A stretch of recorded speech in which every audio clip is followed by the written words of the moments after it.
Where is it? There we go.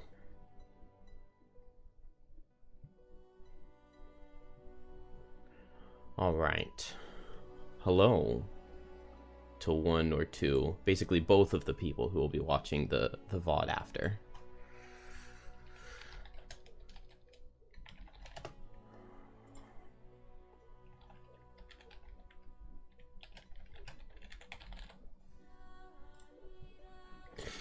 All right, let's get going.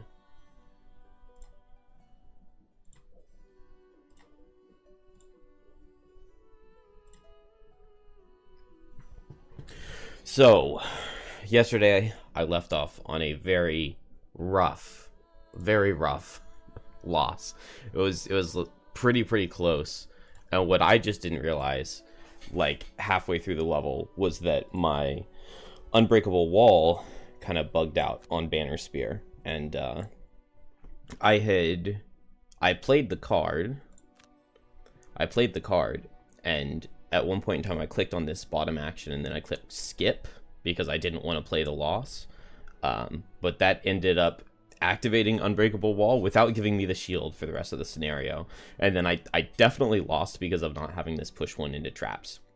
I lost the final in the final room. There were like 3 enemies that were wounded that had like 3, 4, and 5 health. So it was close if I just had those couple more turns, but we will persevere today. We will come back and get some victories.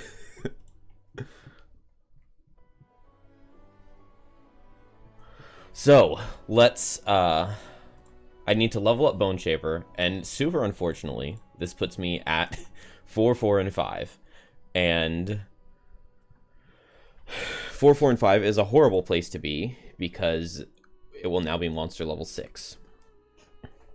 Hello, Katrina. So monster level 6 is quite rough. Level 5 for Bone Shaper, the Stitched Atrocity, which I've never tried before, or the Solid Bones.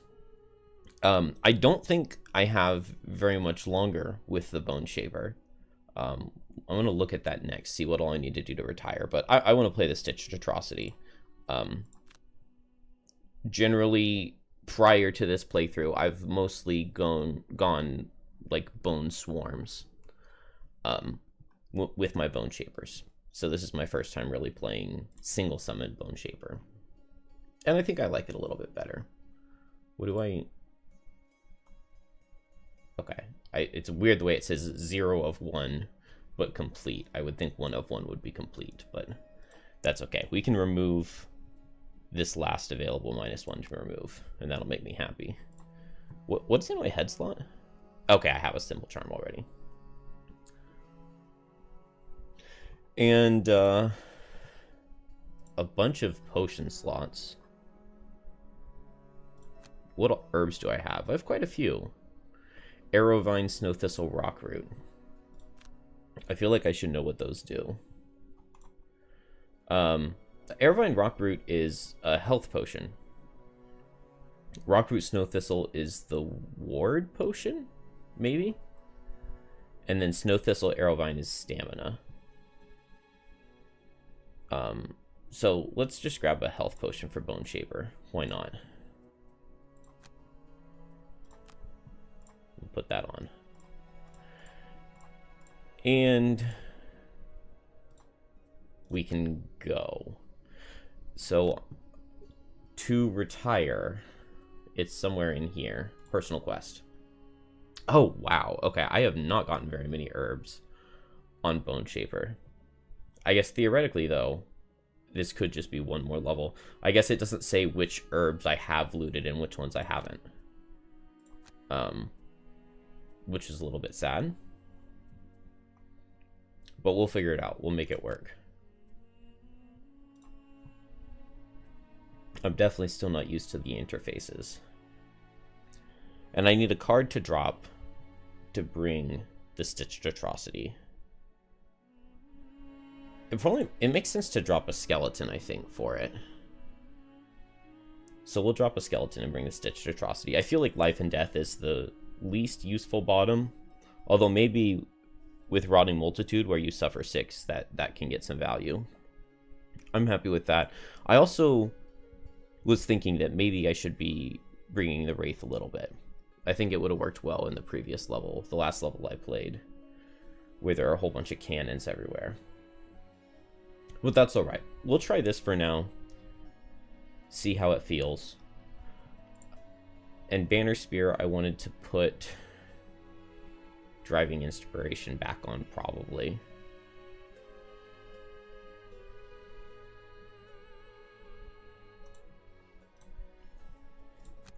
And I feel like there's only one level that makes a lot of sense to go play right now because my characters are quite weak. And so we're going... Oh, I can build a building first. Let's make sure to do that. I don't think I can do the Craftsman because I'm not Prosperity 2, or am I? Is that what this 2 is? Okay, I can upgrade the Craftsman, so let's get that. Let's spend everything on Bone Shaper that we can. Okay, excellent. And can we build extra? Can I get another wall? Bone Shaper has a lot of stuff. Is there a way to like type this? Okay. Well, we'll figure it out later. But it looks like clicking in the middle is the fastest, easy way to make this. Okay, that's everything. I assume that's going to cost us some morale to double build. Should I triple build? Okay, it won't let me triple build. So let's go to... Oh man, I've got so many levels and I can't beat a strong foundation. Let's go to Work Freeze. That's an easy one to do for now.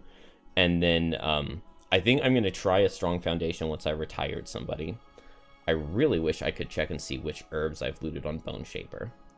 But I know that, yeah, there are a fair number of herbs here. It's not too bad to get some herbs. And I think with the correct strategies, this one definitely can be done. The sky has turned a perfect uniform grey as the snowfall of a blizzard blots out any vision more than an arm's length ahead.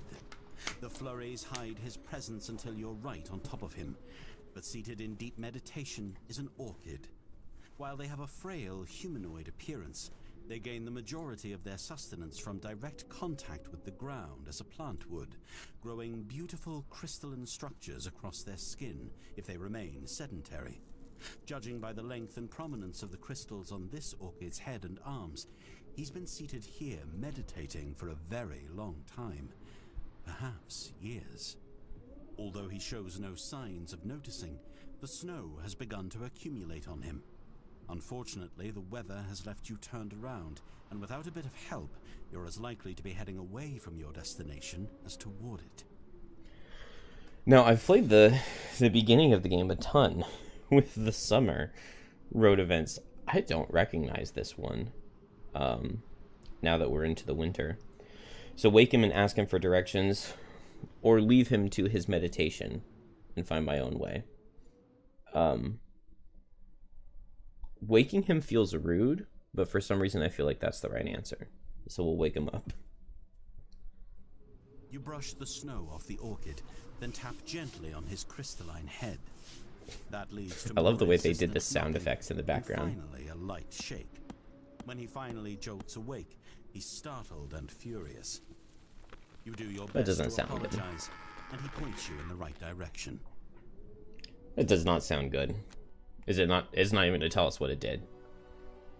I would assume it adds another event into the deck, although maybe they don't have that done yet.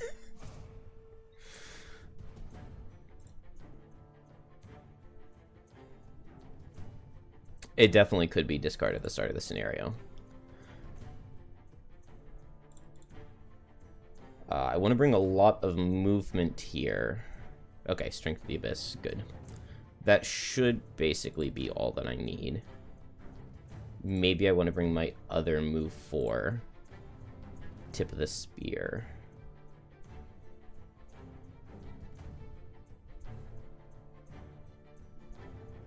Over regroup. We're going to go mostly for tempo. So this level is all about picking up bombs and dropping them. And oh boy, can my party do that. Daredevil, super free here. 2 or more enemies in the same round, super free here. Wallflower is definitely quite a bit harder.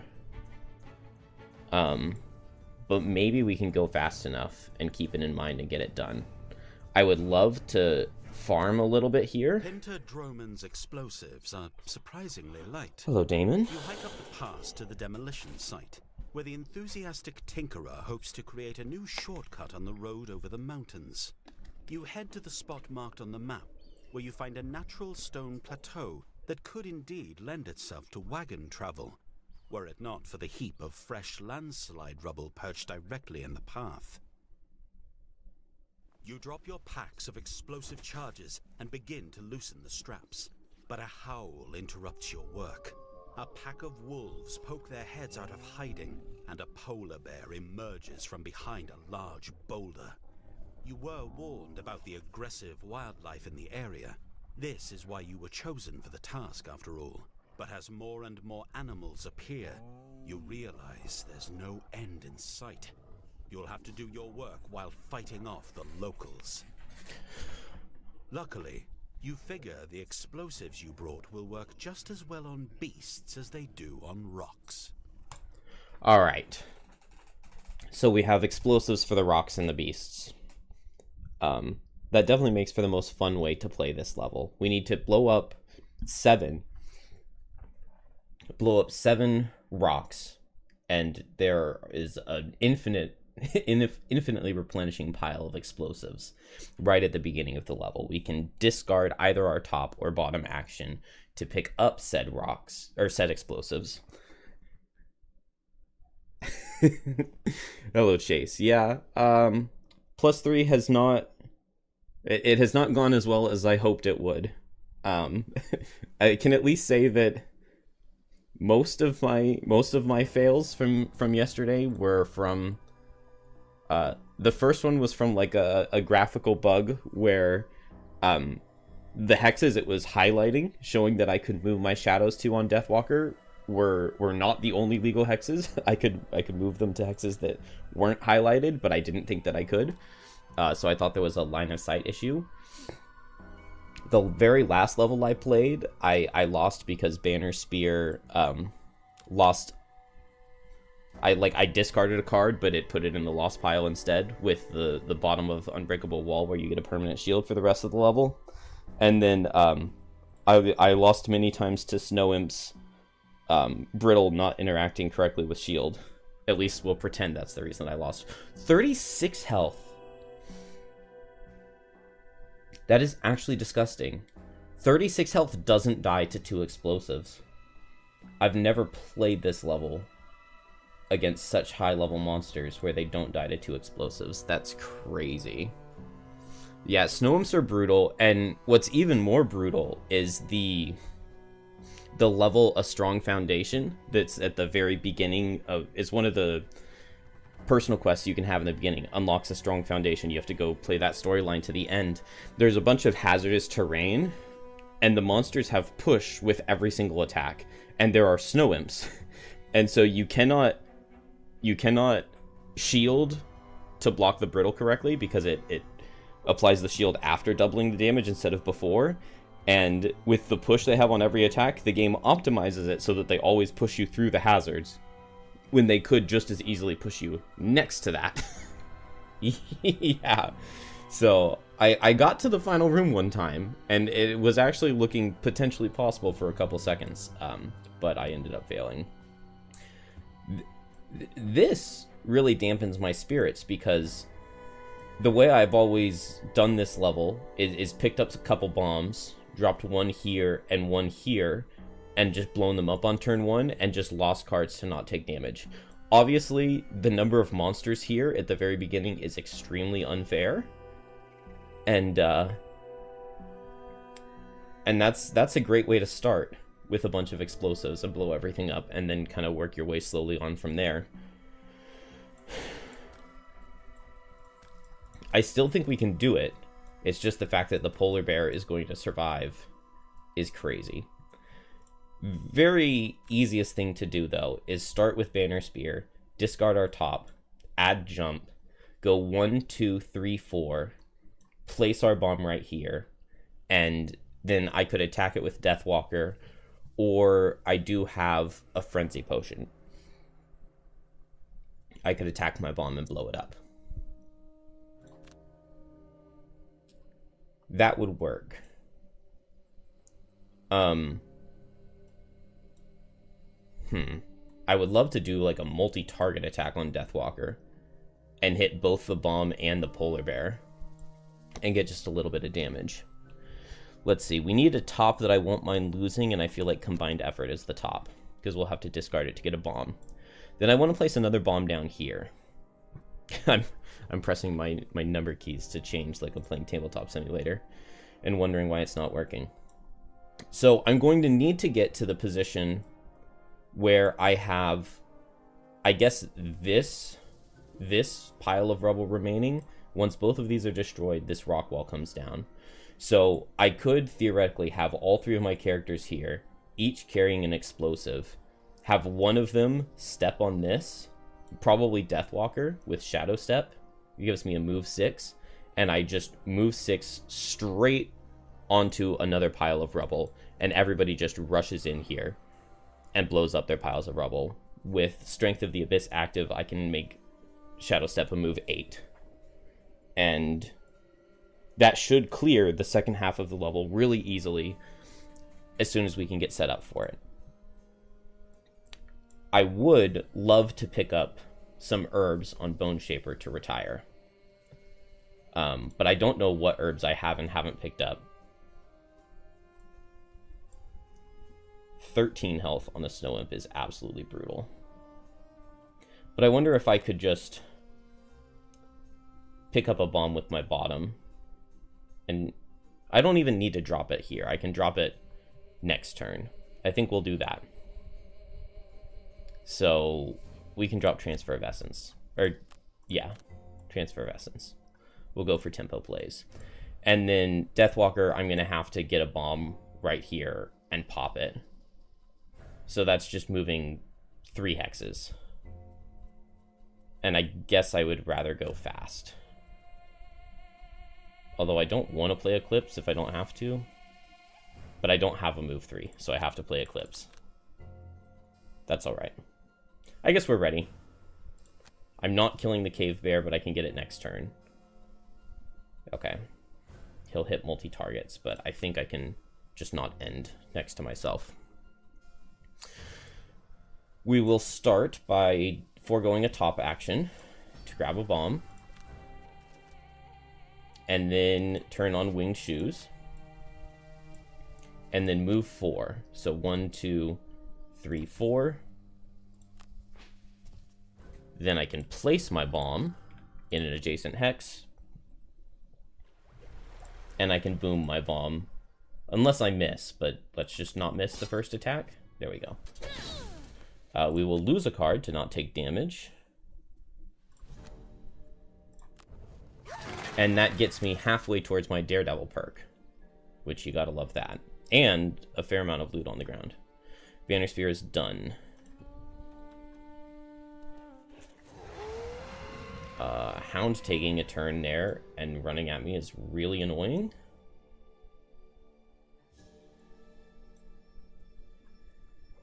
I will forego my top. What's the...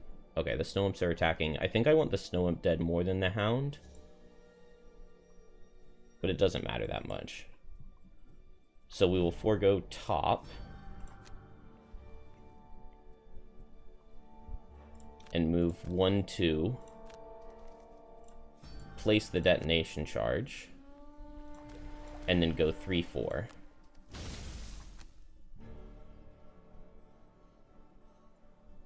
I don't need Dark Fog, I don't think. And this guy's still alive, but only just.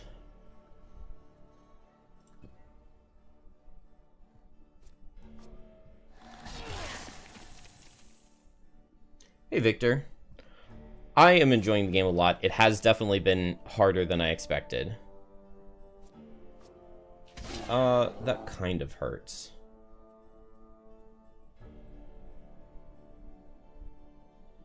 But I can take 8 damage. I'm still alive. I'll heal myself with the bottom of something. I think here I'll summon my Stitched Atrocity.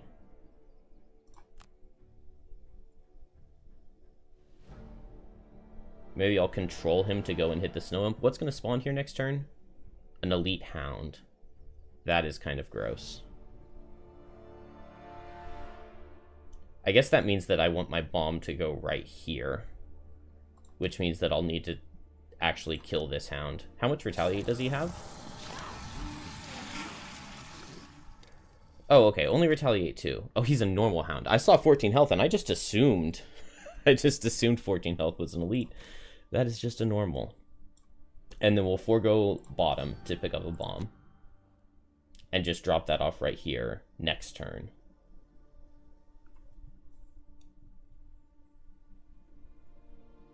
Oh, the Explosive Vial can be really nice for me too.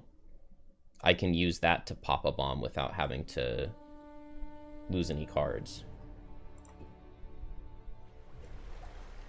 Alright, so Banner Spear would love to go fast and kill this guy and maybe get back and get a bomb.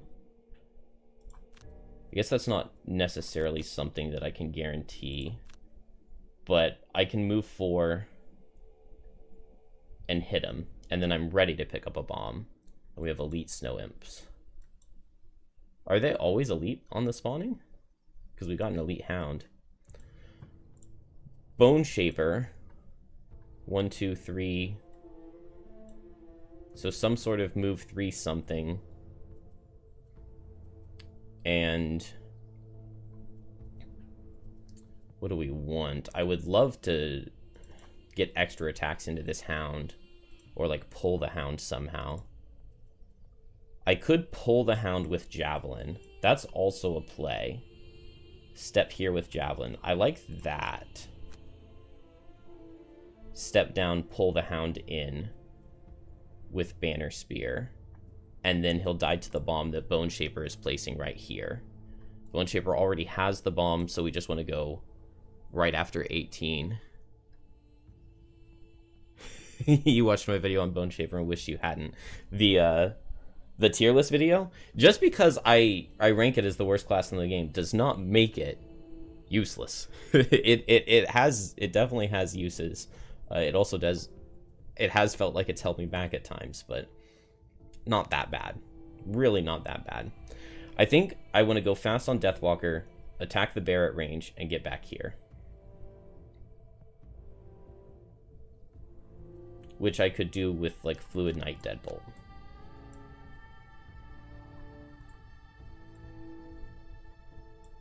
This also means that maybe I just have Banner Spear blow up the bomb. And I think that I like that a lot. And then I'm not losing any cards that I don't necessarily have to.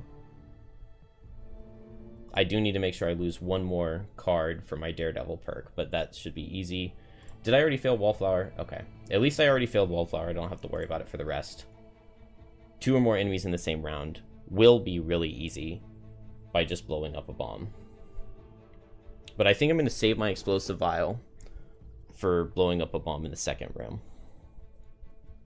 This means that I want to go fastest here.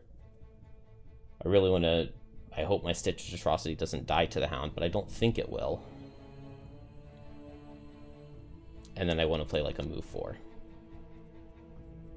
I did not bring very many move cards. Oh well. Definitely should have brought more move cards. I think that this works pretty well. Oh, that's right. I don't die to the Hound. And the initiative works out perfectly. Where's the Cave Bear? Cave Bear is first.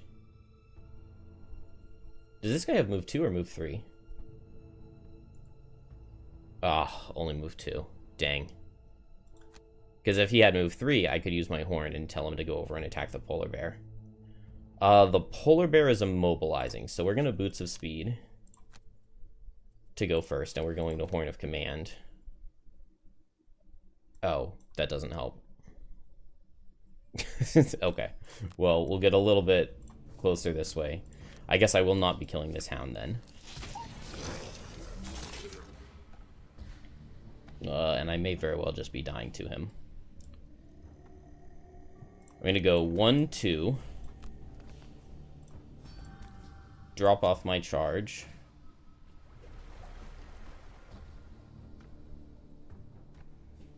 Three. And pick up a new charge.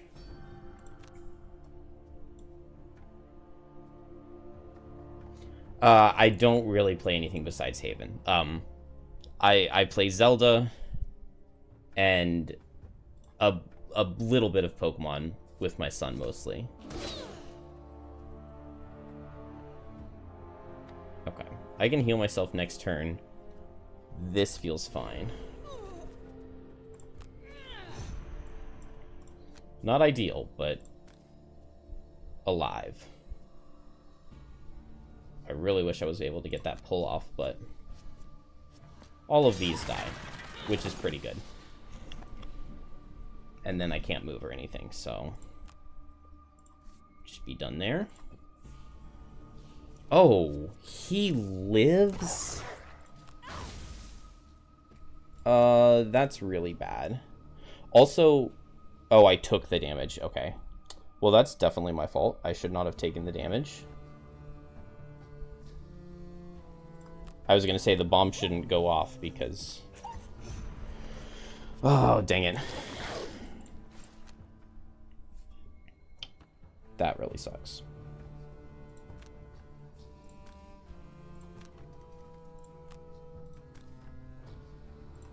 Please get a +1. Okay, we got there. Dang, so I have to re-pick up that bomb. I want bombs on everyone, so I need to go fast here, but move 3, heal oneself. Gets rid of my wound. I can Resolved Courage this guy. That'll be good. Stitched Atrocity. I want to make sure that I go fast. He'll take 2 from the Retaliate. Okay, he may just be dead. I mean, potentially I could, like, grant him an attack with Wrath of the Turned Earth, and it could theoretically kill. But it's not very likely, and most likely all I want to do is pick up another bomb. And then here, I want to pick up a bomb. I would love to set Strength of the Abyss, but I would also love to kill the Snow Imp. Maybe we just need to... I need to have bombs on everybody, and I need to have a bomb set here, and another bomb in hand. And that does not sound like something I'm going to be on pace for.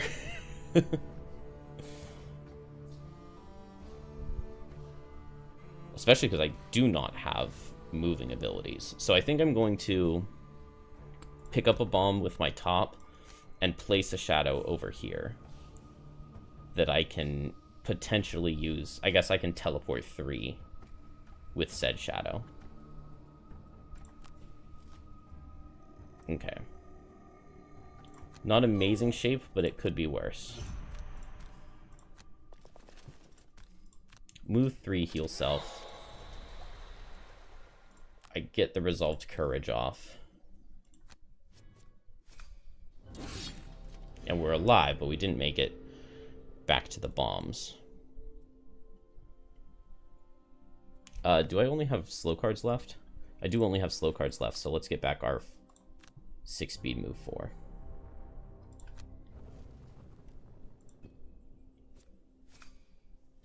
Stitch Atrocity does not come through with enough damage. So I guess I'm letting it go down here. I can Explosive Vial and then command it an attack for 4. And it kills with a +1.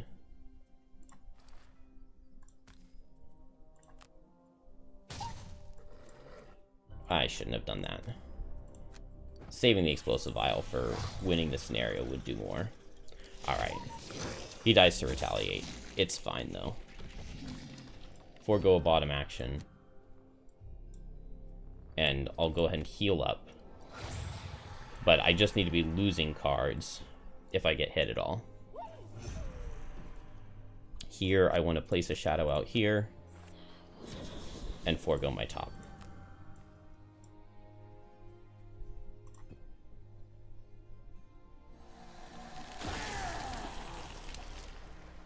There's an Elder Scrolls board game that came out earlier this year that I've been loving. If you're looking for something to casually drop $200 on, I'd give it a look. I have absolutely no time in my life. I have 2 young children, 1 year and 6 years old. I have a job, I have a wife, and I do this. So, absolutely no time to spare for anything else.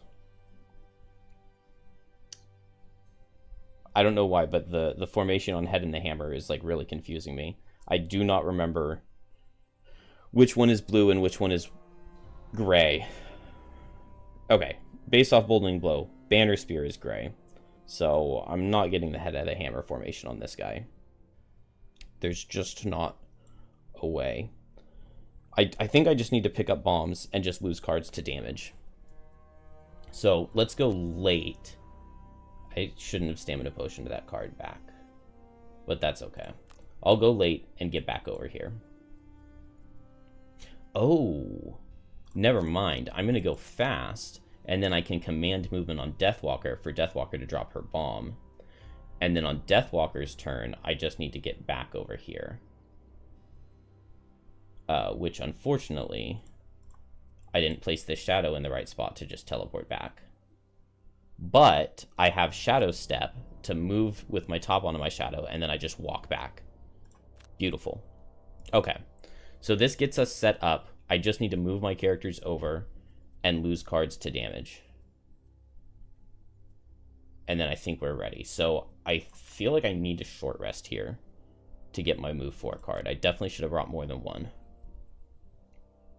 Lose Wrath of Turn to Earth. I also cannot lose a different card on short rest because I would suffer 1 damage and go boom.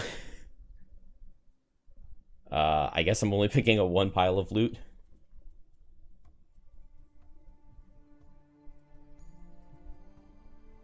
And I don't really care what I do with my top, do I? I just want to get over here. Maybe I shouldn't have short rested because I could have... I have 2 turns to get over there.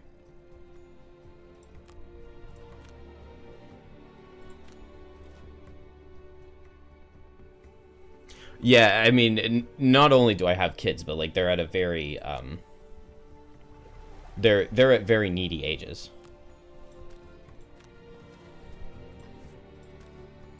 I love my children, but they take a very large amount of time.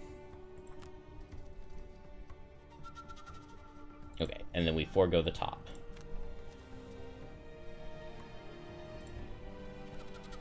And then this guy didn't attack, which is very kind of him. I will place my bomb right here, I guess.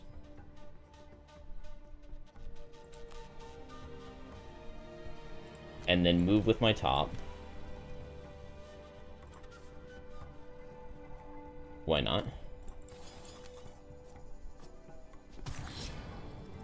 And then move with my bottom.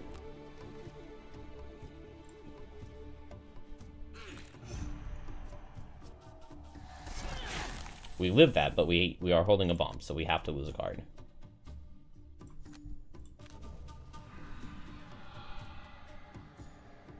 And here, I am holding a bomb. So I just moved 2.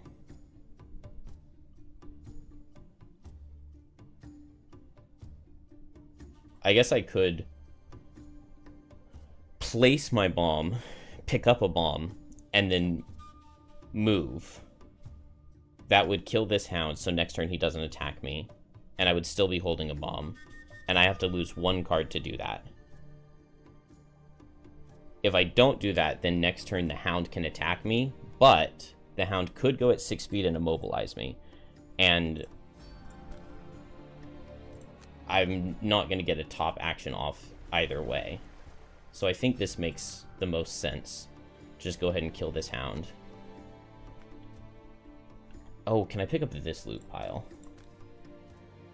I think I will. I want it. And we have to lose cards to damage anyway. Oh, it doesn't kill him. I forgot it doesn't kill. Oh, I wish I had saved that explosive vial. Dang it. Will I have an extra action anywhere? That is not an herb. You need to get herbs. Alright, we short rest here. We have to accept whatever card we get. And here, I short rest as well, I think. And here, I guess I can just move 4. Lose a card. I have a fair number of cards. I should have brought Life and Death and activated it. It's definitely not the most exciting move 4. I don't remember if being right here is enough for a bomb. So I think I'm going to go fast, move 4, and then we'll just short rest. But then I have to hope that I don't lose the wrong card. I can just move 2, and it'll be fine. It's not ideal, but I can do it. And then I still underspeed the 19 from Hounds next turn, which is their most likely card. Combined Effort is totally fine. I don't have a choice. Eclipse is not good. I just don't want it to be Shadow Step, but I don't have a bomb here, so I can lose Deadbolt instead, and that's perfect. So here, I'm just moving up, but I'll save my 6. I don't want to set an element, because that gives them extra stuff. Is move 2 with Boldening Blow fine? I think it is. And with that in mind, if I do move 2 with Boldening Blow, maybe I could just go now at 10 speed, because I can move 2, move forward. That would mean that I need to go faster over here to have picked up the bomb already. No, okay, I'll go next turn. So I want to go fast here so that I pick up my bomb. And then I will just move forward. I think this works. Oh, beautiful. No attacks from the Snow Imps is wonderful. Okay, I have the charge already. So maybe I could have done a ranged attack and killed this Hound. Oh well. Move here. Grant movement to here. And then... Oh, I wanted to go fast on Deathwalker, and I didn't do that, but it's also just fine.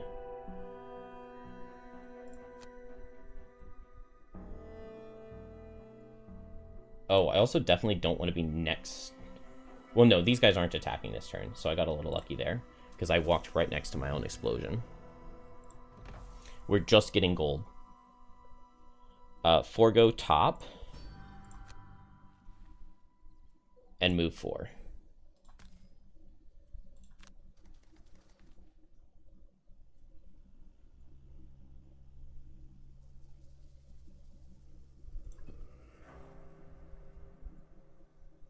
This guy's going to attack me. So maybe I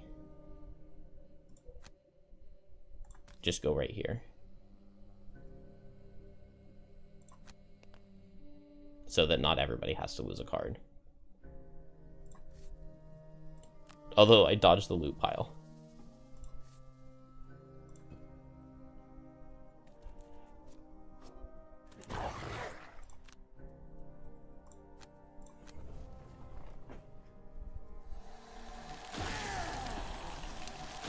Okay. And now it's time to go. So here I want to go first with Shadow Step. Step here. Move 6 down here. Ideally, I would have had Strength of the Abyss, but we'll just have to make it work. Maybe I do a ranged attack because maybe I can blow up the bomb at range. I want to go right after 19 as fast as I can. Dang. That kind of makes me want to short rest. I don't know if I'm going to get my 11 or my 86 back, though, and I can't re-roll to try again. But we'll give it a try. I guess if Bone Shaper has to step on the thing, then so be it.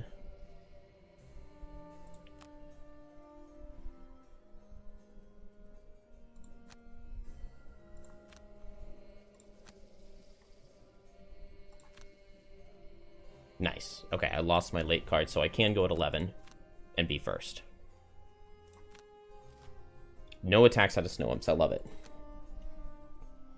And the hound's slower than me. I also love that. So step here.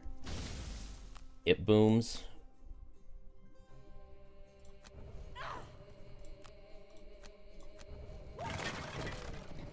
Explosions echo off the hills, and the mountainside shifts under the force. A stream of rock Any and theories slag as to the slides next down Haven the game? ravine below. No. You're just about to congratulate yourself when the mountain's surface buckles and collapses as well, revealing a natural cavern that had been buried beneath the rock. More creatures pour from the cave. We find another room with more enemies. I personally generally don't try to... I don't try to overly excite myself with what's going to be coming out. So whatever we end up getting, I'm sure I'll be happy with. And I'm sure I'll play it eventually.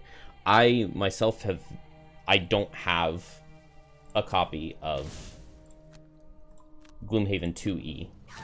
And I'm not really planning on getting one. But it will probably happen at some point.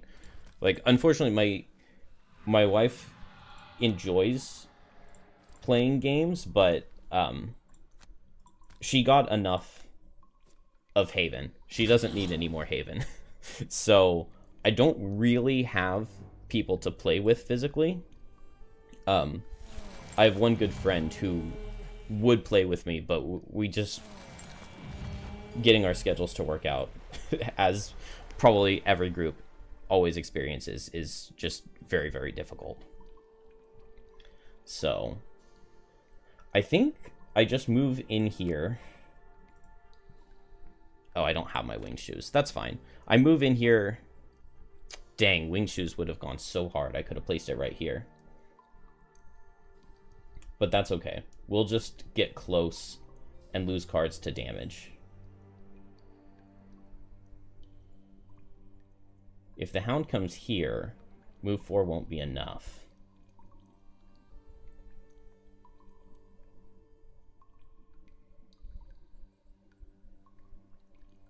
I need to make sure I'm going to be able to make this work.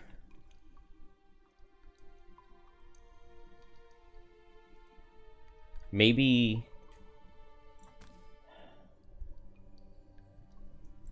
But I would... Well, I don't know. Given that we got the mercenary pack, I have no idea what the next Haven thing will be. Because for a while, they've been pretty tentative on what's coming out. And the main thing that I've heard is just that it's going to be a smaller scale project.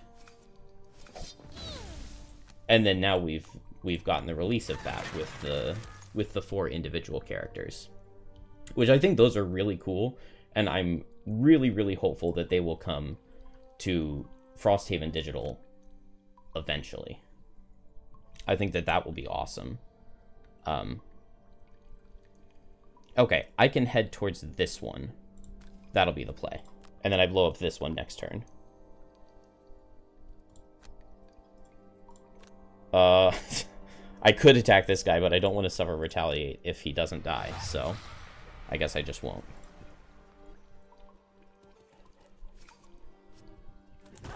But unfortunately, I don't think we'll ever get another big game, because I really, really like the big games. But I do think it's a good idea. Like, I really like the idea of the next big Haven project having somewhere around, like, 70 scenarios. I think that generally, like, when it comes to game releases, like we saw with Tears of the Kingdom, like there's a big desire to make the game bigger than Breath of the Wild. You always want a game to be like the new biggest thing when a new game is being developed and released, and I don't think that is necessarily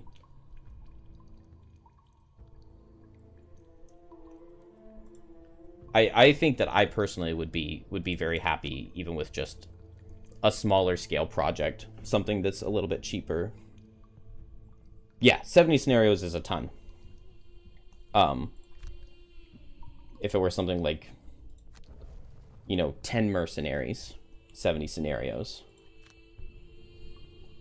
I would be very happy with that. I draw my move 4 card, but this should be fine. 18 speed I think is fast enough. Nice. 18 speed is definitely fast enough. I think this is a guaranteed win, so I will just pick up some money.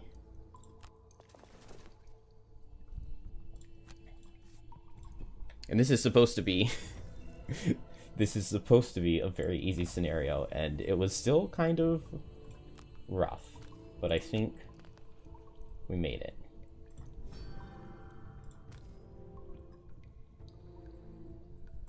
I would like to kill this hound, even though it means blowing up Deathwalker as well. Okay, I didn't miss.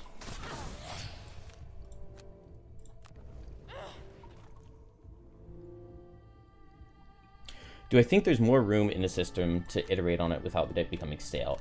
I do. I think that is a tough question. I have tried to ask myself if I were able to design a class, what I would do. And I don't know. A character that the only like core thought I've had on a character if I were making it would be some sort of archerer who can they have like regular attacks. It would probably play similarly to the hatchet. They have regular attacks, but they also have special arrows that they can prep. So you have like a damage arrow to make your next attack deal +2, and like a poison arrow for maybe like 1 damage and poison or something like that. And so if you want to, you could spend a lot of time building up and like stacking your quiver so that your next arrow is really powerful. But it's not, the class would still be playable without too much of that. I mean, I definitely don't have anything ironed out, but that was kind of a thought I had for a character. Okay, we did not come anywhere close to leveling up. I was assuming that since Bone Shaper had hit 5, the other 2 characters were both close, and that was not a thing. I didn't get Slayer? Oh. And I didn't get an herb. How many times did I even loot? I only got 1 loot. Yeah, I'm not good at that. This may be the first time Banner Spear did the most damage. Alright, at least we won. But that is a very good question, because we got 2 really good and really different hazardous terrain-based classes in Frosthaven. Stands at the site with a work crew behind I'll him. let this go for a little bit. I couldn't have hoped for a better result. The Tinkerer gushes like this for a while, racing around gleefully to inspect the stability of various parts of the site, which is now a mostly clear slab of flat rock connecting the 2 sides of the valley. Well, we'll need to dig up quite a bit to make it ready, of course, but no need to concern yourselves there.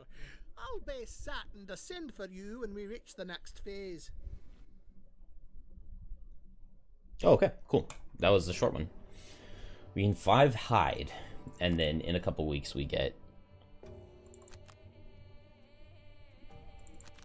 the next scenario in the chain. You are right though. We've hit a lot of classes for most of the mechanics. Commotion from below catches your attention. We're the ones risking our lives day in, day out for Frosthaven. It's time we got This is a bad event. You see a young guard standing on a radish crate inside the barracks yard. He's drawing a crowd. The radish crate, that's funny. Why should the town protectors go hungry, eh? Maybe instead of rationing our meals, the rest of the town should ration theirs. A few meager cheers rise from the gathering. The speaker notices you watching from across the yard and shouts to you. Join us. Say we march down to the mayor's Scyther and tell her that from now on, gods eat first. Alright. So the watches.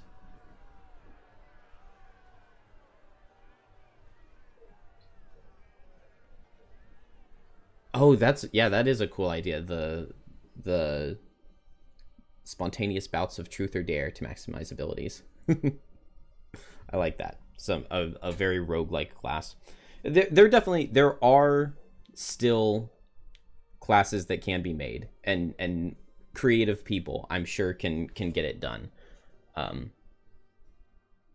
But we definitely have had classes that hit all of the core mechanics. We've had our negative conditions classes. We've had hazardous terrain, traps.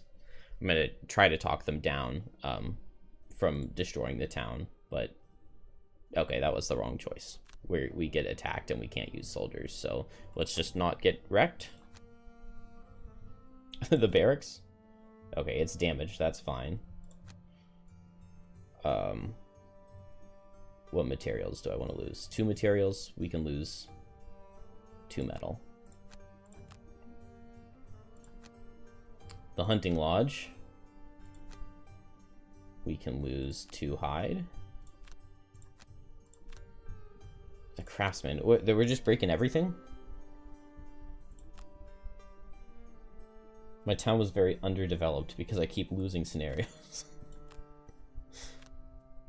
That's it, right? Oh my gosh. Oh, nice. Did we draw the success twice? Yeah, we don't get any reward for doing that one. But speaking of rewards, we leveled up the craftsman, so there are new items available.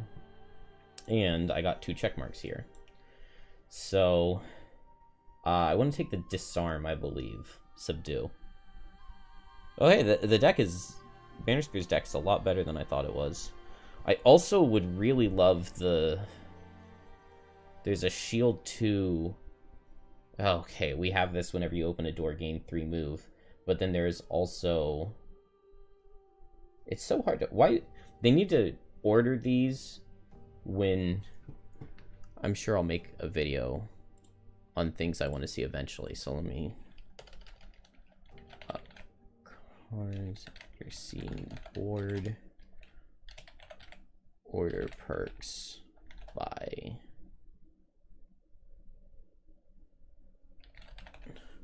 Okay, so I definitely want to see anything you have completed go down to the bottom. So that I don't know why this perk screen is so confusing, so much more than the... I would have just way preferred what we have with the physical board game. The overwhelm perks are good. I'm also, these shoves are actually quite good. I really wish it was more than shove 1, especially because you get to pick however you want to do a shove 1. +1 disarms are good. Oh, 2 rolling +1s. Let's grab 2 rolling +1s. That's too fun. Rolling +1s are too fun to not take. And then I want to check the craftsman.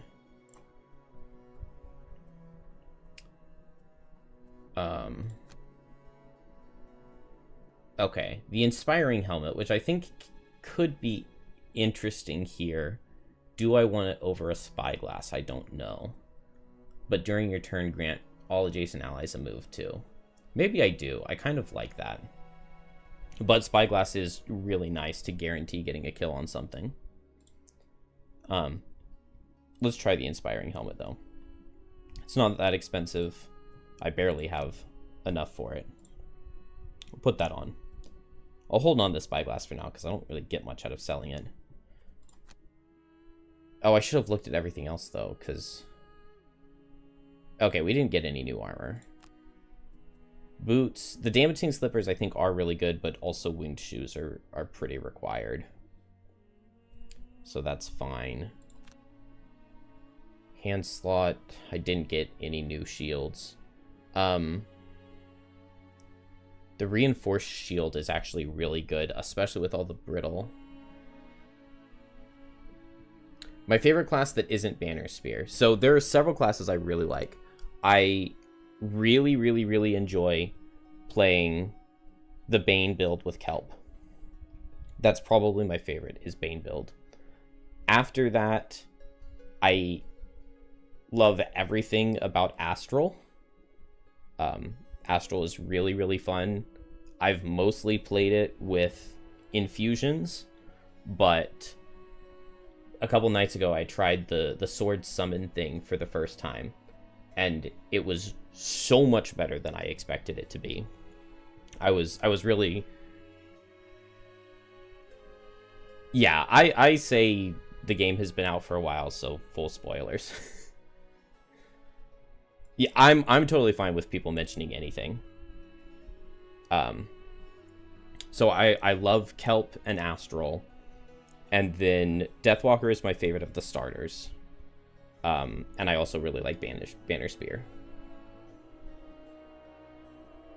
And there's probably at least one more that I would like to mention in there, but I didn't... Oh, Snowflake. I really like Snowflake, but sometimes it can be hard to get everything lined up on Snowflake correctly, unfortunately. But I do think Snowflake is, like, very, very, very good.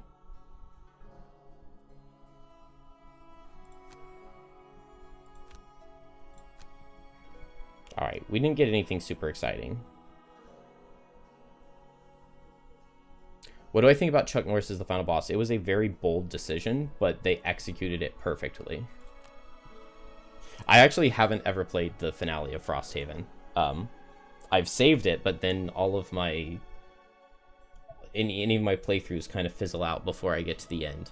I'm a speedrunner at heart, so I always find myself playing the beginning over and over again.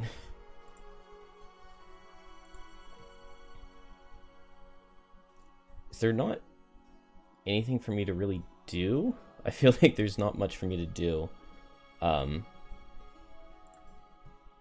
We'll buy some hide. We've got a lot of money.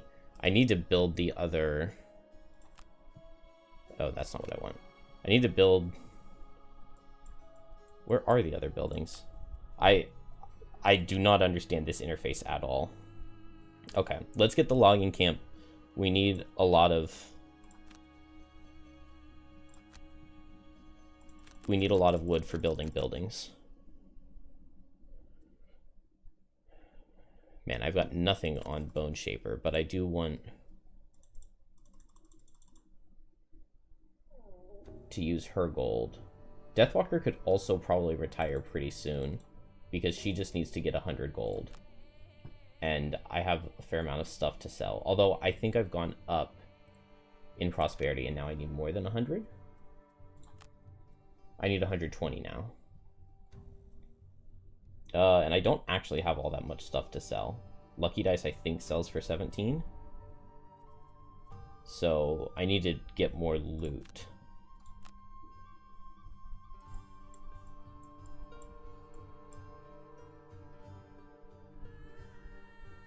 Alright, that's fine. We built our building. I don't know where to go. We need an easier-ish level.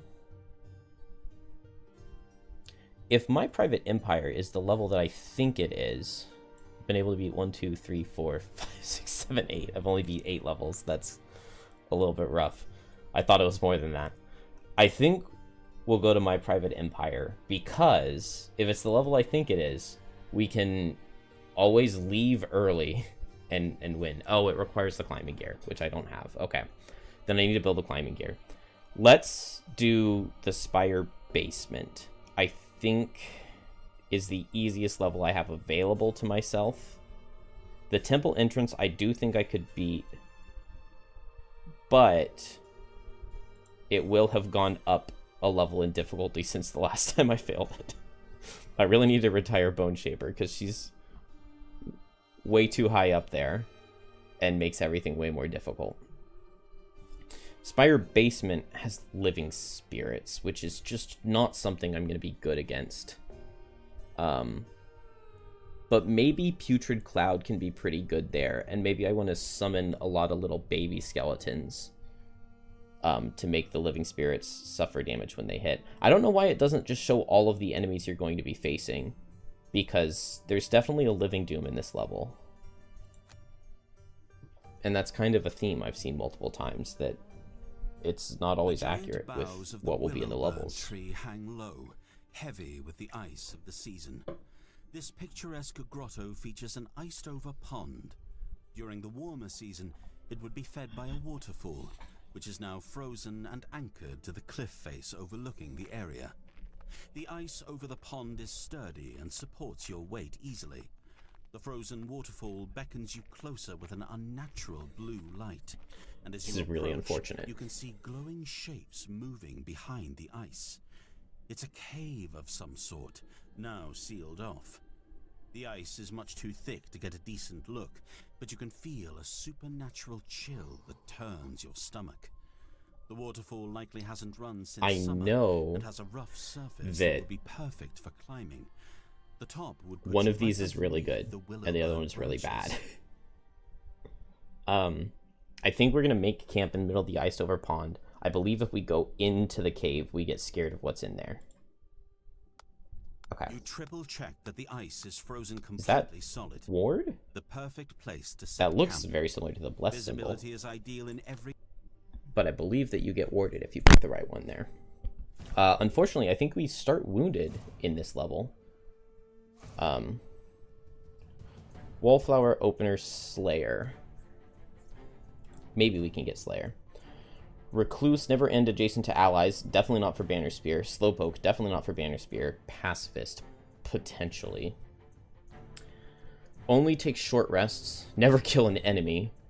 End with 3 hit points or fewer. That sounds like something I can do. Be basically dead. Down the rear stairwell, a corkscrew of stone and iron, you go to see what lies beneath the spire. Tunnels are what you find. Black, sooty tunnels. From what you can tell, they are purely functional. The stone passages scraped and marred by years of clumsy automatons passing through. But there is a smell on the air that stands out. It's a mix between funeral pyre and an alchemist's shop. Burnt fat, charred metal, and smoke. You can't see the beam's light from here, but you can hear its telltale hum. You wind through the tunnels, keeping alert for any sign of movement, but you soon discover that the workers down here have been disabled, and now lie lifeless on the ground. It appears that they fell in the middle of their work, dropping where they stood, and spilling whatever they'd been carrying. Their grisly cargo is strewn over the floor. Oh, I wonder what this is going to look like. Feet still attached. Ulgok's paws. If they're going to have put that flavor text in the actual level. Like a macabre trail of breadcrumbs. It isn't until you turn the final corner that you see where all this butchery was headed. A hallway heaped on both sides with discarded bodies and limbs. The humming noise is louder here, and the red glow reflects off the tunnel walls. The beam of energy is close. You move forward, but only manage a few steps before the ground stirs around you. Deathless bodies, ruined and hacked. All right, we get the point. We're in the basement of a tower. There's a big energy beam that we want to investigate, and a whole bunch of robots that have killed a bunch of people. Well, no, I guess the robots weren't. The robots had killed people, but the robots are all now not functional. And so we're facing a bunch of undead things. Living bones, living spirits, and living doom. I hope that this level will be achievable. I think that the other Spire level is much harder. Okay, that was Bless. I thought it was Ward that we started with. And we start poisoned, not wounded. So I was wrong about everything. 6 health and 8 health on living spirits is just atrocious. Whew. Dang. Okay, this is going to be really rough. I need to make good use out of the traps that I have here. Unfortunately, making good use of the traps I have here is not a specialty of these classes. Oh, and I didn't bring Unbreakable Wall. It is still possible for me to move behind them and pull with Javelin. But this is going to be rough. On the bright side, the Stitched Atrocity will be good here. Attack 3 wound is pretty good. I also think that Putrid Cloud will be nice. So I'm going to get both of those going. And then I probably won't summon the Unearthed Horror, but the bottom of it, of poisoning everything adjacent, will be nice. And then the Retaliate from Flesh Shield can potentially be really good into the Living Spirits here. I want to start, I think, with Javelin and Boldening Blow. Move 1, pull this guy, the Elite, disarm him, put Blesses in my decks. Blesses will be really good here, given that we're going through so much shield. We'll pull them eventually. I'll probably plop down the Banner of Strength, because we're going to need the highest base attacks we can get. And we go on from there. Being poisoned here is really rough. Multi-target out of the skeletons is really rough. I think we need the Living Spirits to stand still on turn 1. Well, that's definitely possible. Oh, dang it. I didn't change my cards back out. And I don't have Anger of the Dead, which would be really, really good here instead of Shadow Step. But I took Shadow Step explicitly for the movement in this last level. I do have Tip of the Spear. Pierce 3 on Tip of the Spear will be really good. So I have some of the stuff that I need. We're going to start by making a bunch of shadows. And maybe we'll figure it out from there. I feel like this could be possible. Nice. I love no movement out of the Living Bones. And move 2, move 3, range 2. I think these guys aren't going to be in range. Okay, the timer on that is way too short. I'm adding that to my notes of things to complain about. Because I'm like sitting here trying to assess this turn. And it just like boots me out. And I haven't figured out what I want to do yet. And I have to ban another bot on Twitch. Why is that like... Why are there so many bots? Alright, we step forward. We pull this guy in. And we Boldening Blow.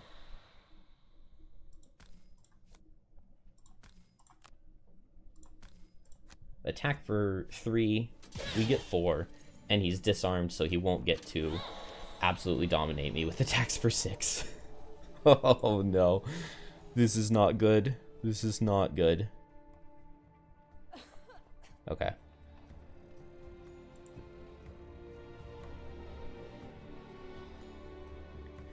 Okay, they got closer.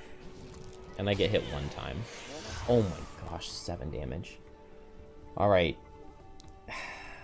I mean, these guys are lined up in a Tip of the Spear. I feel like I have to just Fleeting Dusk on turn 2. Which is not really where I want to be, but I don't know what else to do.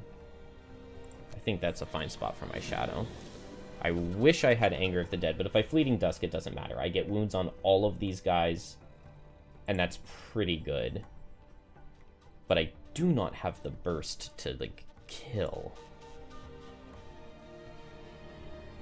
If I pop the Stitched Atrocity right here, he'll go and hit this guy always.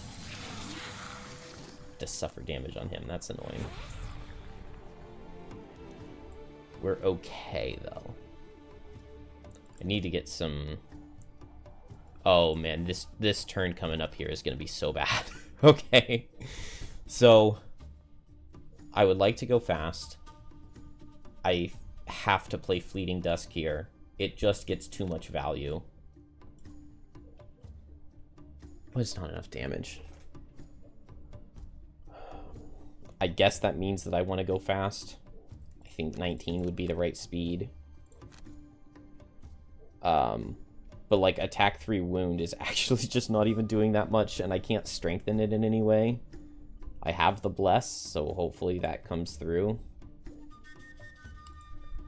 Let's see.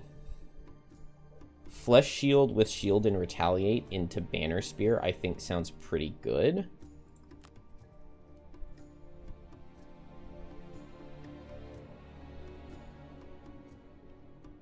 Does anyone try the variant where monsters of the same type don't always act the same? I've never considered anything like that, but it sounds kind of cool.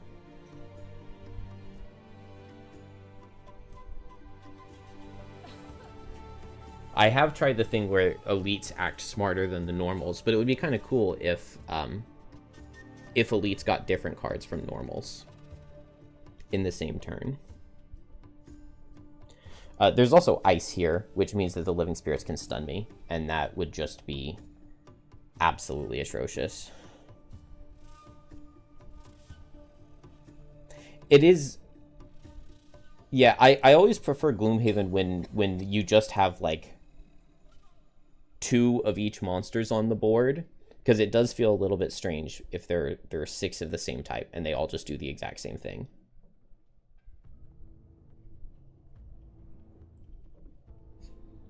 I wish I could get the elite in here. Man, I thought that this level wasn't going to be that bad, but it looks pretty bad to me. It looks pretty bad. I don't know if we're going to make this happen. Stepping forward and stepping an ally forward and tip of the spearing sounds the best. I guess since they're living spirits, they're not likely to move out of here. But I'm not getting rid of the ice, so if they go in the 60s and stun, I just lose. It's not stun, but it's a hard hit of living bones, which is really bad.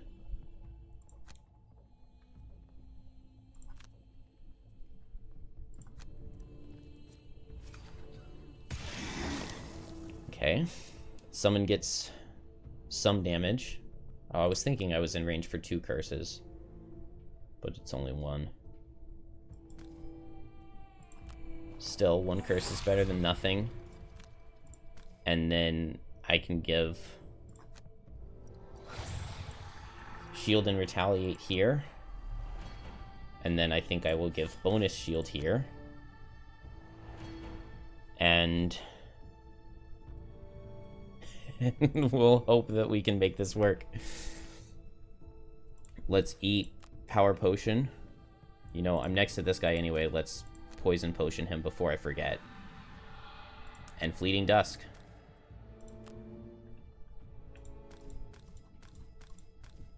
We get good.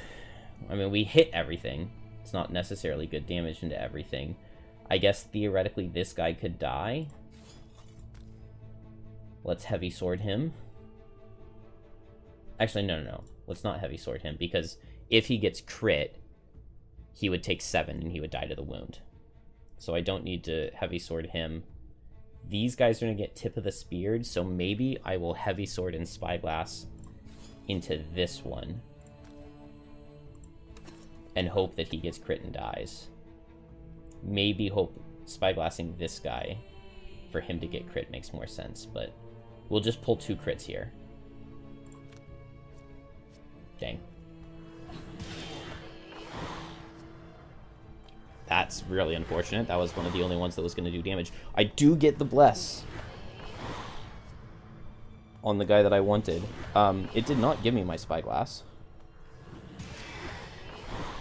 Did it use my spyglass?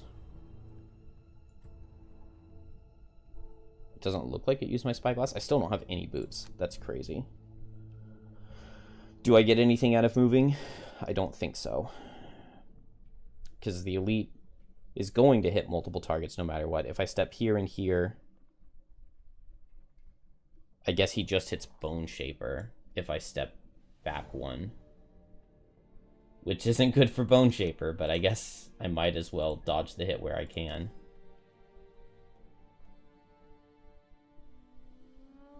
Or do I want to be fully walling off so that nothing else gets in? I want to be fully walling off, otherwise Bone Shaper gets hit multiple times. It's not going to work. This is not going to work.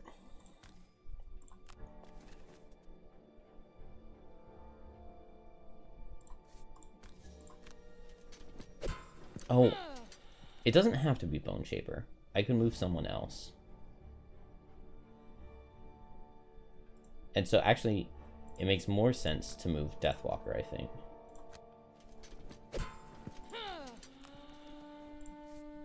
And then maybe I'll just kill both of these? It's actually definitely possible. Oh, baby. Okay. A very nice tip of the spear.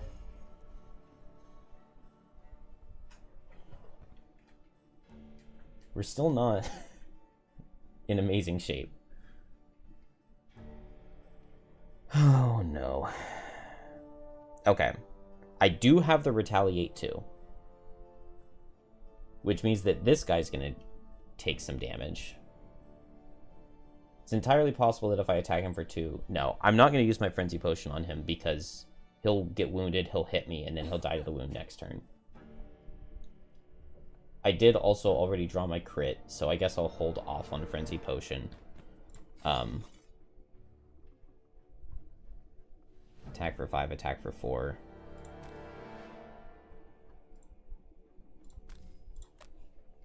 Let's shield Bone Shaper. Because we're getting hit.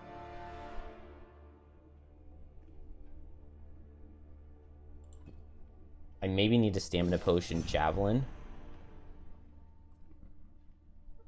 Oh, dang, this is hitting Deathwalker. What's the attack for? Attack for 4. Oh, and he crits. He crits my guy. Well, that's really bad. Miss? Miss? No. Yeah, I knew it.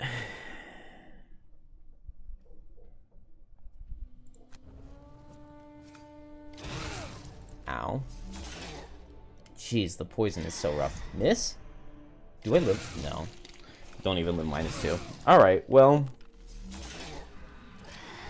Lose this one as well. Dang.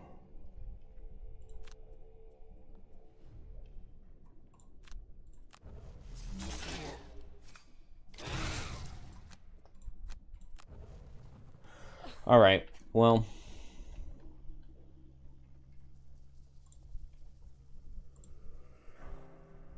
Yeah, I mean, that's just way too much lost on...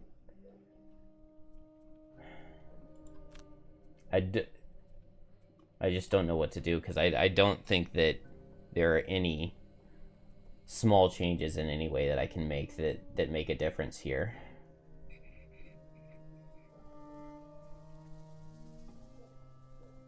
That's brutal.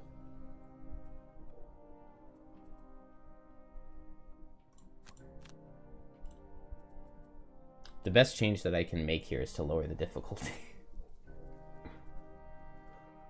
Which isn't something I wanted to do, but I think it's going to have to happen.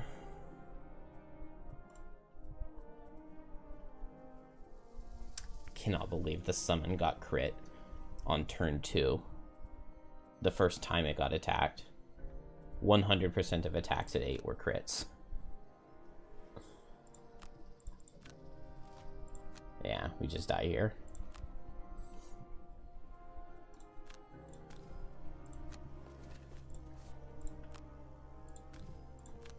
Maybe if I just crit every attack. What's the Living Spirit doing? Yeah, he's attacking. I did crit that attack.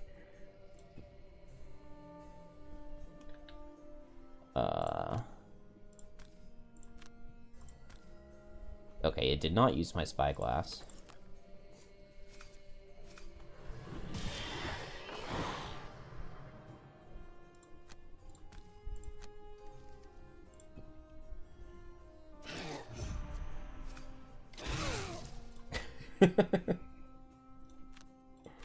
Oh, I lost so hard.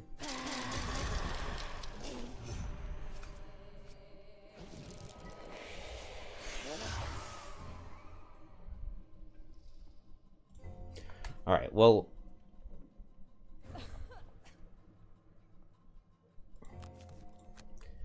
I'm going to try restarting it one more time. Maybe I can get the living spirit standing still on turn 1.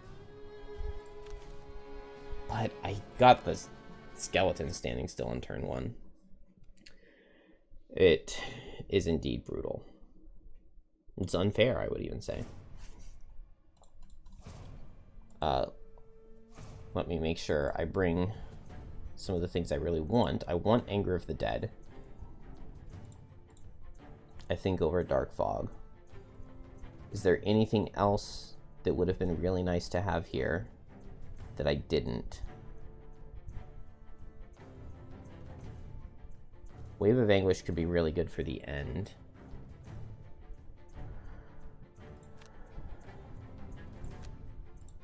What about you? Is there anything good I was missing out on?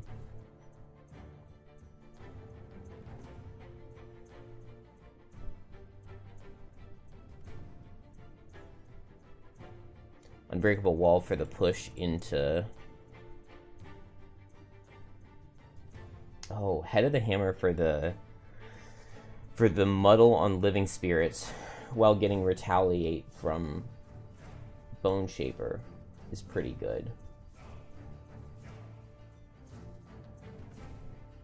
Combined Effort is just nice to have. I guess Driving Inspiration doesn't do that much, but I wouldn't mind playing it at the beginning just for the heals.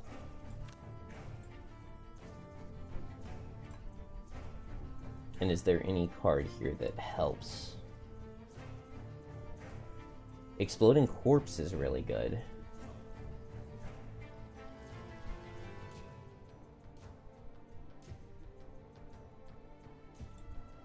We'll drop Decaying Will and bring Exploding Corpse. Angry Spirits could also be good, along with Eternal Torment.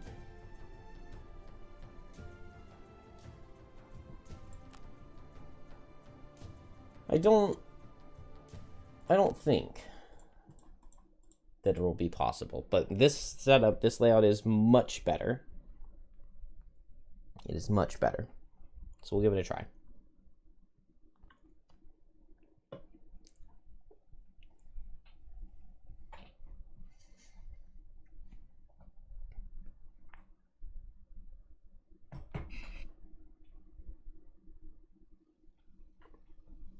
And if not, it's probably time to drop the difficulty down one. This is the weakest my party could possibly be, with 4, 5, and 5 giving me an average party level of 4 1/3, and that rounding all the way up. Or that gets divided by 2, or divided by 3? No, divided by 2, down to 2 1/6, and then that 6th makes it round up to monster level 3, which then we add 3 to get to be super punishing. I really like the start of pulling in and getting a Boldening Blow. It doesn't feel like anything else I can do on turn 1 is going to be better than that. The only counter argument is that I need to get rid of these poisons, but I just don't know how to do that.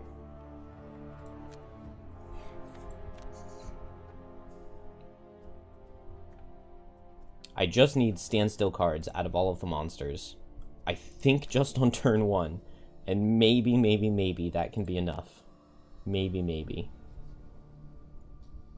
Also, maybe I need to just set Wrath of the Turned Earth to get some poisons out of my guy. I don't know.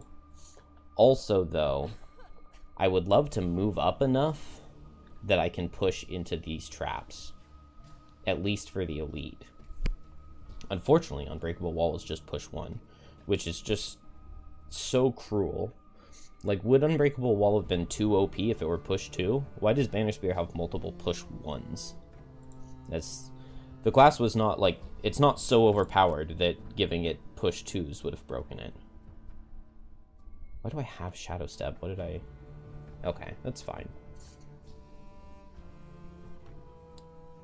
Let's go again. These curses can be bad, and it's a lot of movement. It's a lot of movement over here. At least it's lower damage.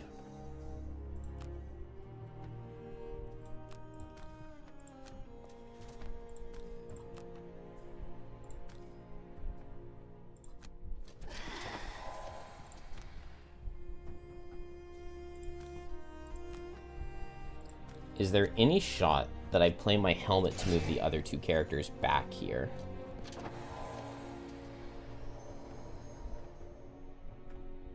No, they still get hit multiple times by the skeletons. I might get fewer curses. It's only range 2. 1, 2, 3, 4. 1, 2, 3, 4. Okay. Only Banner Spear is getting cursed. 1, 2, 3. So this guy will curse everybody. But using my helmet to dodge one curse on each of these characters, I don't think is worth it.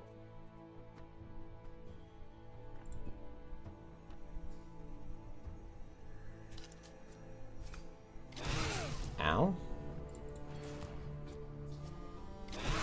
Ow. I mean, I might as well use it, right? I guess I could have gone fast to get Putrid Cloud out, because if I was going to get hit anyway, I might as well get the one poison. Oh, this guy blocked so that my other guys didn't get hit. Okay, I cannot get as good of a Fleeting Dusk here, unless I push this guy back with Unbreakable Wall. But I feel like I probably do need to do that again.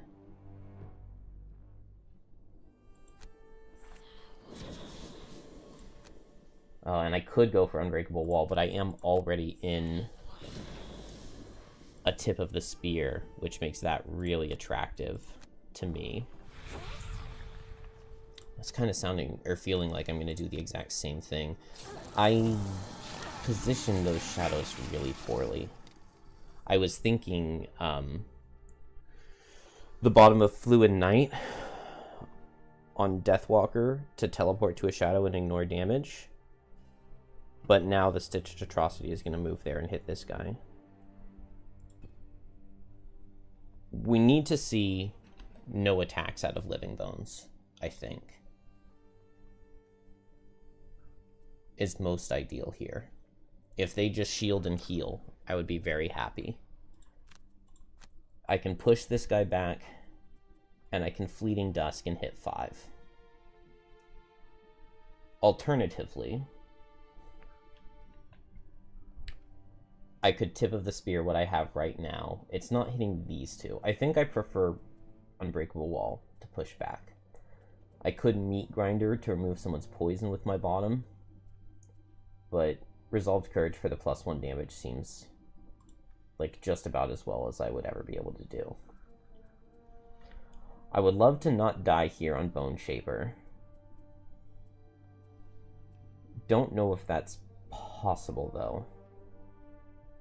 I can go for the Flesh Shield again, I guess. Now I do have multiple targets in range for these curses. Or I could back up and just summon a skeleton to tank. I suffer 2 for that, but then I think I like that. Although I do like the Flesh Shield Retaliate. I think Living Spirits are guaranteed to attack this turn. So, honestly, there's probably not even very much to think about, because I'm probably just dead.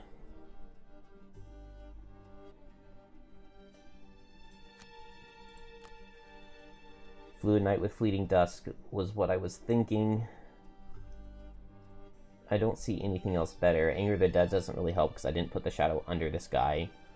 Hopefully this guy dies or something and I can teleport to that hex if I want to with Fluid Knight.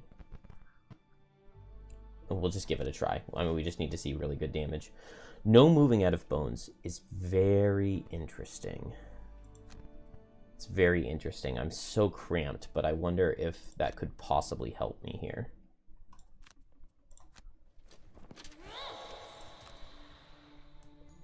Get the unbreakable wall. It's not very much damage. Which one is this? Which one am I pushing? I don't know which one it is targeting first, and I don't think I see it selecting one of them. I want to push this guy and not this one. Oh, okay, okay. I get a very tiny little indicator when I hover. So not this guy. And yes, this guy. And then maybe we'll pull the disarm on this guy. No. Unlucky. Let's give a shield to the Stitched Atrocity.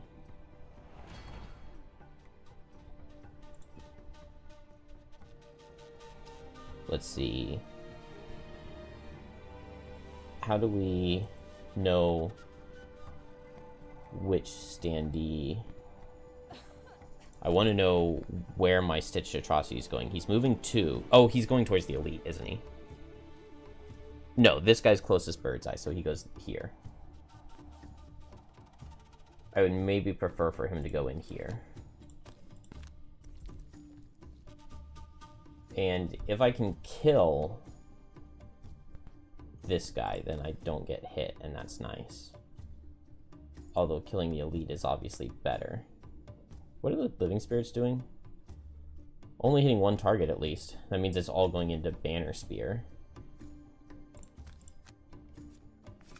Dang. We can't be pulling zeros at this point, brother. We cannot be pulling zeros. Dang.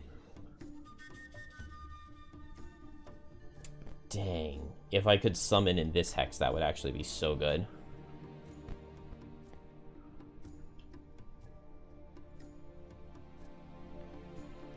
But I can't.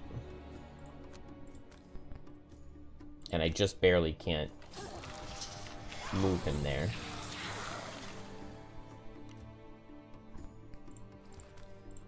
I want this thing dead. And give Banner Spear shield.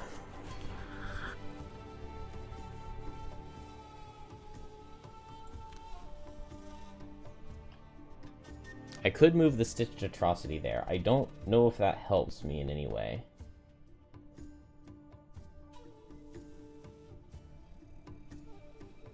It means that this guy never attacks him.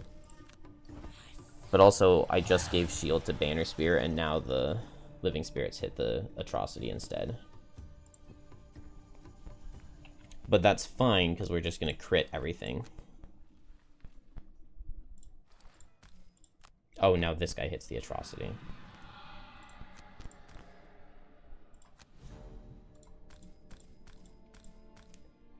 Let's see. Let's Heavy Sword and Spyglass this guy. And make him dead. We're blessed. We're blessed. We're blessed. Yes! Yes! Oh, there's no way.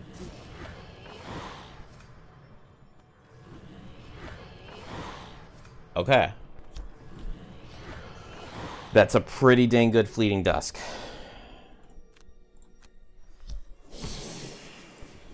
And I get to set my Fluid Knight. Was that an attack for 6? No. Alright, he gets poisoned. He gets poisoned. Oh, no. Buddy boy, I should have played Wrath of the Turned Earth on turn 1. Okay. That goes in the banner. Dead. Dead. Is this attack... Oh, it's only target 2? Oh, but he's going to hit the Atrocity. So, I mean, we need to see the miss. We haven't seen the miss yet, though. Miss? Do you have that? No. No, he died exactly. He died exactly. Oh, buddy. Oh, buddy, it was so close. I could undo and go back and use my shield on him instead of Banner Spear. I'm gonna do it if it works.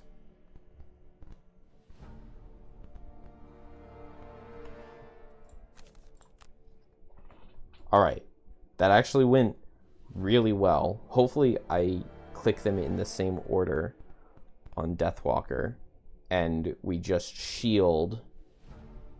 We shield the Stitched Atrocity, and he actually survives.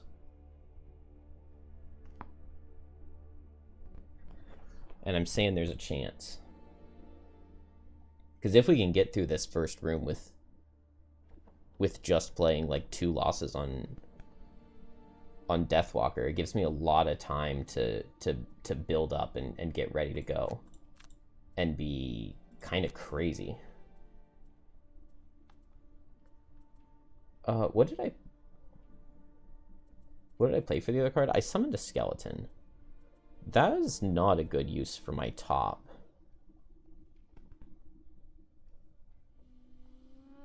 I would rather Flesh Shield. Maybe save the Command the Wretched for attack with Pierce.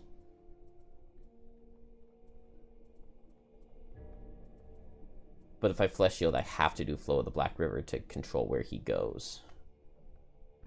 Yeah. That's fine, though. And then here it's Fluid Night with Fleeting Dusk. And I think we're ready.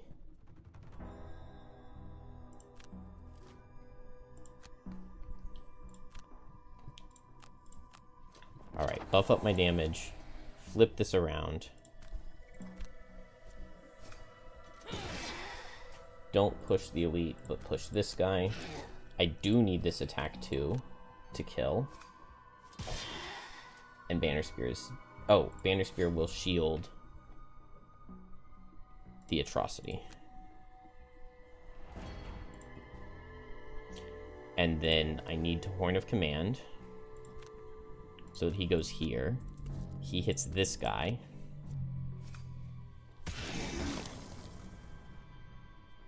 Then I will Flesh Shield him.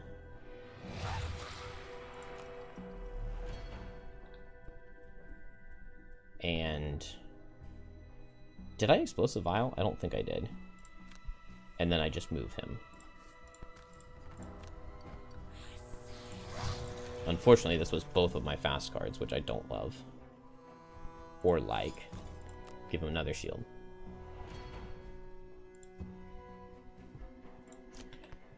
From this shadow, we hit here, here, here, here, here. Heavy Sword and Spyglass into this guy. Oh, wait.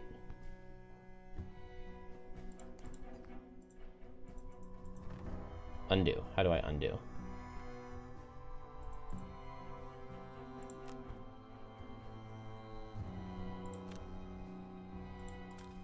Okay. I didn't Power Potion, so I...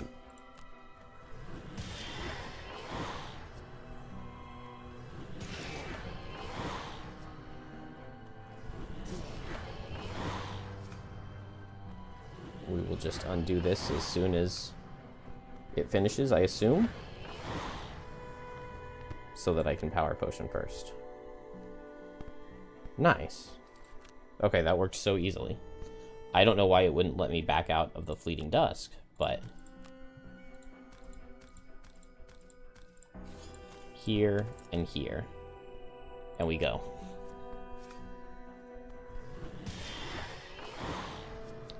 I don't know why I didn't do as much damage to that guy this time. But it's fine. We get the wounds on everybody. Honestly, it's very little damage into the Living Spirits, but the fact that it kills the elite is enough for me. And then Fluid Night, I can teleport to that shadow when I get hit.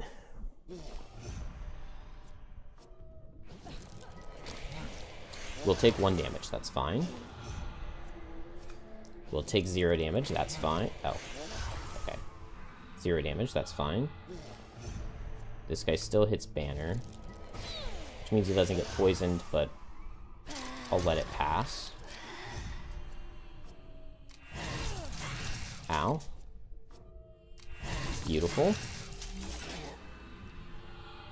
Oh, and he didn't hit Deathwalker. Okay. Now. Very low. I'm very low. But maybe we can get something here. I could potentially... Well, what can I potentially do? Exploding Corpse sounds nice to me. Plus, I want to go fast, basically, no matter what. Wrath of the Turned Earth could give my summon an extra attack. If I can get a kill here or here, a kill here on the Living Bones makes Exploding Corpse go crazy.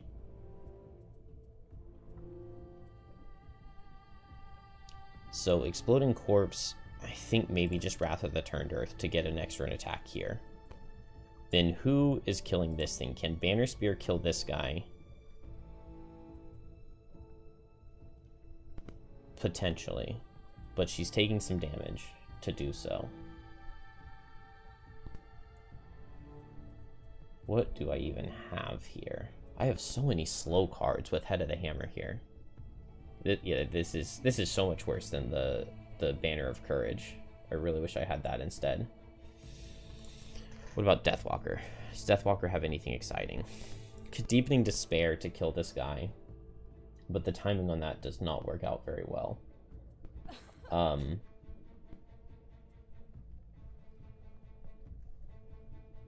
What can I do? The fact that I don't have Fluid Knight for the top is kind of unfortunate. I guess Deepening Despair isn't that bad. I can hit this guy and potentially get some damage into him. Maybe I activate Strength of the Abyss and I just eat a shadow for the extra damage. The problem is that this absolutely demolishes my shadows.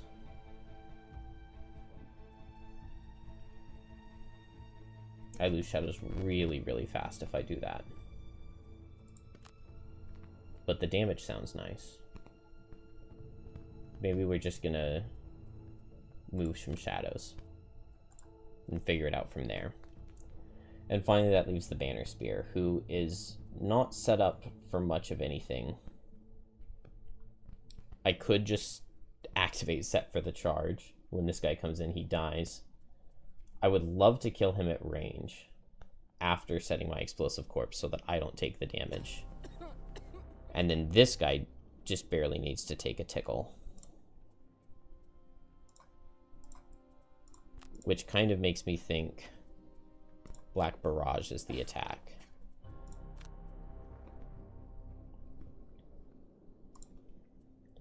And then I would love to kill this guy, which I guess could happen with combined effort, and I run to the back.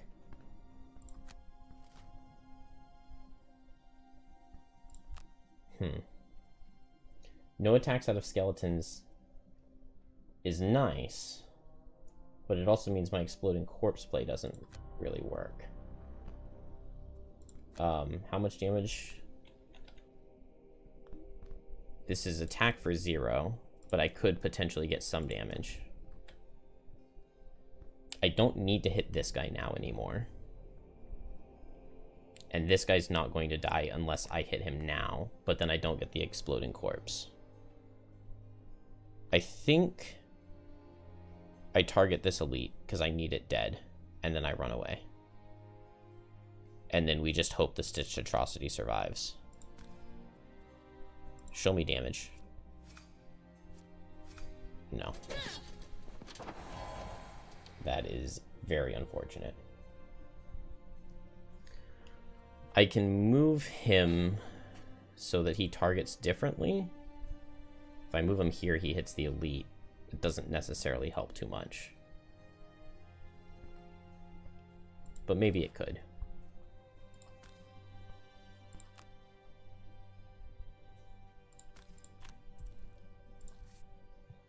And do I want anything on these guys?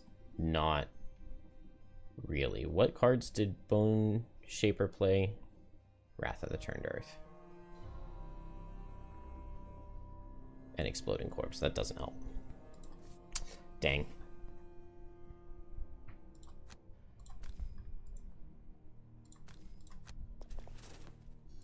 Not quite. I don't think it's possible.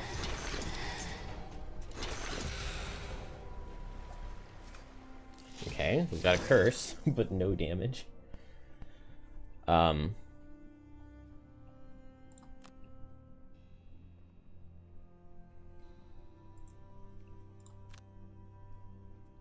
If I play Exploding Corpse and I kill this thing, then I lose my summon, almost guaranteed.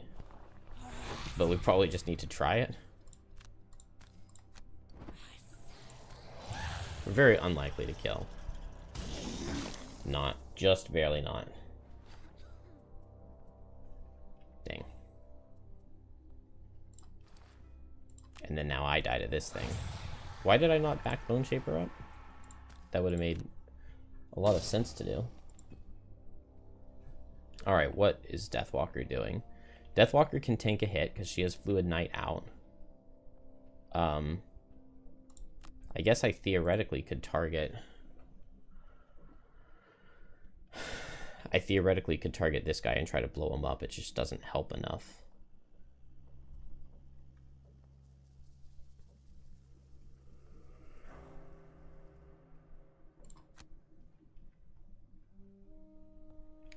And then to suffer 2 damage is rough.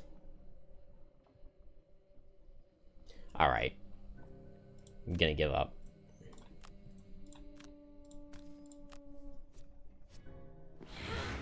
Oh, +1 wasn't even enough. Yeah, that's pretty brutal.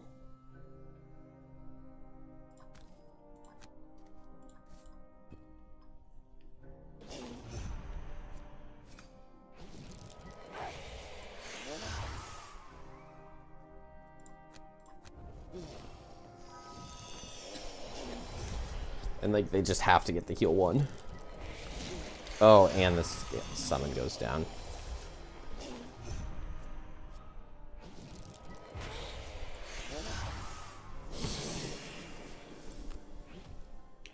Dang.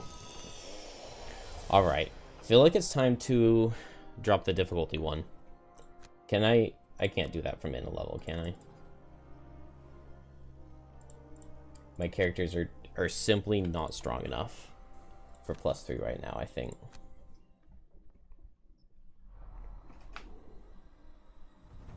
And still +2 will be very rough.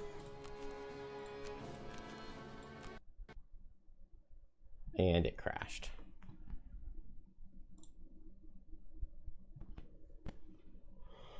Ooh. I like that level though. I mean, I feel like,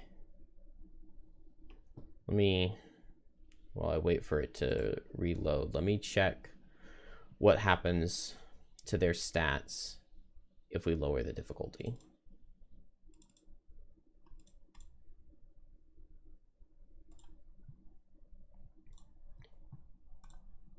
Set scenario, Spire basement against level 5 monsters. We can go here. So level 5 monsters would be 9 health and 13, 3 and 5. It goes from 3 health to 6 and 5 health to 8. 9 and 13 to 12 and 18. That is such an insane increase from 5 to 6. Attack stays the same. Attack stays the same. So it's just their healths that go up. But they go up by a ton.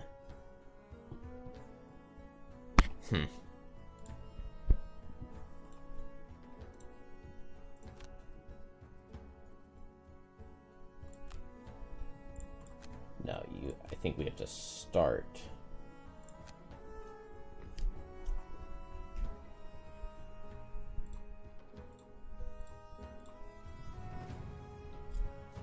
The game really has not crashed very much. I think that's my 3rd crash. And one of them was because I enabled the undo functionality in the middle of a scenario. So, like, that doesn't really count. Like, you had to expect that to crash.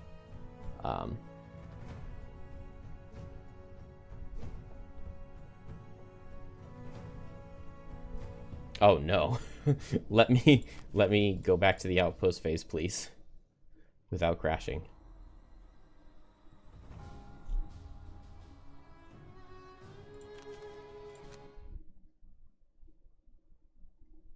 Maybe? I think so. I think it's gonna work. Okay, cool.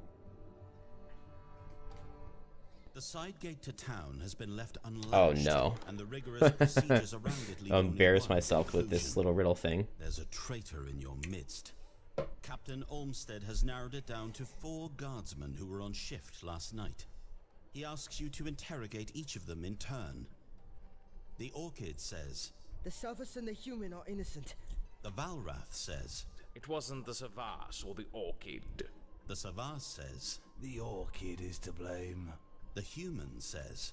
It was either the Savas or the Valrath. You're pondering who did it when a glowing portal opens and out steps an Esther in an unusual hat. I don't know why the Aether He isn't an smiles, option, because it's his obviously the translucent Aether who did skin it. A swirl of star stuff. Quite the conundrum. I should note that just one of them is lying. Before you have a chance to inquire further, he's gone. Who unlocked the gate? Okay. So we have a little logic puzzle. It should be relatively easy, I think. I do not remember the answer.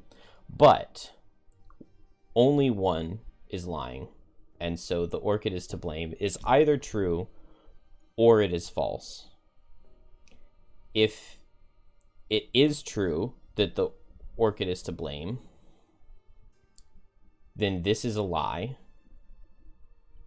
But then this can't be a lie, right? If this is true, then the Orchid did it.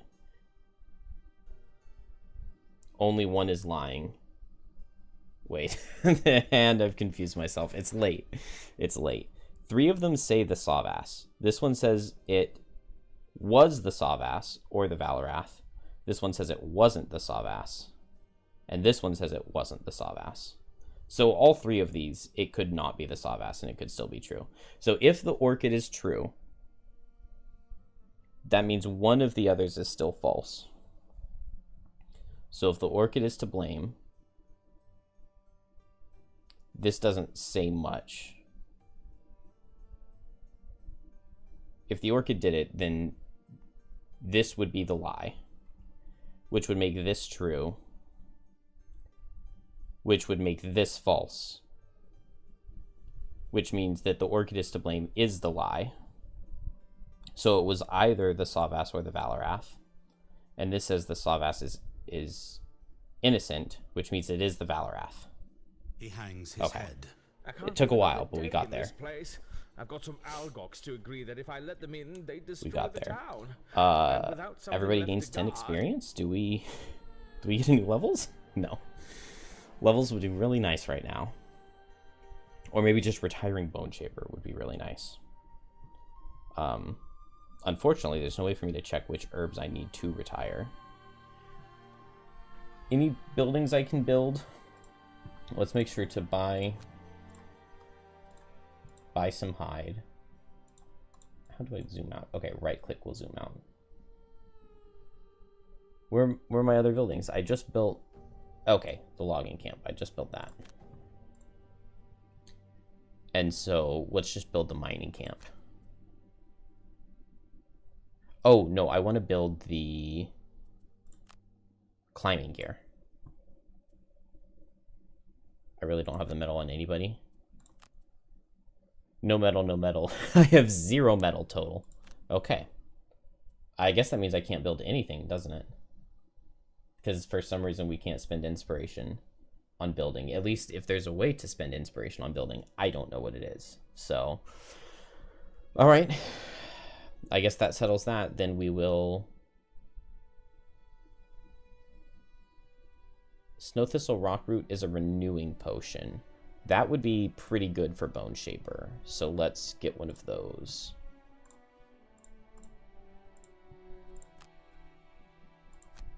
And we'll put that on. And now we can refresh our Warden's robes.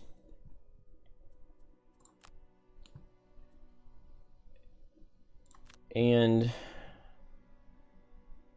I guess I could go right back to the level I was just playing. But maybe now that we're down at difficulty, a strong foundation is doable. Still going to be really hard. Still going to be really, really hard. Because they optimize all of their pushes into the hazardous terrain. Well, we don't have a choice here because we don't have the power core thing. So we'll just gain 3 experience.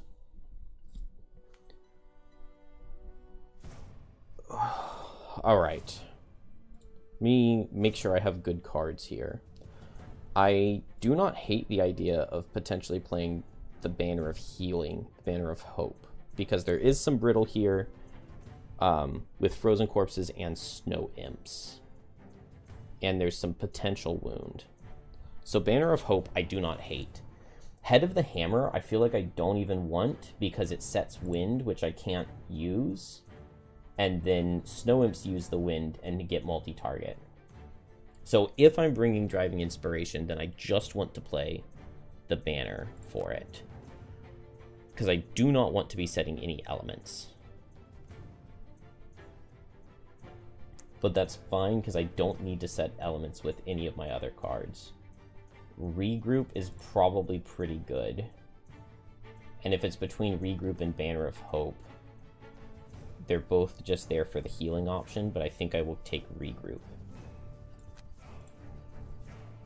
Bone Shaper. My cards are probably pretty fine.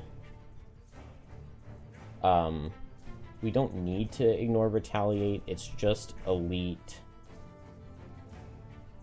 Ignoring Retaliate wouldn't be too bad. I'm wondering if I'm going double summons. I kind of want to try it. That means I should probably go heavy into defense for them. That's okay. Let's just go with Bone Shaper the way she is. And I definitely don't need Shadow Step, I don't think. So I could take Rest and Shade. If I want to spam Shadows out and kill the boss with Wave of Anguish, which I kind of do, then Rest and Shade could be nice, but it's not necessary. Let's just bring Wave of Anguish. And I think we can make this work. I guess we'll go for 7 XP or fewer, but we're probably going to get more than that. Only short rests, move no more than 2 hexes, 2 cards to the lost pile. I'm just not going to get any of those. Long rest at full health after having suffered damage. Applying negative condition to an enemy that already has one. We'll go for that. I'm confident. I've listened to this thing twice because I have failed this level multiple times, but we've got it this time. We have got it this time. The push makes things difficult, and the hazards on the map makes this difficult. The monsters add push 2 to all of their attacks. And push 2 is a lot of push. And there is icy terrain, which leads you straight into hazards. So it's very, very easy. It's very, very easy for them to just push you into this hex and you go either this way, or push you into this corner down here. So we want to avoid the corner.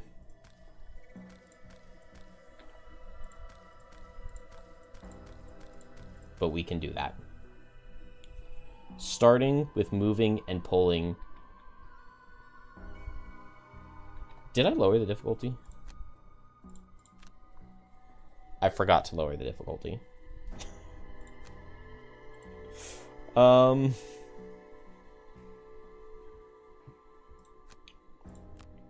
said it would be doable because I lowered the difficulty. Then I didn't. 12 health instead of 9 feels a little bit evil.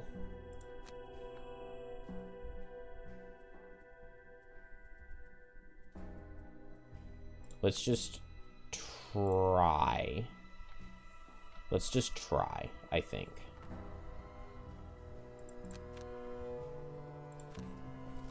We've got a pretty set turn 1. It is attacks out of Snow Imp, but at least that means they're getting closer. Maybe next turn they can move and heal, and then I don't have to deal with too much brittle.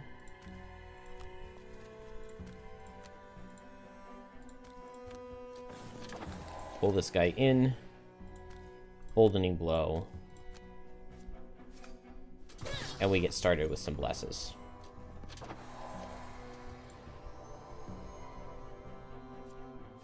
I'll get pushed this way. Shouldn't be that bad. Unfortunately, the shield doesn't work correctly, so it doesn't matter much. Let's see. Let's just place some shadows out here. And then we'll get one right here. Unfortunately, there is ice, so it's pretty likely that these guys are going to be hitting multiple targets this next turn.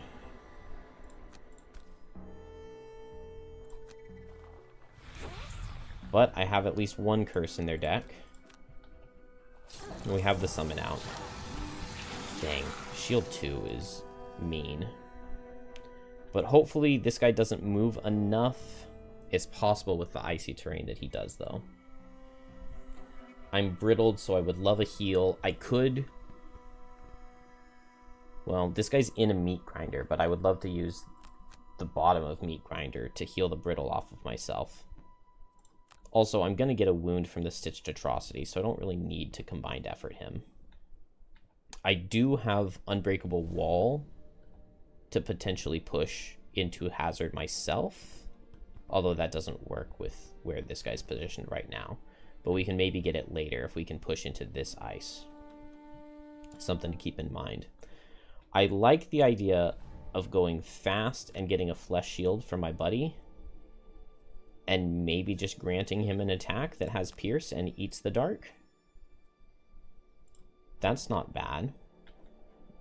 Deathwalker, maybe I just try to kill this Snow Imp with Fluid Knight, and then I can move shadows into position. It will reset the dark, but there's ice anyway, so if the Snow Imps are multi-target, they're just going to hit me, and there's nothing I can do about it. If I run in here and heal the brittle off of myself, Stitched Atrocity hits. I think I'm pretty guaranteed to not be pushed into the hazardous terrain. I would love to hit this guy, but I didn't bring any ranged attacks because they always set elements. So I guess that means I'm left just doing combined effort, which isn't bad. Okay. Frozen Corpses will be brittling. Living Bones will be hitting for 4. And Snow Imps will also be brittling. So that's pretty atrocious. I have a Flesh Shield. Is there any world where I want my Atrocity to come out here? I kind of think there is. Oh, he doesn't have move 3. It's move 2. Well, never mind then.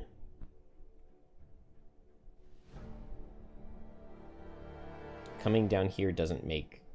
No, it doesn't make any sense. I want him to stay here. I should not have Horn of Commanded. But we get some damage.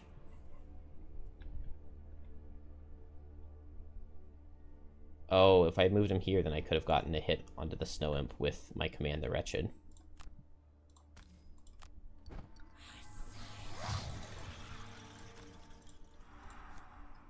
Let's get big damage. It's not bad. Immune the next source of damage. And I'm going to give a shield to the Banner Spear. Oh, if Banner Spear comes here, she gets pushed this way into Hazard.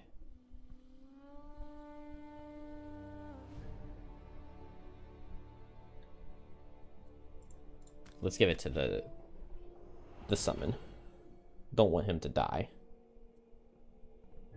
And then I'm going to health potion myself, since I've already taken some damage. Single target on the Frozen Corpses is good. It's the best news we've had so far. I really don't want to use everything. Can we just get a +1 at advantage and save the heavy sword? I'm not really doing any other melee attacks besides potentially Strength of the Abyss, so I'll just use everything. Okay, we needed it. He will now die and will not get off anything, and I can move shadows into position. The positioning of all of these monsters is going to be weird. But if I go... No, I can't move up. So this guy's going to come forward and hit my summon. Which means either here or here, but we don't know which.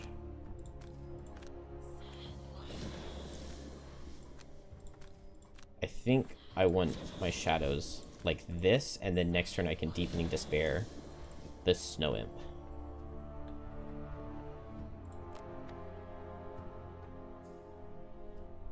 Oh, I really want to move here and hit this guy with my formation. But doing so,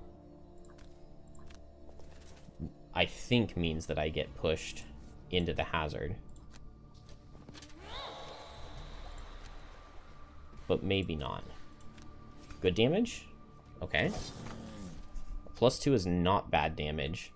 Makes me wonder if Frenzy Potion could be a thing here. But probably not. It's attack for 1. So even, yeah, I would need rolling +1 into +1 or crit. So let's just crit.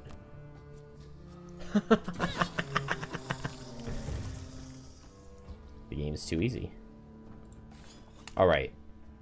The Snow Imp is going to attack me and push me this way, right? Which means that this guy will come and hit the summon. And then, on top of that, we have Living Evilness. That is definitely not where I wanted to see the curse come out. Okay. A miss there, though, I will take. Oh, and that guy didn't even reach.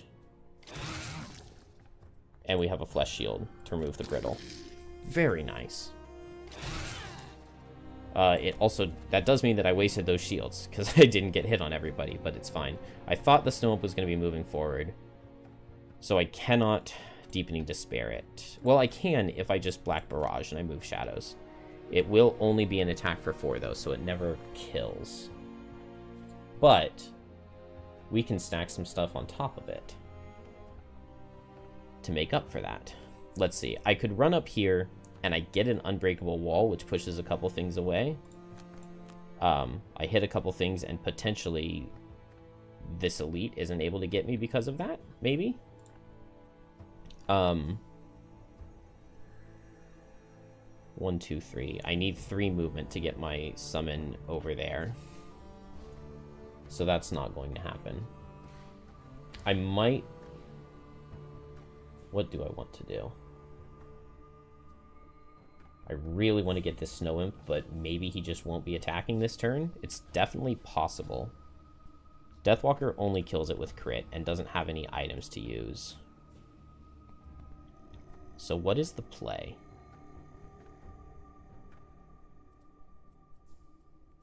I do not know.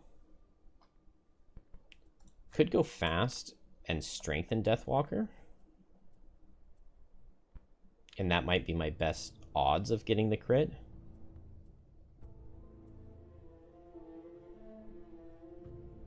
Oh, hold on.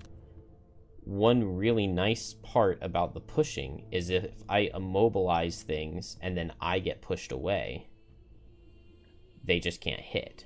So I can run in and immobilize both of these guys, and then I'll run the Stitched Atrocity away. It also means Living Bones hit fewer targets. So I will run in and do that. I'll move my Stitched Atrocity over here with Flow of the Black River. And then Deathwalker will do what she needs to do. Position Shadows next turn can Anger of the Dead, most likely, to get wounds going on everything.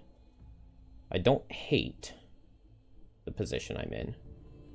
I could also Fleeting Dusk to hit all of these guys, but it's only 3. Dang, it is attacks out of everything. That is unfortunate. I want to go fast here. And I do get a wound going, but I take a lot of Retaliate. This is move. Okay, let's first strengthen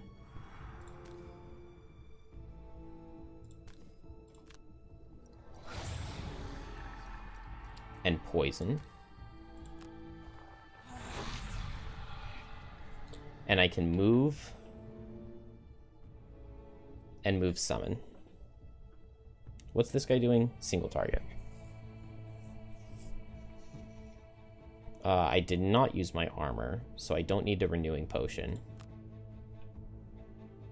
Moving up here is bad because I get pushed way over here and into hazard by... Or I guess first the Snow Imp would hit me. Unless the Snow Imp is dead. Oh, so I could have come up here and poisoned the Snow Imp. And way increased the odds of it dying. Oh, no, I can't move.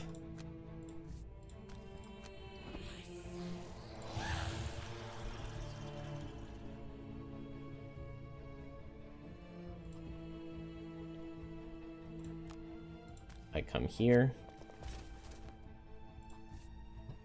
I resolved courage.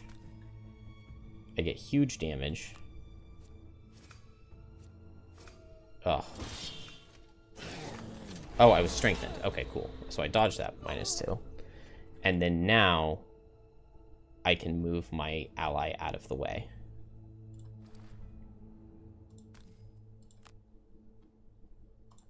And the summon lives. Do I want to move Bone Shaper as well? Why not, right? This way I can be pushed. And I just get attacked. Hopefully this guy pushes me this way and not this one. One is definitely much better than the other. And hopefully the Snow Imp is dead.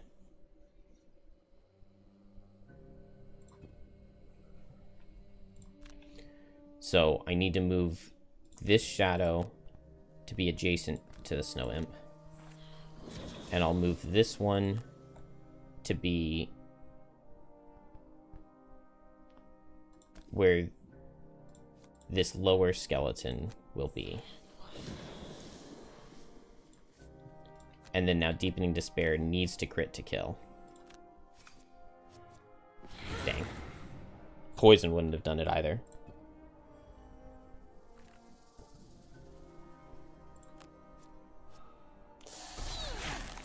I guess that's not the worst place to be crit. But this is pretty bad.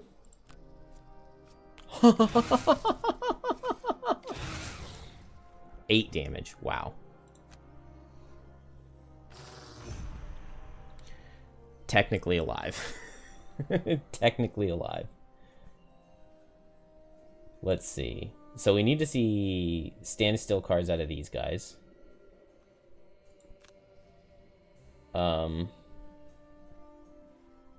I could go for a push. I could. I want to see... Yeah, if I push, then that means Stitched Atrocity can get in. Let's see. What do I would love to get in and hit multiple targets with Forceful Spirits and kill the Snow Imp. Maybe not realistic, though, so maybe I just go fast and teleport in and kill the Snow Imp.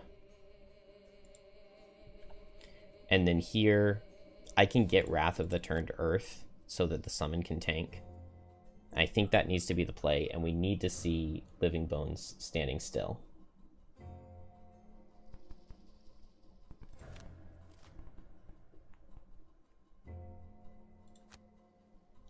So I start Unbreakable Wall. What? There we go. I can push this guy. Oh, duh, not into ice. I can push him this way. The skeletons are moving and hitting, though, which is very bad. I have move 4. Does move 4 help get me anywhere? Like, if I come down here...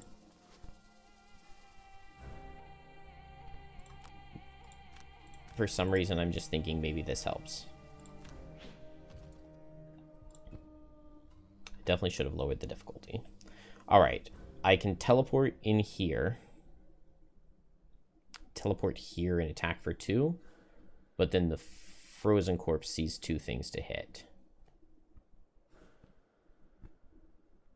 I wanted to get a wound here, but I guess that's not going to happen. I should have lost a card instead of taking 8 damage. I can't really teleport here because I just get pushed into the... I guess I could eat 1 shadow. And then I reach this guy from where I am. And then maybe I just don't even move.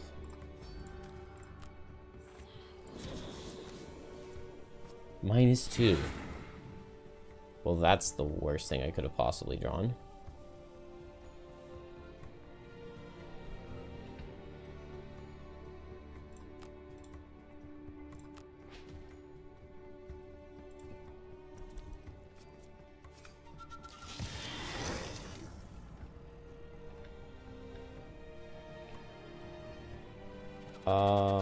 Well, I was planning Wrath of the Turned Earth Bottom. But now, I just need to see some misses, maybe? We set Exploding Corpse. We attack this guy. We kill him. He explodes, which kills the Snow Imp. And then now, I Renewing Potion to get back my Protective Scepter.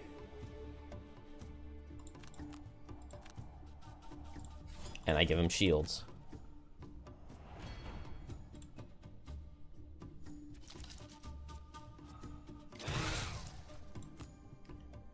Deathwalker gets crit. Okay, but survives the push. Oh, I get pushed here.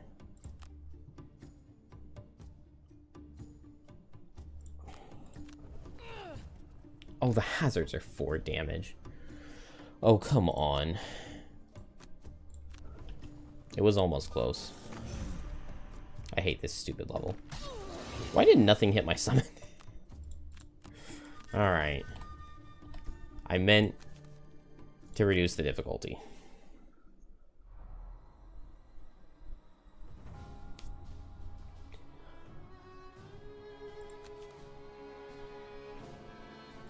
I would be very impressed by someone that's actually able to play on unfair and like beat the whole thing.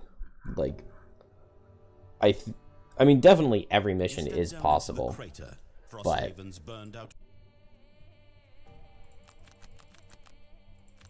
you definitely need a lot of luck, I think.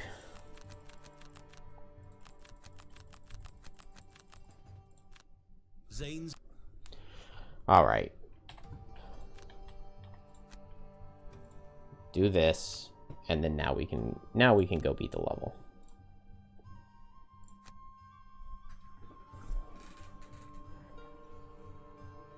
A clanking ahead causes you to take cover behind some trees.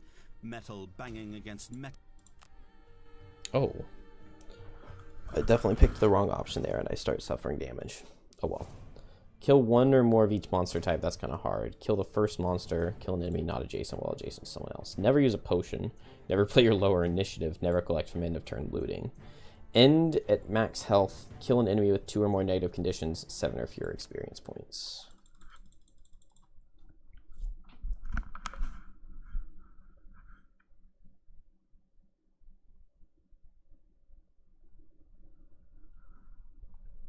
This should be much more manageable. I want to see what that Frozen Corpse health is like. It was 15 and 23, I think. And now it will be... Oh, it was 17 and 24? Or did they nerf it a little bit? Now it'll be 15 and 20, but with only 1 shield. Yeah, 15 and 20, but with only 1 shield and only 5 health on the Snow Imps. So they go down much easier. And so we'll start the same.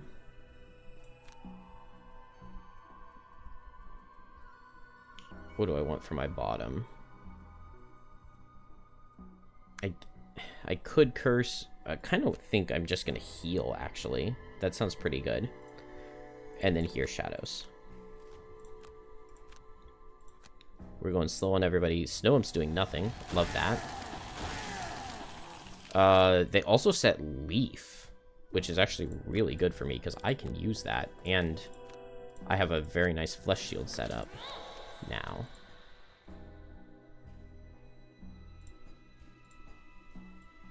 please. Let me... There we go. Alright.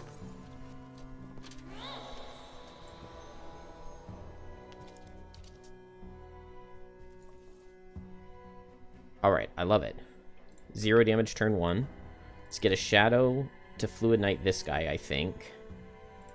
And then maybe just shadows underneath. And I can Anger of the Dead. It's not required, but...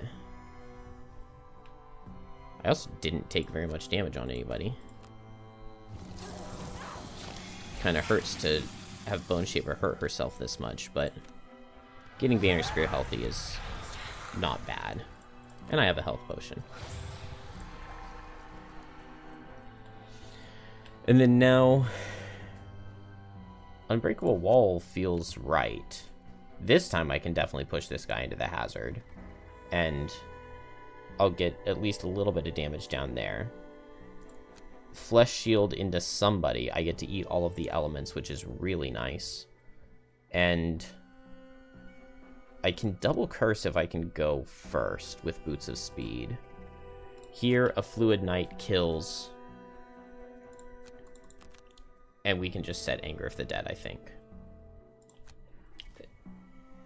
And it's heal out of Snow Imps. I love it. Let's go first so that we can get the 2 curses. Low damage out of skeletons.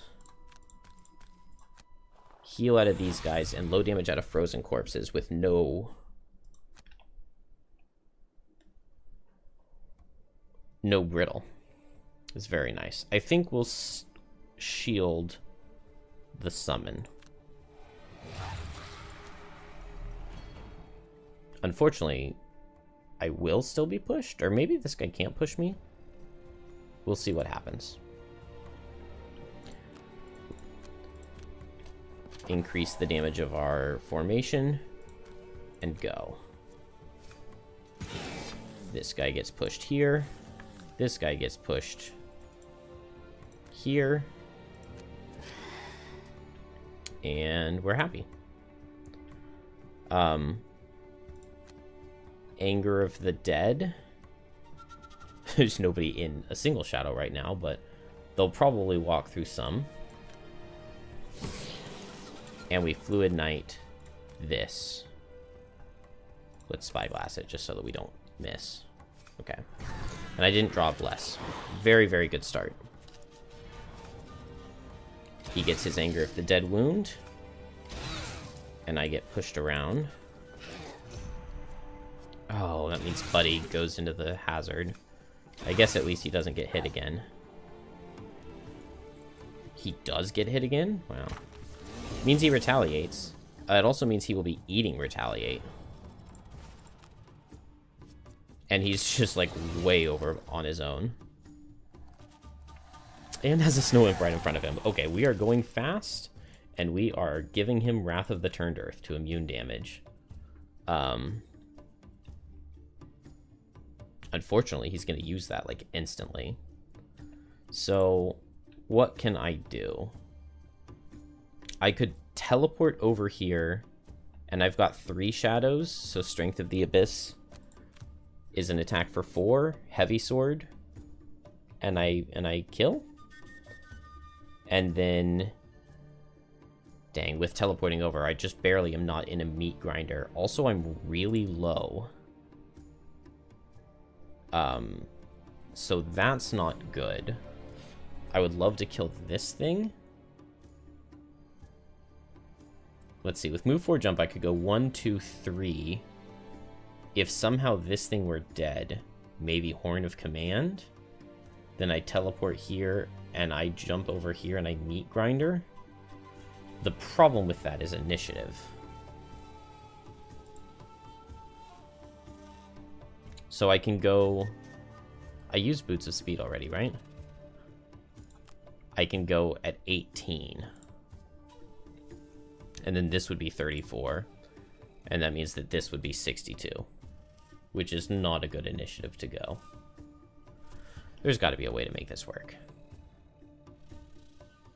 Oh, I've got my helmet. So I could go at 25. Barely doesn't work. Is there a way? If I Horn of Command here and then move him here.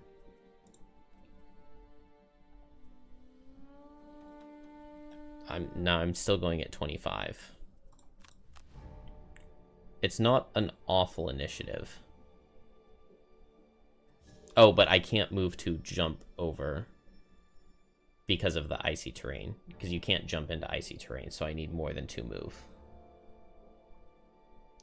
Is it possible for me to get the summon there? 1, 2, 1, 2. No. Dang, it's just so close. Alright. I can move Deathwalker out of the way, step forward, and tip of the spear. And it's good, but this plan feels like it's missing something. It's missing safety for Deathwalker. But we get a little bit of that with Living Bones not attacking. So Deathwalker moves here. I don't need to move Bone Shaper. I move here, and I tip of the spear. And I get okay damage.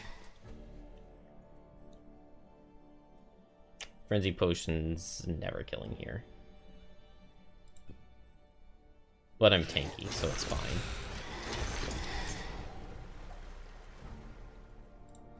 Oh, okay. Horn of Command the Atrocity so that he doesn't hit this guy and take the Retaliate. We go into the Snow Imp. Dang. Dang, +1 would have killed. Oh, I played Command the Wretched instead of...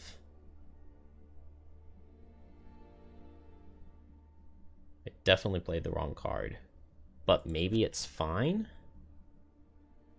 Because maybe I just get out?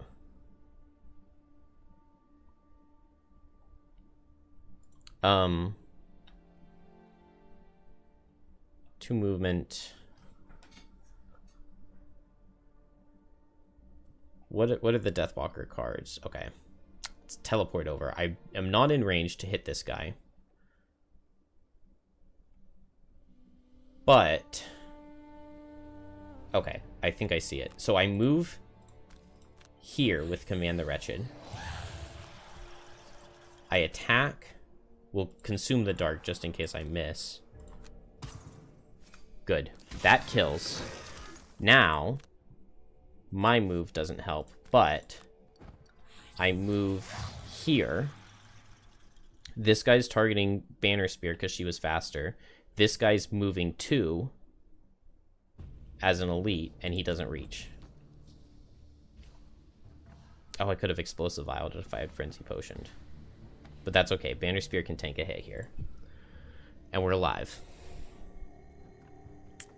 I could go for multi-hit. But I prefer this. Oh, especially if I kill.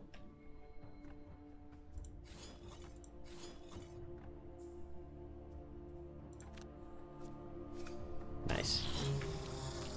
Okay. And then I guess I can go at 11 next turn, so I'll pick up the loot.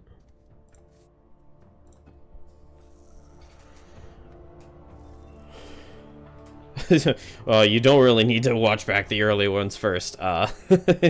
There's just a lot of losing. It's been like 14 hours, and I think I have 8 wins. I did drop this down to only be +2 instead of +3 on this attempt because my previous attempts did not go well enough. Move 4 jump with Meat Grinder here would be so good. Unfortunately, I'm very, very slow, and I don't have a move 3. That sucks. Digital version is definitely significantly harder than Tabletop Simulator because, you know, in this scenario, for example, if I'm standing right here and this skeleton has push 2 on all of his attacks, it's perfectly legal for me to decide that he pushes 2 this way, not into the hazardous terrain. And the game has the monsters act smarter so that they always push into the hazardous terrain. Unless I'm wrong about that rule, but, you know, nobody ever corrected me when playing on Tabletop Simulator that I can choose to not be pushed into the hazardous terrain. Whereas digital does not give you that leeway at all, which makes it much more difficult, I would say. I think we just go fast and grant attack. I go fast and back up and deepening despair because I'm low. And then here I just go as fast as I can and I run in. And I don't hate the idea of just healing the summon. Maybe moving forward, healing the summon, healing the banner spear, tanking. Hopefully nothing under speeds 25. We could see 20 here out of Living Bones, and that would be disastrous. 12 is not disastrous, though. That's very good. So I will back up.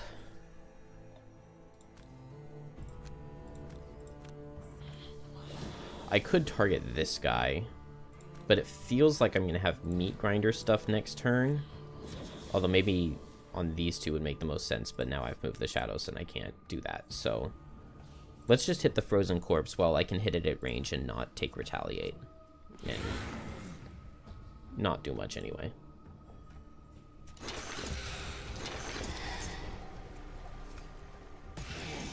Alright. We get a tickle of damage. What is Banner Spear doing? Moving 1, 2, 3. Okay, perfect. Then we'll just grant an attack, I think. And I guess I myself move forward too, because I don't see any reason not to.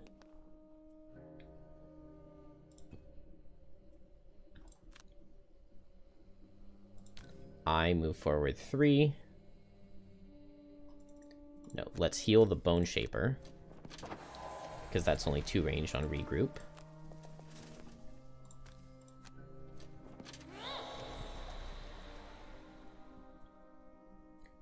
And I'm going to need to go fast next turn to not be pushed through the hazard.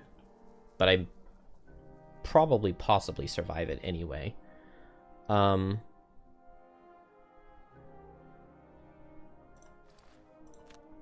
kind of want to recover or set for the charge just to be able to go fast. Oh, I don't have Meat Grinder.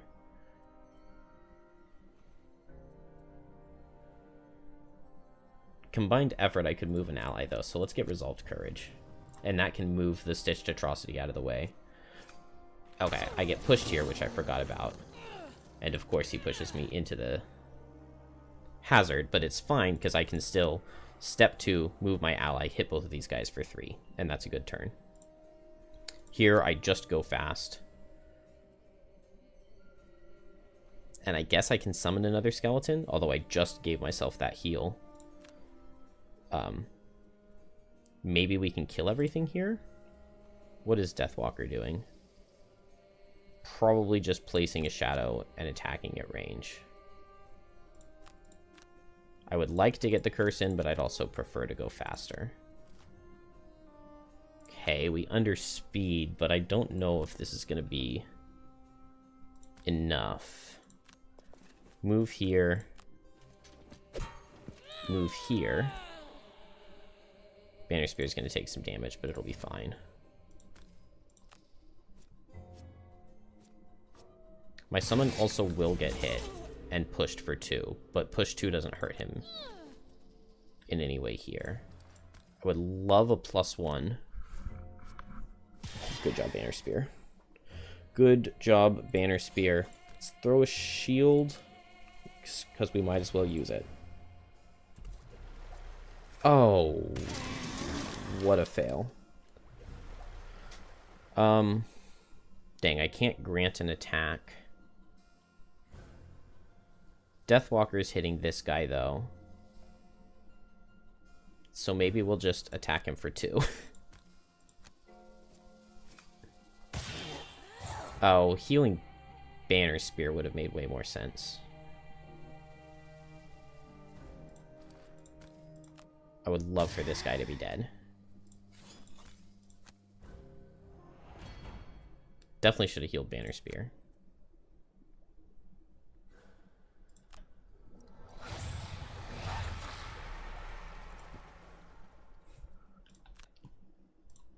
Please do not miss. We already pulled the -2. And I can get a shadow. Then it's a very long rest.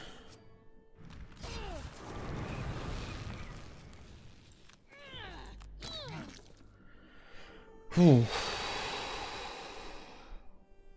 All right. We're alive. Also, let's see, he has to go 1-2 or 1-2. So he should always be focusing Bone Shaper, and the only thing he could get would be the card he just drew, which I don't know if it's a shuffle or not, but he would just go here and he would hit 2 targets. So I actually think that this is a safe long rest for these 2 characters, unless I'm wrong about something. Or unless he crits Bone Shaper. I'll take a miss.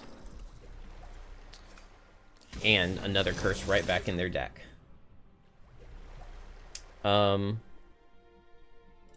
Sure. Poison him. Get another skeleton. And I still have Warden's Robes. So I think that keeps this guy safe enough that we'll make it. Tip of the Spear can be good. Boldening Blow is really good. Unbreakable Wall is decent here. I need Regroup to heal up, but I think we drop Unbreakable Wall. Oh, I can move somebody. What formation do I even want to use on this guy?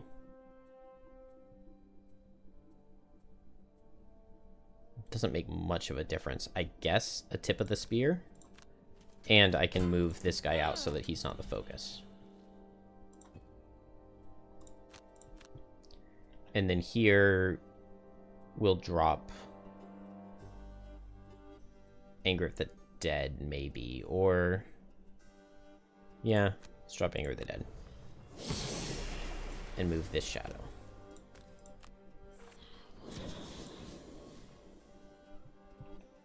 Alright. I want big damage, but I'm probably opening the next room in this rest cycle, which makes me want to save Fluid Knight for in there, because it is just my best card, my best thing that I can do. Long rest. I could just go late on everybody. I'm not afraid of anything he does, and like if he hits the Shambling Skeleton, who cares, right? Which makes me want to just heal things up. Meat Grinder, Regroup, heal up. Deepening Despair could be good on this guy, but I don't have a shadow there. But I can make one with Call to the Abyss, and that works out perfectly.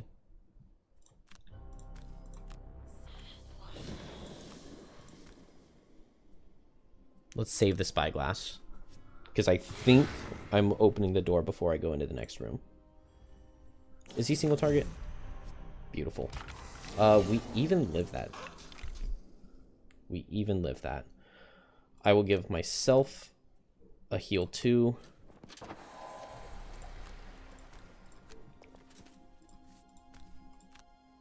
I guess this doesn't help that much because he's about to walk in and get retaliated on. Not if he draws the Bless. Well done. Well done, Skelly boy. I'm a 12-card class. I played 1 gloss. I have 1 active card. If I lose a card, I lose a turn. So let's unsummon the skeleton. If I can do that.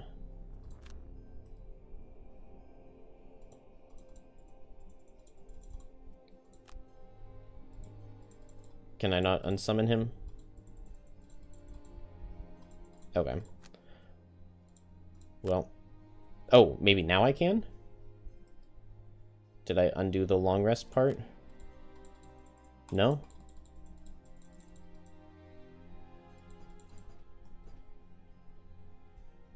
Definitely feels like there should be a way to unsummon, but I don't see it. Oh well. I'm going to pick up that loot because I want it. I probably want to save Transfer of Essence. Purely to heal up the Banner Spear. We can get rid of the Unearthed Horror. I don't think I'm going to be able to play that summon as well. And I just need to heal up, and I can go over to the door. I can pick up this loot along the way, I think.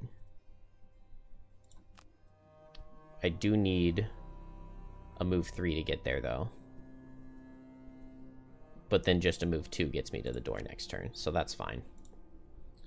Deathwalker will just move shadows over and teleport to them. And Bone Shaper, I want to pick this up, and I guess I'll move summons.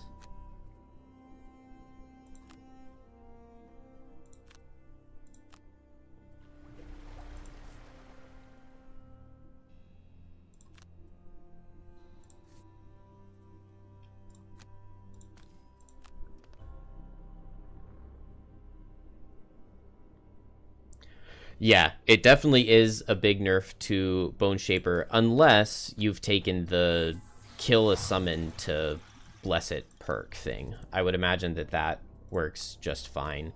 I think I also could have unsummoned it earlier in the turn, and it could have worked. When it wasn't the Bone Shaper's turn herself. Like, can I... Well, maybe I can't unsummon it in the middle of the turn. But definitely, I mean, it needs to be a thing. I would assume it's possible, and I just don't see how to do it. But maybe it's not, and that is a pretty big deal. If so.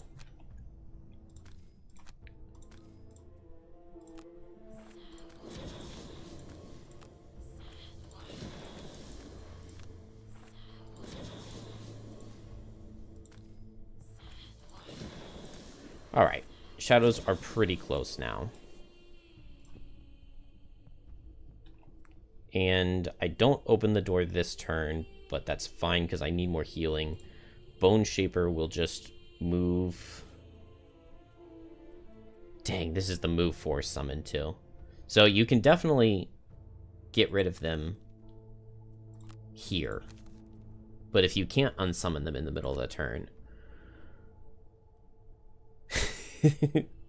Yeah, I mean, hey, bless Bone Shaper if you can get a stacked up Bone Ball that's doing base attack 8 and Bone Ball's turn being attack 8, then you command and attack for 9. And if you have some blesses, maybe from a Banner Spear and from your own skeletons, maybe even that that card where you damage yourself to heal 4 on all allies and bless them, that could be good. Let's see. I really want to get my elements and move forward. Because I want to give Banner Spear a huge heal. The problem is that just moving... It's going to take me forever to get over there because I don't have my move 4 summon because I couldn't unsummon the skeleton, and I really needed that move 4 card for that. I guess that means that maybe I'm going to Boldening Blow to move Bone Shaper further in. Which is a little painful, but... Maybe we don't open the door this rest cycle. I want to say my move 2, so I guess I just teleport over. I've got my move 1.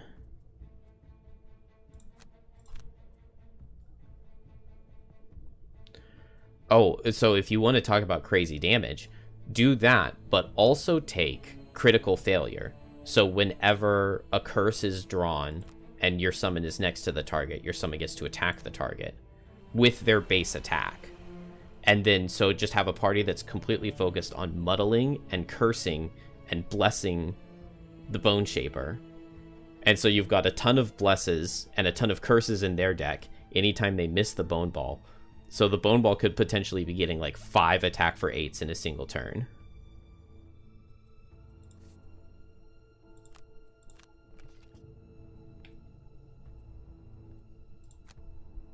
I tried that once and it wasn't very good. But it sounds like it should be good. Wait, what? You can't do the sacrifice part of Putrid Cloud if there's nothing to attack?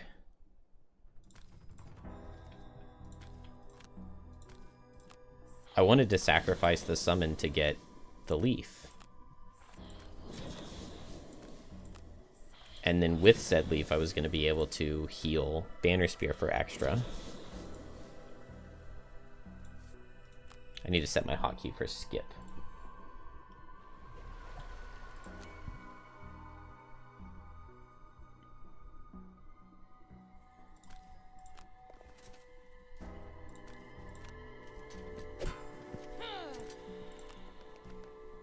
I guess if this guy's going to be alive, then I'll move him all the way here.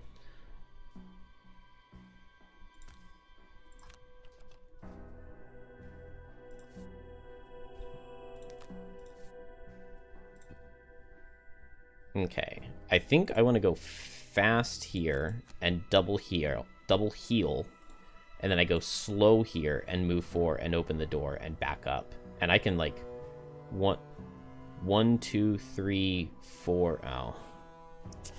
I guess if I don't mind taking the hazard damage, I could go 1, 2, 3, 4.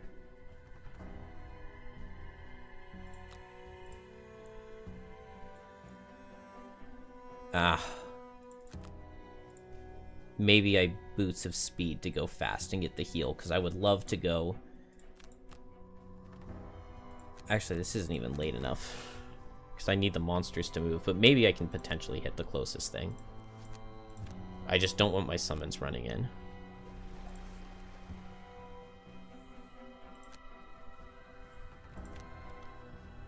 Okay, not the way I thought he would move, but that's all right.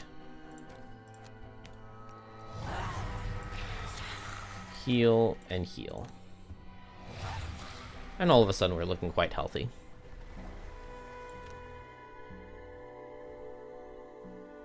Oh. 1, 2, 3, 4. Yeah, that sounds really bad. I'm gonna take the hazard damage, because it gives me so much more movement. Okay, good. I can hit this guy with Fluid Knight. Alright. This is not too bad. I think we can get there. Late move out of Snow Imps is fine. Low move out of Frozen Corpses is good. 12 out of Living Bones is fine. So I just back up I might as well come all the way back here, I think. Because it just takes me 1 point of movement to get back, and this puts me far away, because I'm very possibly long resting.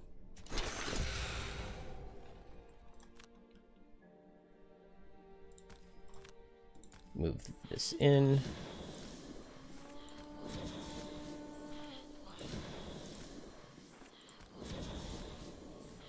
These shadows did not get in very far, but we got there enough, and I saved all of these items for a good Fluid Knight here.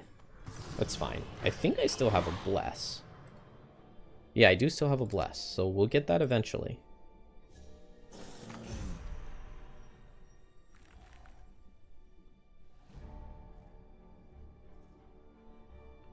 Maybe it was a little dumb to open the door here, but I can Flesh Shield, also play Wrath of the Turned Earth. This skeleton's just gonna go 1, 2, that's annoying, but if we're getting attacked a ton, I may activate Wrath of the Turned Earth, or I may just do Flesh Shield. And then Long Rest feels good here, I think.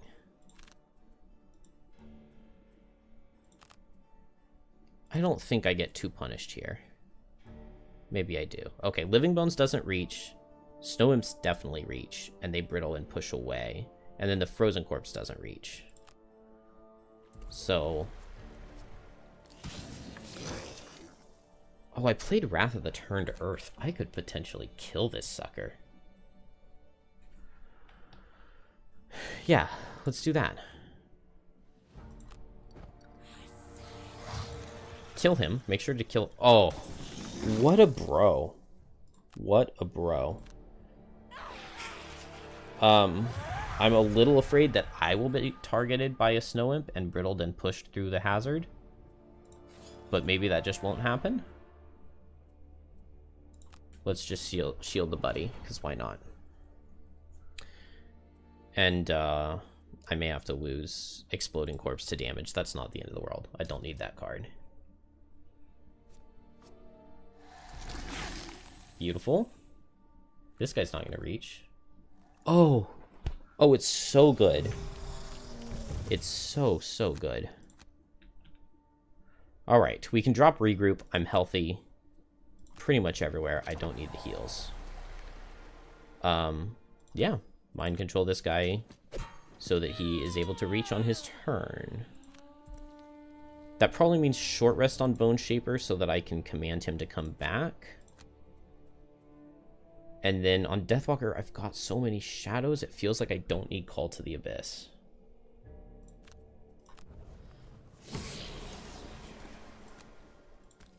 Maybe that was dumb. Because I really want some Fluid Knight stuff. Oh, that was really dumb, because I would love to attack all of these guys with Fleeting Dusk here. That would be insanely good. Maybe instead, I can just teleport in and Strength of the Abyss and kill one of these. And I will Horn of Command. I am going to short rest here, so let's get rid of this. And we'll Horn the summon in, grant him an attack, and maybe kill both Snow Imps, and then use the bottom to move him away. Meanwhile, I guess I can just run in and do ranged damage. The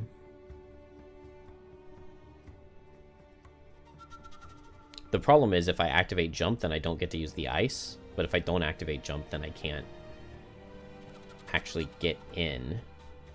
And I don't have my push to move here and push this guy away so that the Stitched Atrocity can get in. So I need to go a little slower than I would like to.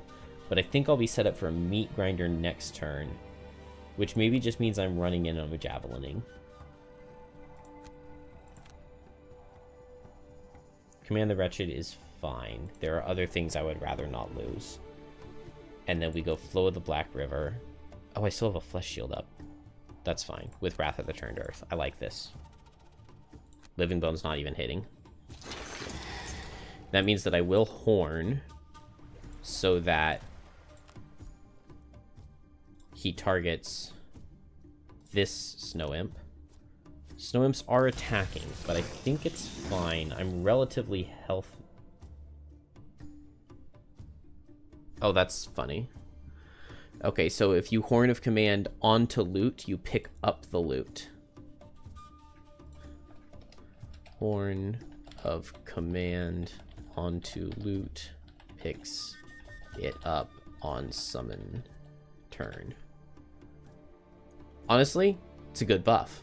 I like the buff. I think that that should stay. But I do believe that it's incorrect. My summon should not have looted that. Grant him an attack right here. Beautiful. What a monstrous summon. And then I have move 2, command him to move 2. Honestly, I don't even need to move him away. Banner Spear's still going to be able to get in and hit because she's attacking at range. So let's just leave him here. He's healthy. His Banner Spear just comes down here. I guess I attack this. Get good damage. Shield my summon. And then Deathwalker teleports here.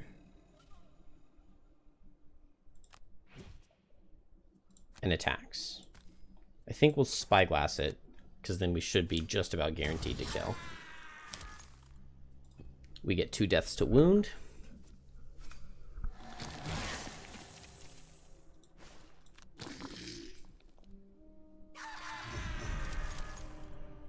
Easy. How did I think that this level was like insanely difficult? I have a combined effort boldening blow here. Stack some blesses. Very nice. Go fast. Looks like I don't have a granted attack, but maybe I heal up. I don't even know. Nobody needs healing. Maybe I strengthen. I don't know. And I can move Shadow's Deepening Despair.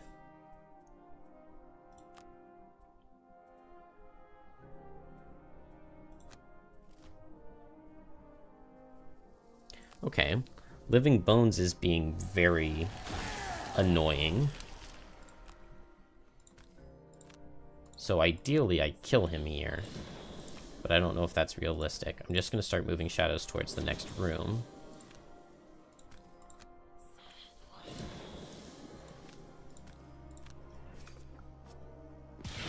Oh, no, he's not being annoying. He's disarmed. Duh. Oh, okay. I got that Horn of Command bug again, where now I just get to permanently have Horn of Command every turn. Did I Horn of Command on a long rest? I don't think so. Let's strengthen... Do I have line of sight? Yeah, I should.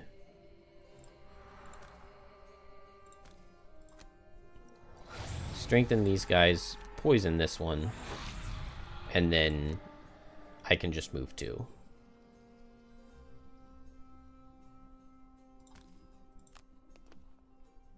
And pick up some loot.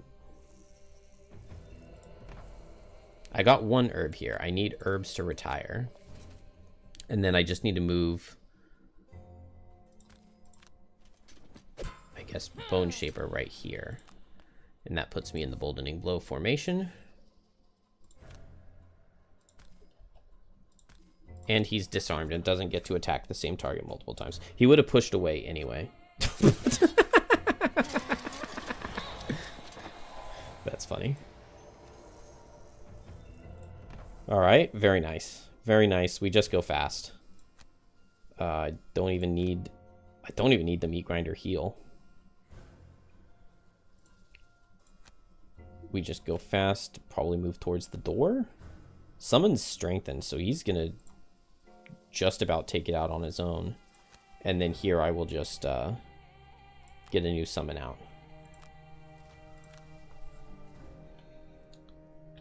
Let's see. I guess I heal Bone Shaper. I cannot believe how much better this is going,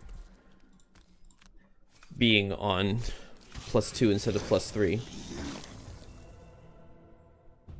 What 3-man starting party would be optimal on hardest difficulty? And also, hello, Fishbone. Optimal for hardest difficulty. I think the first thing you want is a drifter with a relatively early retirement. Something that can be done in like 10 scenarios pretty easily. Something like kill 2 Algox guards, robotic bolt shooters, and lurker claw crushers. If you have that, then you'll have a drifter for super early. Drifter just simply has the best base stats, which makes it very good early. Wow, kind of unfortunate blessed draw there. Who else is pretty good? Blinkblade is fine early.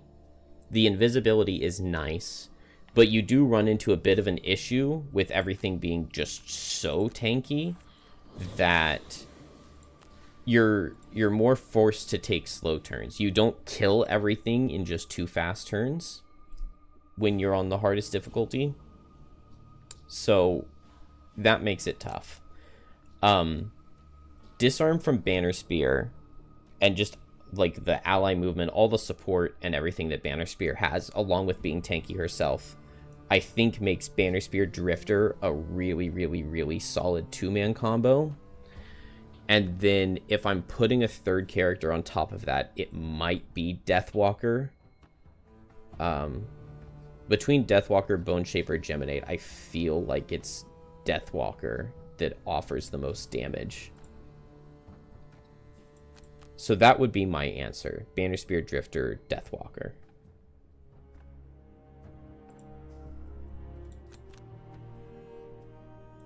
But you could put Blinkblade instead of Deathwalker, and I wouldn't give you a hard time.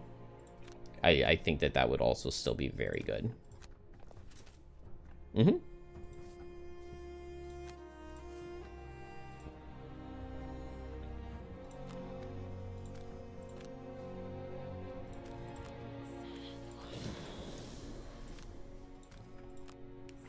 Uh-oh. I positioned that shadow very stupidly.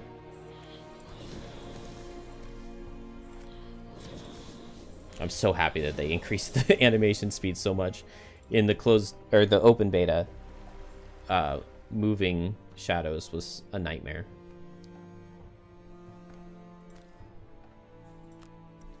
Stitched Atrocities shouldn't be able to open the door. He just can't even enter the icy terrain because it would slide him into the closed door. That's funny.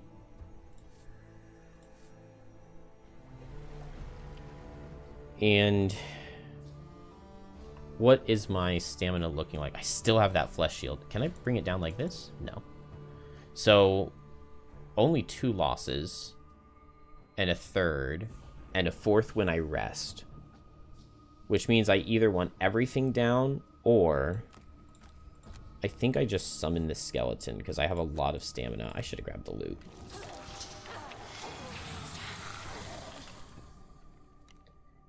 And then I long rest everyone.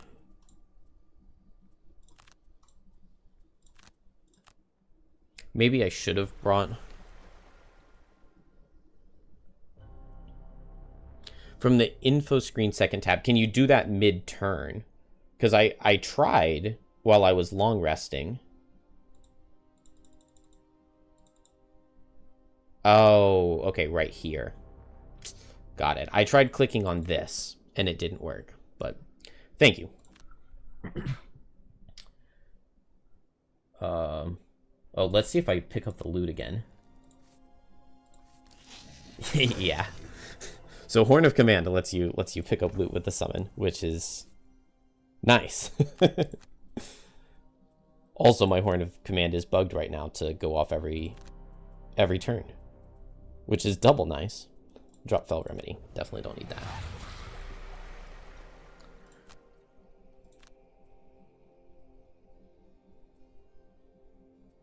What's the play here? Don't feel like I need combined effort. Might as well move, I think. I don't see any downside.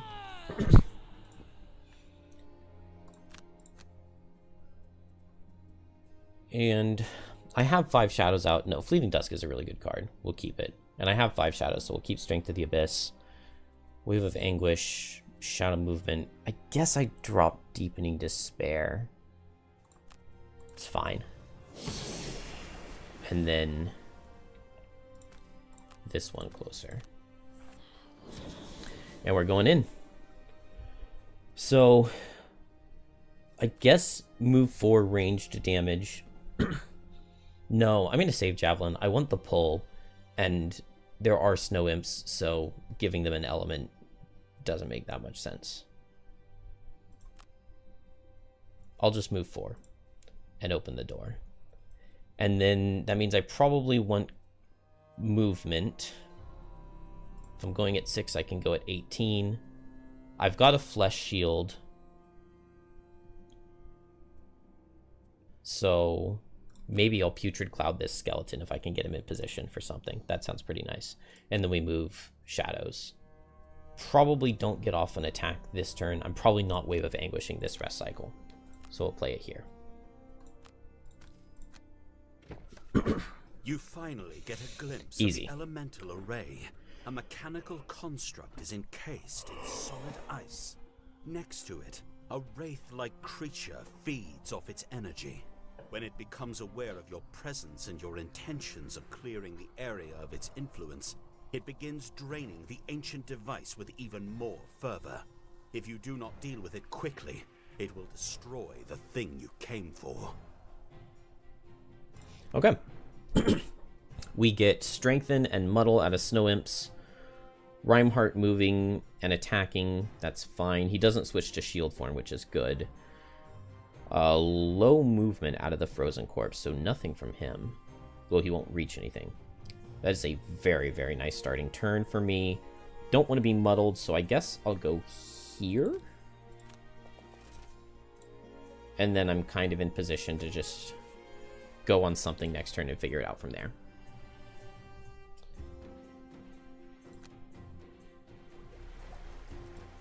Oh no.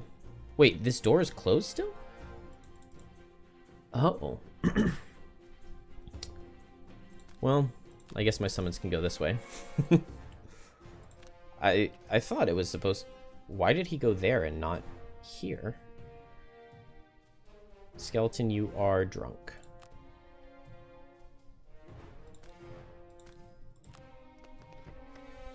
I should have Hornet commanded the skeleton to stay over this way. Oh well. Well, that didn't work out. Also, now I guess I get focused and pushed through the hazard. Not the end of the world. Oh no, it'll be Banner Spear that's focused. Banner Spear gets pushed into the hazard.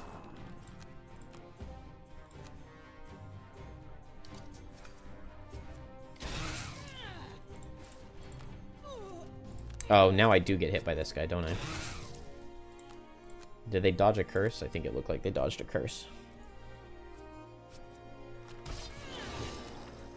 Okay, I took so much damage there. But we're still alive. Move these.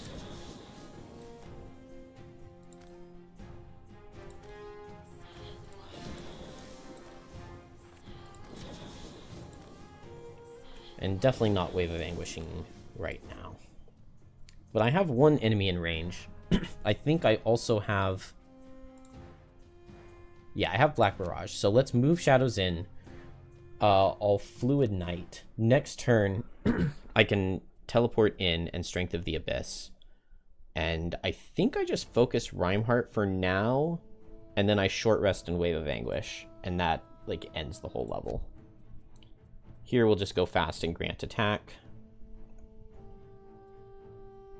Oh, dang, he's not going to get the icy buff because I'm in the way. Unless I move out of the way with Banner Spear. That seems potentially a little wasteful, though. Let's see, right now I could Javelin this guy in and... Oh, I don't have Tip of the Spear. I can almost Javelin and Resolved Courage, but just not quite. It's okay. Let's just move in and hit. Or maybe just get the Regenerate.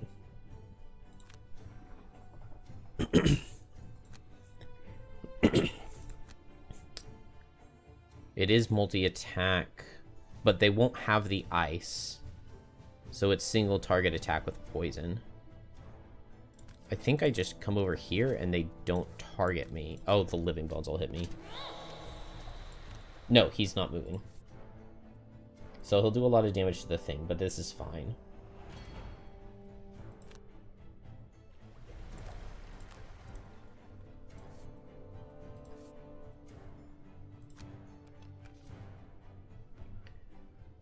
Oh, I don't know why I thought my guys were reaching. But it's still fine. Do I just do an attack for 2? No, because he would hit me with his multi-target. So I'll just get out of the way.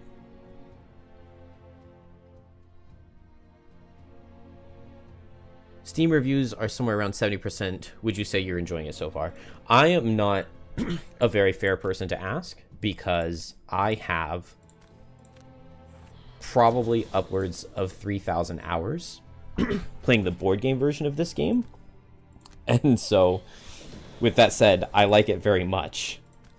So this game was probably always going to get a very high score from me.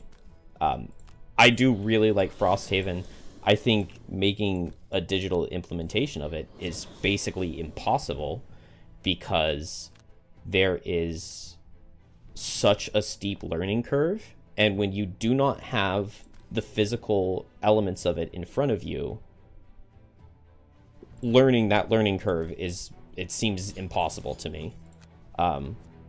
So I have no idea what it's like for people who haven't played the board game itself, but I absolutely love the game. I think it's a lot of fun. Oh, I set dark.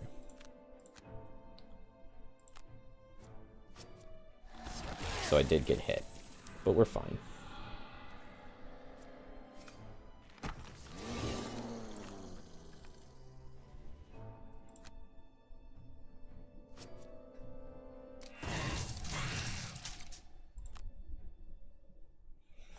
Alright, taking forever for my skeletons to get in there. They're still just not even going to reach. Can we heal this thing? The elemental anchor? I'll try it. I will try it and we will find out.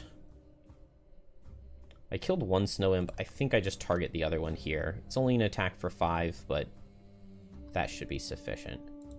And then we short rest and Wave of Anguish the boss and call it a day. Maybe range damage into the snow imp, I think. Ah, and granted movement into the summon so that he reaches. Yeah, I like it. Reinhardt switches to shield mode, though. That's very annoying. So, I move here. Grant movement here.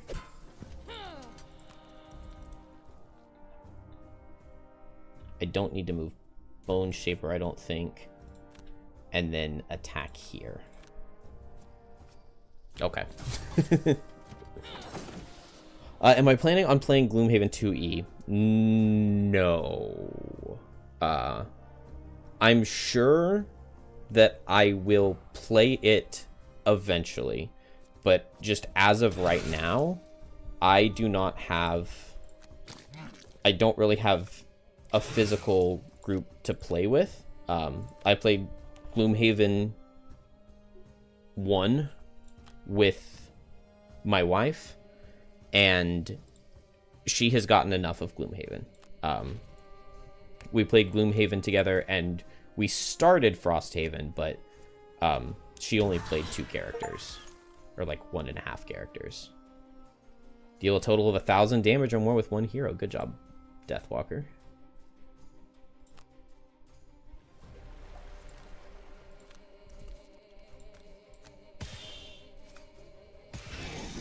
So, I would love it if the 2E characters do come to digital. Nice, I can heal this thing. I wasn't sure. I think I will do that.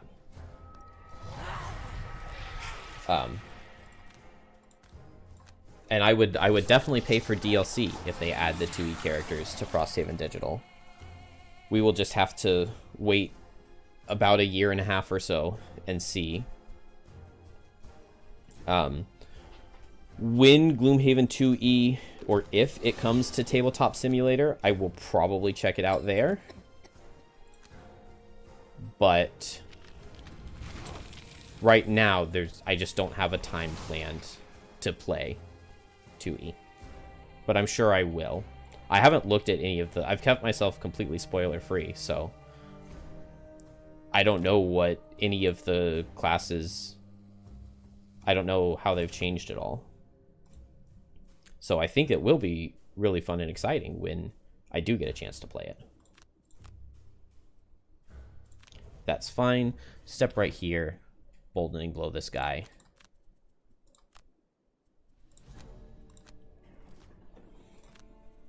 And I was hoping Reinhardt would switch back to melee mode, but that may just not happen. This guy's shielded, so I will Boldening below the frozen corpse instead.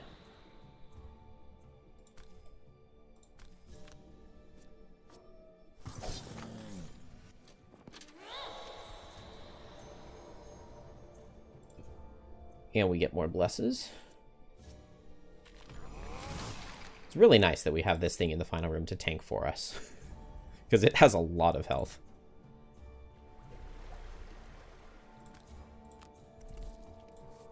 It's also really nice that the Horn of Command is bugged and I get to use it every single turn.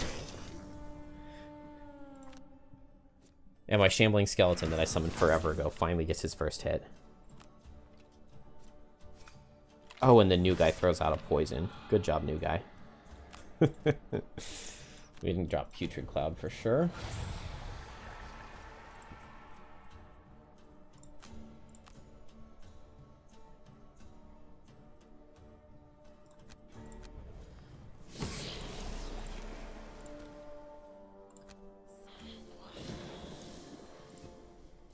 And I guess I can just go ahead and Wave of Anguish now. I think it will be fine, even if it's extremely inefficient.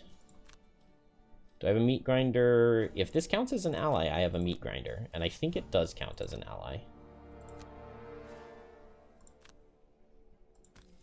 It does. Good job, Banner Spear.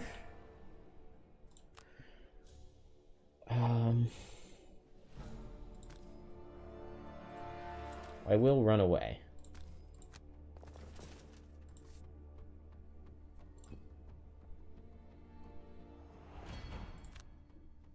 Oh, really? I went for the Wave of Anguish, and all he does on his turn is shield.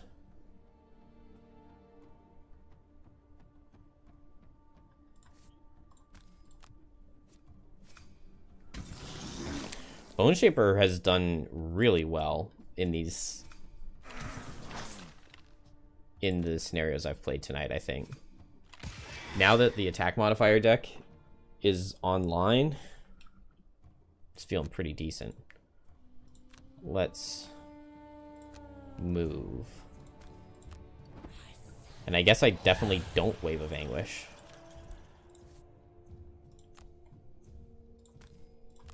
Oh. I was just playing like I only had a single summon. I could have commanded one of the other guys. Oh! Dang, I didn't think about going for the mastery. And I could have gotten it. I guess I still can, can't I? I actually could get the Bone Shepherd mastery.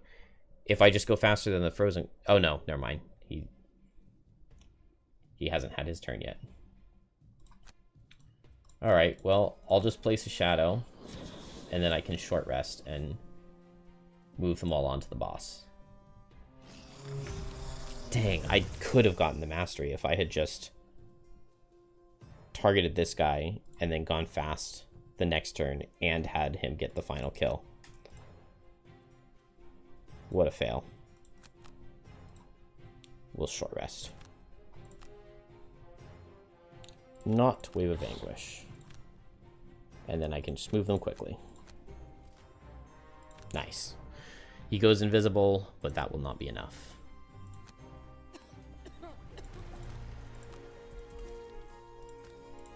Can we get a poison, maybe?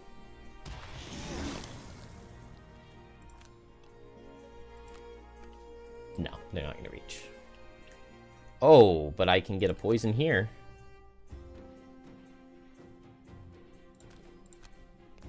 And I get a loot. And I get a strengthen. That worked out completely accidentally. Alright. Finally, I was able to conquer this level. The difference between level 6 monsters and level 5 is truly insane. Oh, I guess I also don't have to kill him, because there is this chest. So let's make sure that we don't kill.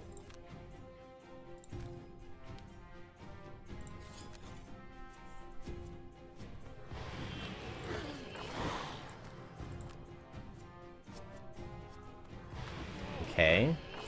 We can crit one more time and he's still alive. Now a crit would kill him, though.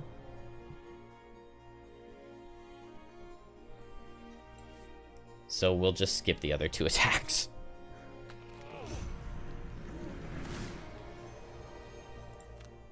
Oh. I didn't realize that I still had a turn. So I could have gotten the chest even if I'd killed him. Oh well. Oh, raised by wolves. I like that scenario. Nice. I can't remember what the reward for it is, but I know I like the level. We can just long rest. He's invisible. We'll long rest because he's invisible.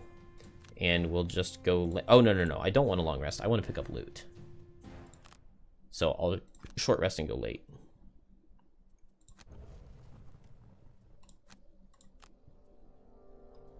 Can I? I guess I can slide into the hazard and that's fine. He's later than me. I tried to go late on everybody. Alright, that means extra loot.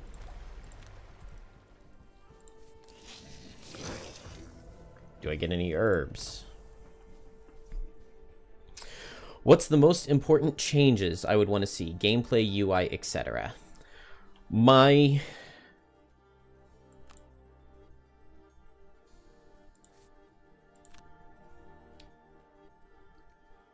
Okay. I haven't organized my thoughts, so I don't know, like, exactly what my #1 priority or anything like that would be. But one thing that I know that I would love to see would be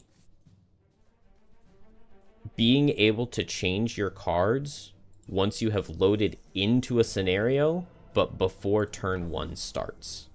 I think that that can be really important a lot of the time. Making sure, or like being able to see the level before you commit to which card you're playing. I'm sure that eventually a lot of the bugs and stuff will be taken care of, so, you know, I don't feel the need to mention that.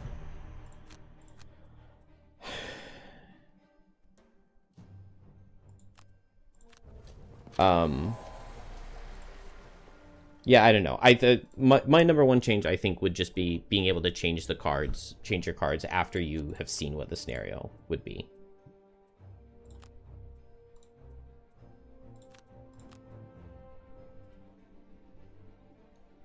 Most complaints you see are the changed and added icons. Yes, yeah, you know what? Now that I read that, I definitely agree with that. We had very good icons in the board game, so I don't know why so many of them are so different.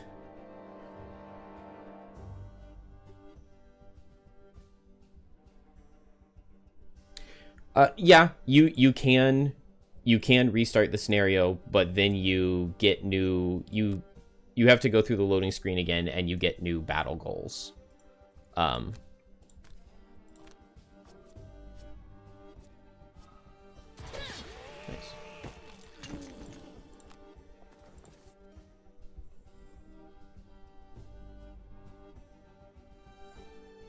Oh, nice. There will be an option for the legacy icons. Yeah, I mean, given that I know all of the legacy icons, I prefer them. But that doesn't necessarily mean that they're bad. I like the new bless icon. It's pretty similar. I can get this, right? Go like this and slide right onto the loot.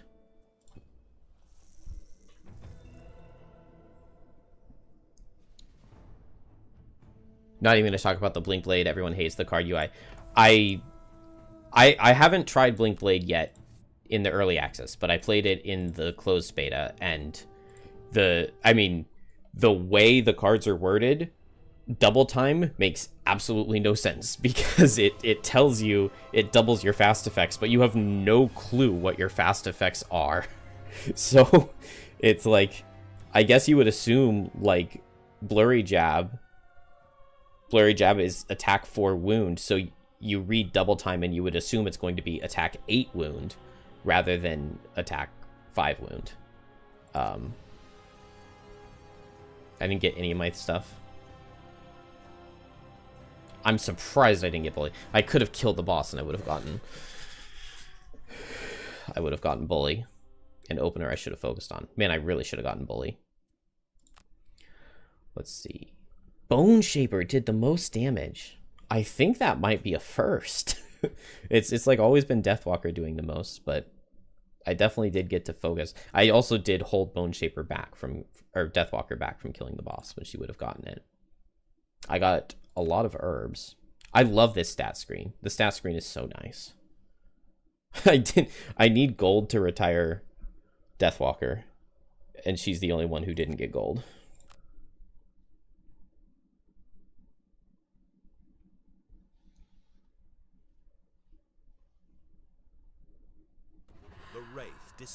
Yeah, double time already is a super complicated card. So leaving you in peace. Without a sound, Voice of 8 materializes in front of the elemental array, and they position themselves around the device, chanting words of an ancient tongue. The sound of their 8 separate voices is eerie and beautiful, and it makes you wonder how much of their individualism they each gave up to sustain their existence. A few minutes into the chant, the ice upon the array starts melting, and one of the Esthers steps forward, dissolving into a mist that envelops the contraption, making it glow from within. A few haunting minutes later, the misty Esther reforms. I'm pretty sure this one is really long. They'll bring us the anchor in a couple weeks, is what they say. Yeah, I don't know how to make the Blink Blade cards work, because I mean, even with the regular game release, double time was really confusing. I remember when my wife was playing Blink Blade, and she thought that double time was going to be like extremely broken, until we finally figured it out, and she was disappointed then, but it was still quite strong. We got an unhealthy mixture, so I love that. Frosthaven at night in the winter verges on peaceful. The blanket of snow provides a quiet reminder to bundle up indoors, and sound barely carries from house to house. Tonight is an exception, though. Dull thuds, coming from somewhere far off, rock the walls. You meet at the wall and see an Ulgox raiding party. I think we'll just secure the outside walls. arrow range, circled around a leader hollering into the night air.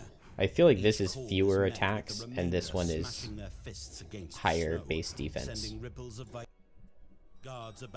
Oh, we lose 2 materials, okay. I can lose hide here, I think is what I want to do.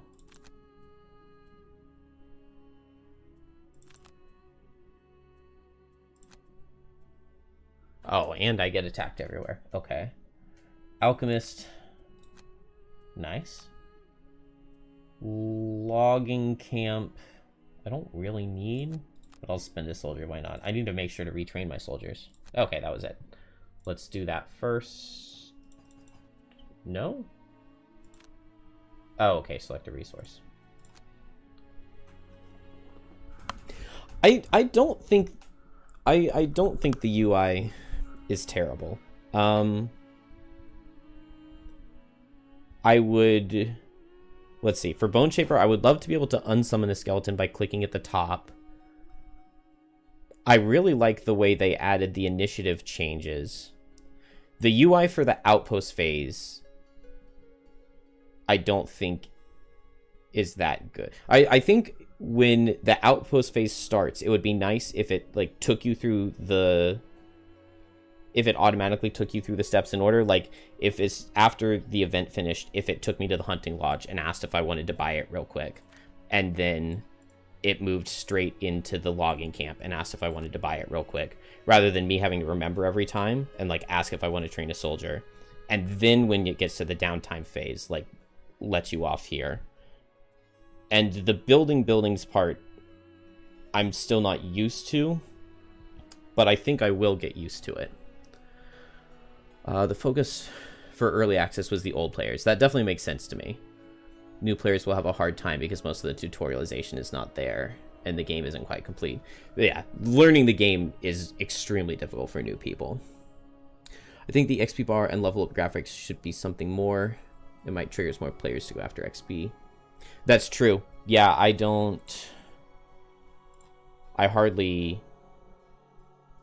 you hardly notice the XP on the cards. It's definitely not something that I ever think about during levels, is getting experience. Except for the very end when it's like, okay, let me summon a skeleton, because I know that always gives XP. Looking at the XP bar in World of Warcraft and the graphic when level up makes the dopamine go hard. There will be an Outpost tutorial. Ah, that's true. I never really think about multiplayer as a solo Andy myself. It would be easier to make it work step by step for multiplayer purposes, but it would really slow down the gameplay flow. Oh, hello. My first ever Twitch raid. Well, thank you.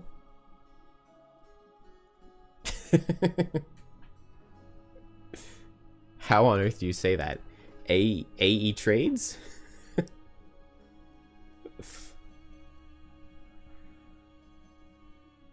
Well, yes, this is my second day streaming on Twitch. I mostly just upload YouTube content. All right, we need to level up. Level 5, I don't... Thank you. I don't really like either of the level 5 cards for Banner Spear. So I'm going back for air support. I love this little hawk. The initiative is really good. The bottom summoning it is really nice. And then the top is just always playable. So I really, really like that summon. And I want to take some rolling +1s. Well, I should be much further. I played for 13 hours yesterday, and I have basically played through the whole campaign twice.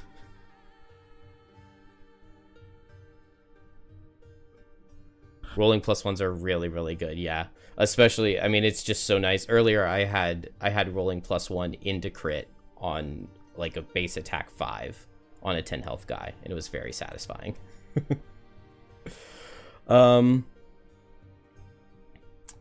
Let's see. Let's make sure to add the card. Ah, that's another... over in the YouTube chat, we have some other people. That's another thing of feedback I would love. If when you pick a card, it automatically took you to a screen to add it in. We'll drop regroup. We get a very similar initiative with the air support. Really good card. I love this thing.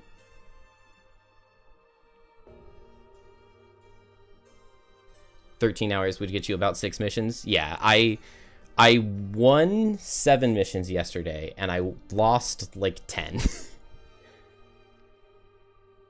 Yeah, learning the game as a new player is really, really difficult. Over on YouTube, they say Explosive Epicenter is pretty good. And I won't disagree. Can we see the card? It's a nice formation. To me, it just seems like Unbreakable Wall, which I do really like. And the move 1 is definitely really nice. To me, it's just not exciting enough. Or were you talking about it for the bottom?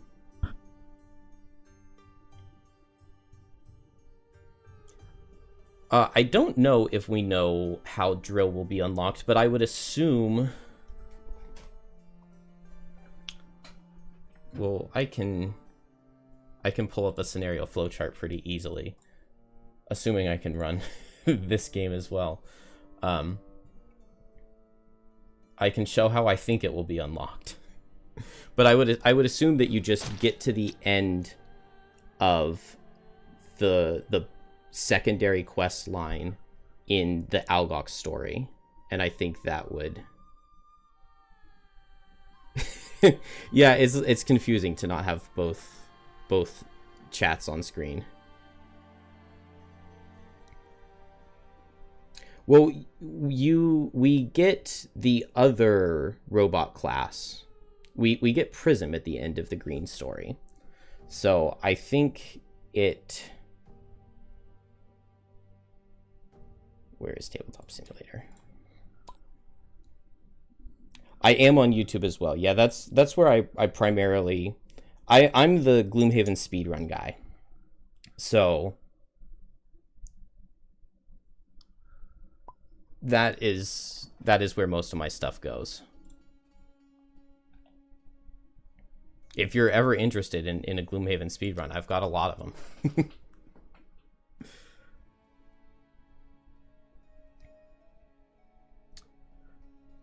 We're not going for the triple target mastery on Banner Spear anytime soon. No. I really wish that I had taken Let Them Come at level 3 instead of Head of the Hammer. It has disappointed me. But that's all right. Let's see. So if my assumption is that we will get Prism by finishing the green storyline, and then I think Drill will be unlocked either through scenario 41 or 27. I think. But I have no way of knowing.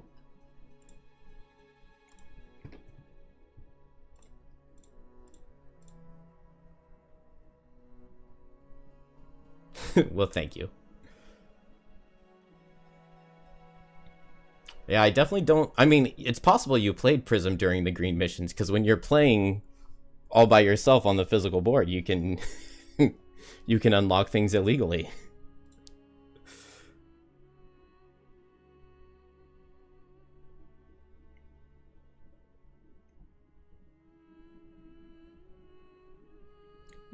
At best you've hit 4 targets with explosive epicenter. That definitely sounds realistic to be able to get up to 4 targets. And I mean, it is good. You're hitting a lot of targets. I just love the little falcon, and I want to see what it looks like. I'm sure you didn't cheat. it was a joke.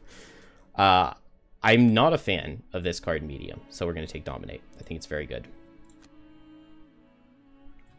And then I think I still accidentally have my -2. Oh, best you've done is 2/3 of the Banner Spear Mastery. I think one time I have gotten the Mastery, but I've played Banner Spear many times. Using the push to set yourself up for another 3 target hit with Resolved Courage can be pretty easy.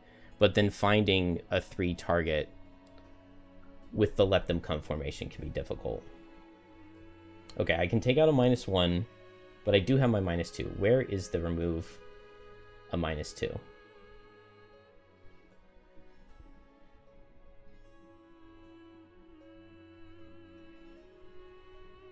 There we go. Remove the -2. Much better. We will add Dominate. Maybe makes me want Dark Fog, though, to be able to move shadows a lot.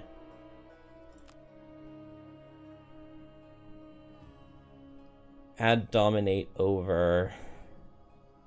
I think I'm going to take out Black Barrage and put Dark Fog in, and then no Strength of the Abyss, but take Dominate instead.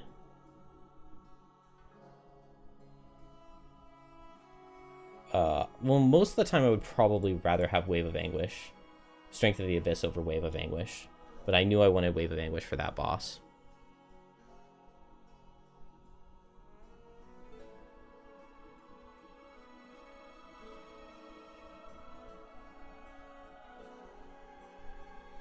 Alright.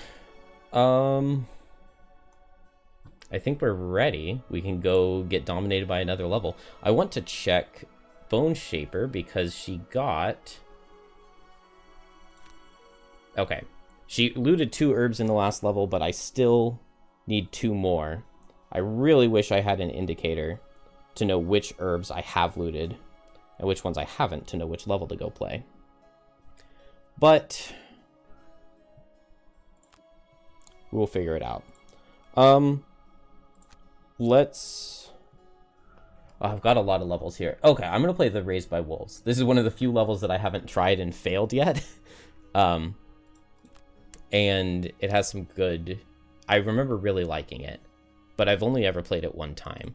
I want to build this climbing gear, and I did get the metal that I need. Barely got the metal that I need. Done. Build. And off to Raised by Wolves. Before I go, though, given that it's called Wolves, I know I'm going to want to bring Decaying Will, so that we can ignore Retaliate on the wolves, on the hounds.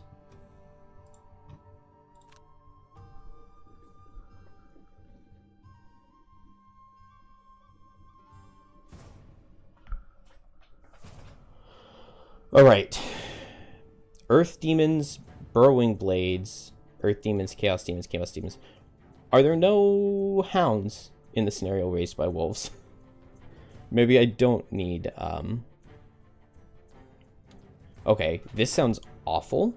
I'm gonna want to spam a ton of summons and get Putrid Cloud going to poison stuff. But maybe don't need Decaying Will.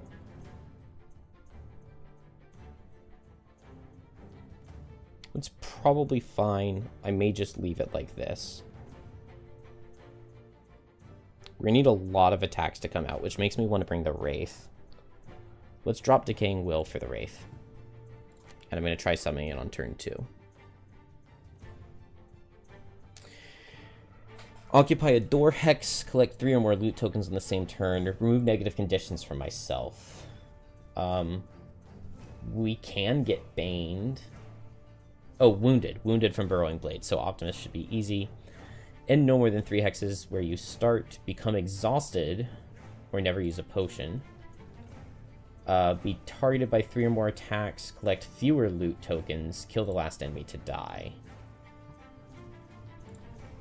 This also reminds me that I have another bag slot available. Oh, Cure Potion's gonna be really nice here.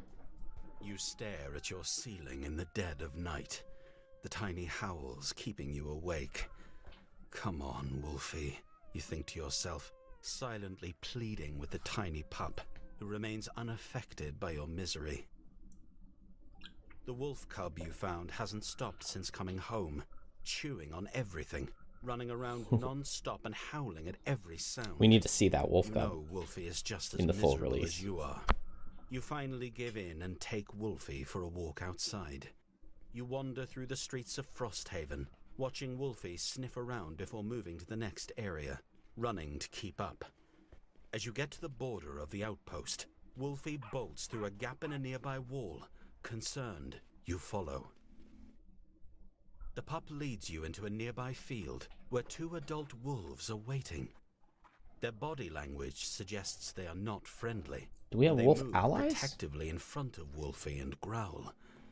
Could they be the wolf cub's parents? You put your hands up reflexively and kneel, trying to make yourself non-threatening. Suddenly, Wolfie bolts out from behind both of the adult wolves toward you, leaping into your arms and licking your face. That seems to be enough to calm the larger ones down, and they walk up to you and sit. As you calm Wolfie, you notice both wolves are staring off into the distance, then looking at you, then gazing off again. It's as if they want you to follow them. You nod and motion for them to lead so you can help. All 3 wolves start walking in the same direction slowly, allowing you to keep pace. We're gonna have 3 wolves as allies? That sounds really overpowered. Stop outside. You peer inside the cave, and the largest wolf gives you a quick bark in affirmation. You head in and find it crawling with large creatures made of stone and moss, and worm-like creatures with bladed appendages. This must be the wolves' home, now overrun with unwelcome guests. Time to clean house. All right. I remember this one being really fun, and that's probably because we have wolf allies, at least hopefully, because that does sound really fun. with them running around with their permanent retaliate. Oh, I think I just took Transfer of Essence off of Bone Shaper, though. And that would be really nice for healing a wolf ally for 5.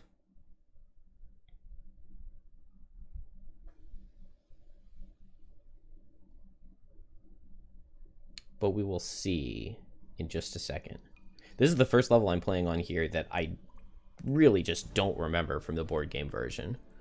And my first time seeing Burrowing Blades, and they do not disappoint. I like that. They're gigantic. I did not expect them to be that large. And what does this level look like? Left to right. Not too bad. Not huge. Any hero can lose cards from their hand to negate damage to the hounds. Both hounds must survive. Kill all enemies. Nice and simple. Are these Earth Demons really this squishy? Only 25 health on an elite Earth Demon. I love it. 1 elite, 1 normal hound. That's fine. What's the base retaliate here? 3. That's going to be so good into the Burrowing Blades. Makes Flesh Shield sound really good. So let's start with the Stitched Atrocity. And if we're going late, Burrowing Blades, it's like a 50-50 chance they move. Earth Demons, it's a 75% chance they move, so we might be able to get a couple of curses in the deck. Not a ton of enemies here, so we'll play Call to the Abyss bottom. And I have a number of allies, so I think I could just straight up Javelin Boldening Blow the Elite Burrowing Blade, and I like that. It brings it in, but not close enough to get the curse unless Bone Shaper is in front, which I don't love, but it's fine. Hopefully the wolves don't go at 19. That would actually mess some stuff up. They go at 6 and mess stuff up. Burrowing Blades also don't attack, and Earth Demons don't move. Okay. At least I won't get curses. Okay, he's trying hard. That's fine, I just don't get to get my Boldening Blow off. So I guess I'll just do some ranged damage.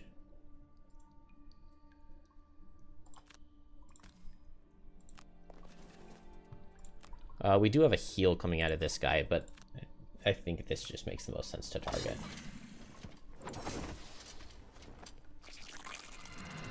Oh, well, I gave myself curse for no reason. Alright. I can get a shadow under this guy, and then I think just far away.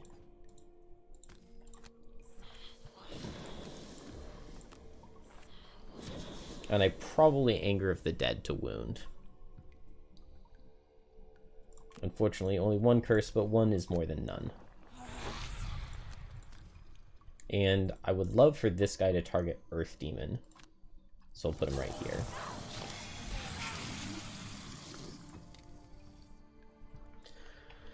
I could get a wound from Anger of the Dead, but I think I would prefer to Fluid Knight this guy, or maybe Dominate.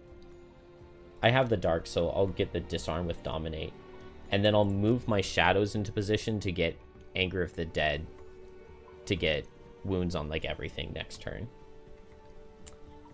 Here, I don't mind a Flesh Shield, I think.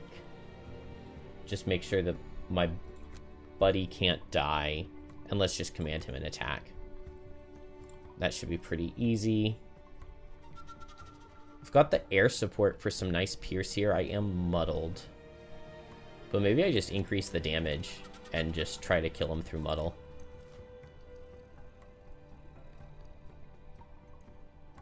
Ranged out of the Earth Demons, but no Earth. On YouTube, they ask, any tips for killing 15 of your own summons? Nope. I have never done it myself. I'm sure it's possible without the Bone Ball, but Bone Ball is definitely the way to do it. Alright. Oh, -2 with the muddle. I could have cure potioned off the muddle. That actually maybe would have been worth it. Oh well. This is fine. He's just going to go right here. Gets a beautiful poison. Flesh shield to make sure that he can't die. Although, speaking of dying, I guess I'm going to get kind of wrecked here. So I'll just heal up and grant him an attack.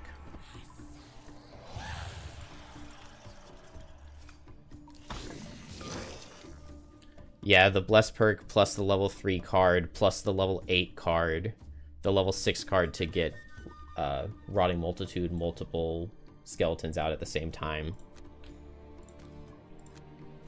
You definitely need a lot. I think I'll just throw everything into this attack. He'll be wounded, take a lot of damage, be disarmed. Doesn't die immediately, but it won't take too long. And then Earth Demons are standing still. So shadows like this, and I get everything wounded.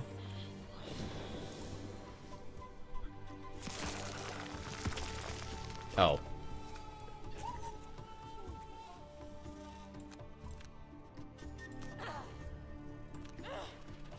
That actually hurt a lot. But this other guy is disarmed. He should not have moved. But that's alright.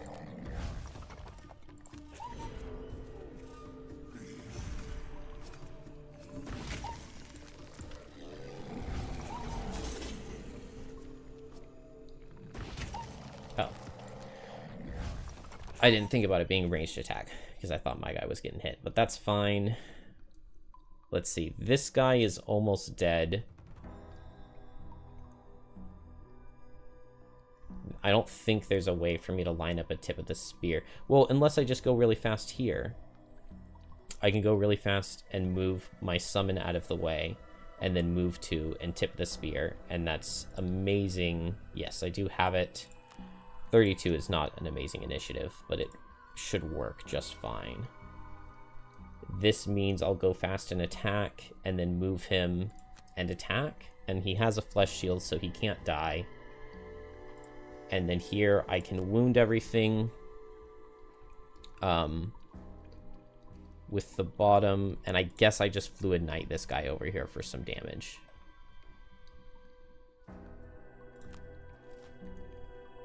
And this level just kind of plays itself. I don't need to go first on Bone Shaper for any reason. We're fast enough everywhere else. So we will wound and wound.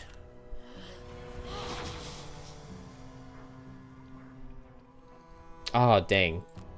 The mastery, the perk for kill an attacking summon for +4 doesn't work for the mastery. The perk doesn't work for the mastery. I don't think I said it correctly, but that's a shame. Save the lucky dice for when we get some blesses in the deck. And this was actually quite risky, because this Burrowing Blade is... Okay, they're not attacking. I kind of want to poison him, though. I don't feel the need to save the poison vial for anything. Let's see. The Hound's going to attack right here. So I guess I'll Horn of Command. Go ahead and move this guy in position and attack this. And then he'll take the hit from the Earth Demon.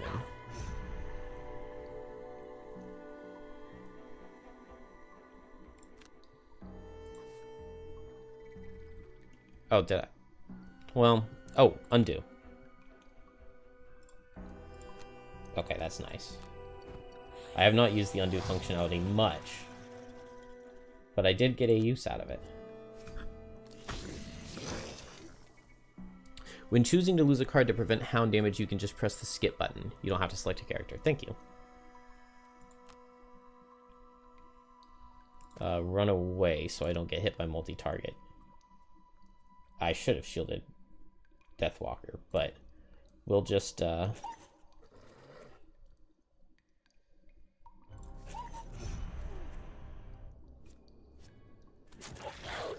Good job, Hound.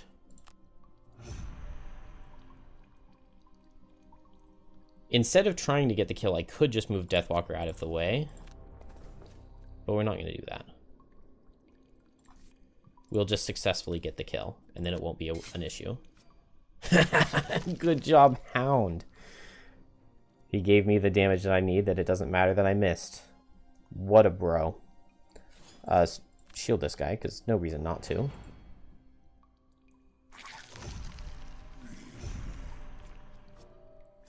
Okay. That was incredibly stupid for me to go there without thinking it through. Never punished. Okay, I go fast and I come up here and I meet Grinder Bone Shaper. Bone Shaper just goes slower and then isn't likely to be targeted, but could. Do I have... Dang, I could go for a Rallying Cry to guarantee the disarm, but then I don't get the heal off like I want.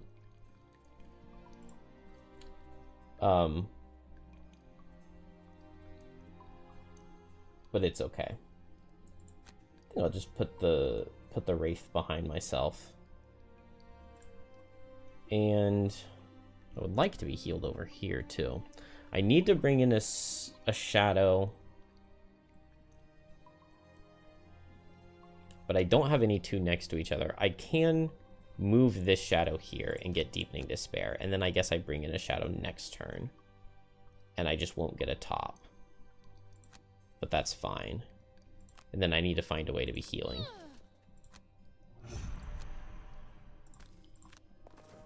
Move up here. What is the Earth Demon card? Single target. Beautiful. Banner Spear does not mind that. And then just attack. Not bad. Save the Cure Potion, because I may need to remove... Oh, I definitely need to remove the wound from this guy. Those Burrowing Blades are annoying.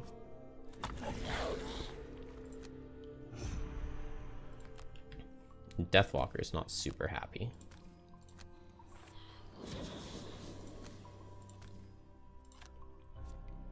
Ooh, beautiful crit. Beautiful. Back to back.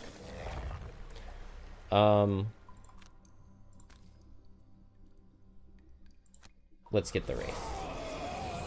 The Wraith is fun and I don't use it much, so I do want to make sure I pick up loot. Oh, we get crit right back.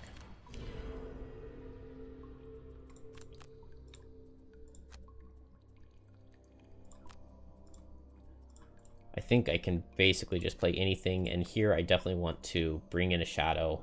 I don't die to long resting and the wound, but it's close.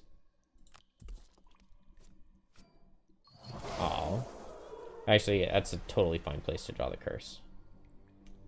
I don't mind at all. I think I just attack for 2 and I back up. What is he doing? Okay, he's going fast and hitting light. Is there any loot I can reach? No.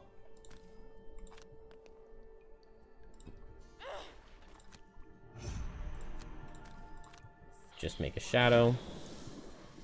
Unfortunately, no top.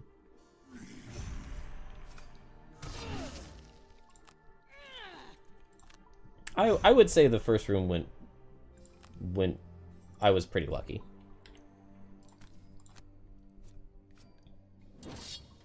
Never mind. Okay, he's gonna get double hit by the wolf though, so he's down.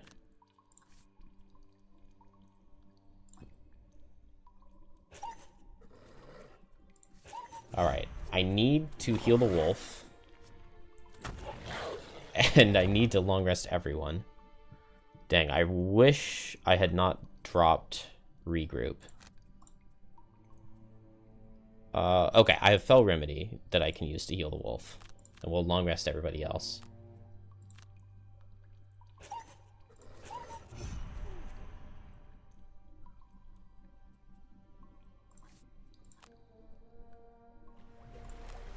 Heal the wolf.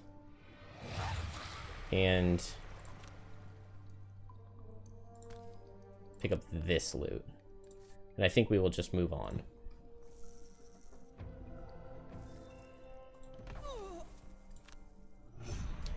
Very low, but alive.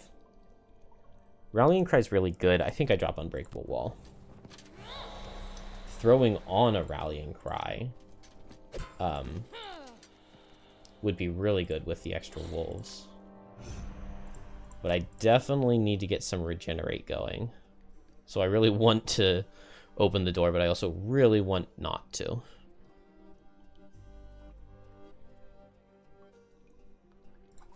I don't need the teleport on Deepening Despair, so I think I can go and drop it.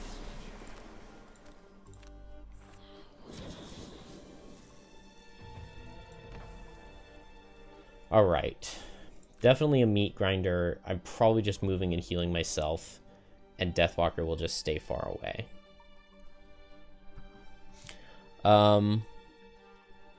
Then as for a top, probably just something I won't miss, like Combined Effort, I think. Happy with the long rest here, and a tiny shadow move. Oh. When did I drop the 28 speed card? I guess I just dropped it for Dominate, didn't I? Because I was planning on eating a lot of shadows. I can move just one with Dark Fog. That'll be fine. No, I'll just make a new shadow. That'll be better.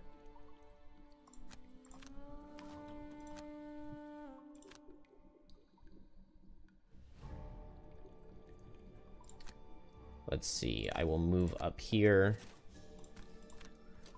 and start a regenerate. It's going to take quite a while to heal up, though. Make a shadow as deep as I can. And long rest. I need the Fell Remedy heals. Maybe I don't need the Unearthed Horror. I already have 2 Lost Summons out. So I open the door. The question is if I want the hounds to be able to go in or not, and I think the answer is no. So I'll go at tip of the spear's speed to open the door. And maybe play air support. Maybe Rallying Cry. I don't think I'm going to get a use of Rallying Cry in this. I can go late and maybe just grant some movement. Grant movement to get my summons in there. And go late and move my shadows.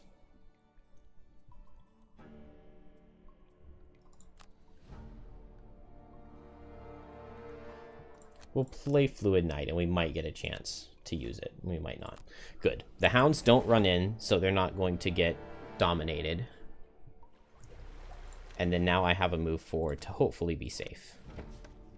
Okay. You notice a section of the wall that has recently crumbled. Chaos leaving Demons. a gap you can fit through. A narrow corridor stretches before you, and you can make out the figures of several dark winged creatures covered in tentacles. Oh, that's it. I was expecting more. Okay. Earth demons are moving a lot and hitting a lot. Shouldn't be the end of the world. Bone Shaper is going to take some damage because I think I'm going all the way back here. Chaos demons moving a lot and attacking with advantage, but they will not reach. Oh, this is difficult terrain. They're not coming even close. Oh, I think when I played this level, it was one of my very first times ever playing shards, if I remember correctly. I will give the Bone Shaper... Oh, it should have gone to the Hound. Oh well, this is fine.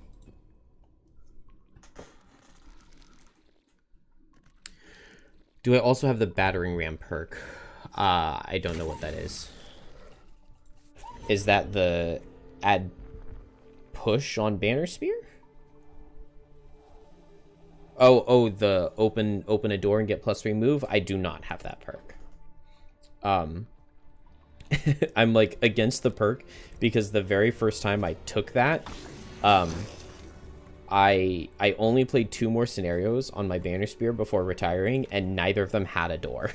And so I just felt so stupid for taking a perk and literally never getting a use out of it. Okay.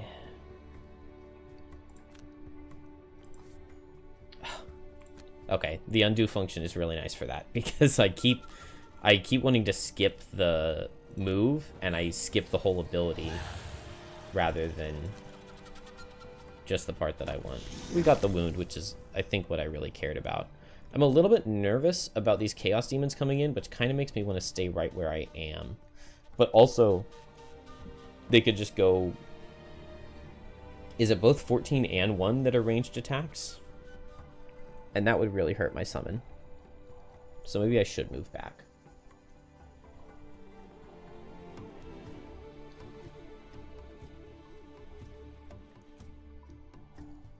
I'm going to stay here. I don't want the wolves to die if I do move back.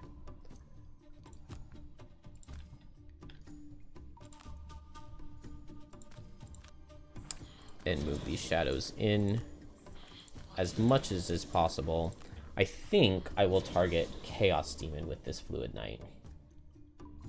Oh, do I have another shadow? Do I have 4 out? It looks like I do have 4 out. I didn't know it was that many.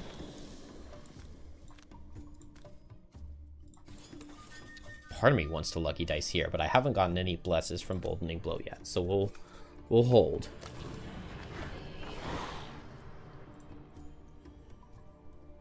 All right, I would like to see a fast hound. I can get here in Meat Grinder, but I don't have Meat Grinder. Let's look at Bone Shaper, because I know I want to go super fast. And maybe I just get multiple immunities. No, Flesh Shield Bottom with Wrath of the Turned Earth Top is really nice here. And then I got the Dark, so I can disarm the Elite Chaos Demon if necessary with Dominate. And that will make me happy. And finally, that leaves us with Banner Spear, who maybe is just going to throw ranged damage right here. I probably should have kept Rallying Cry, and I would just go fast and throw the banner down, and we would get tons of bonus damage, but too late for that.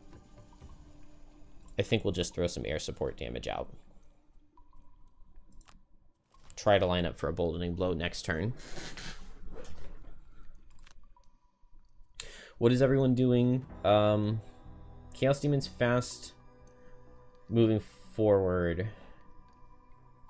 Oh, but that's fine, because this is melee, it's not ranged. So it is the one that's ranged. So 1, 2, 3, 4. So they're not going to be able to reach because I chose to stay here and wall off. So that is perfect. Late Earth Demons are hitting all adjacents. That is rough. So I would love maybe to kill one of these, which means maybe this guy. It also means that I can just disarm this guy, since he's adjacent to so many things, and we know the Chaos Demons aren't attacking this turn.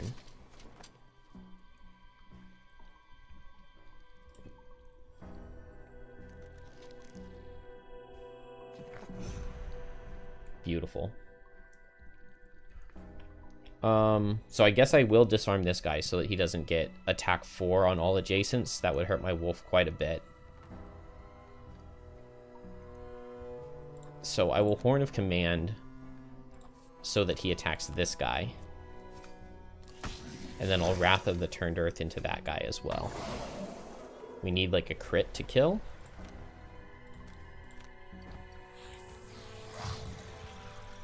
Don't get there. Explosive Vial.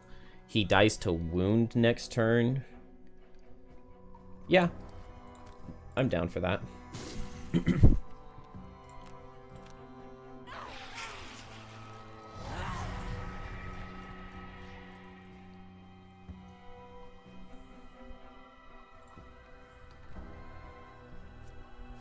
Hound gets nice damage. This guy's going to complete this little wall off that we have, which is nice. I can eat the dark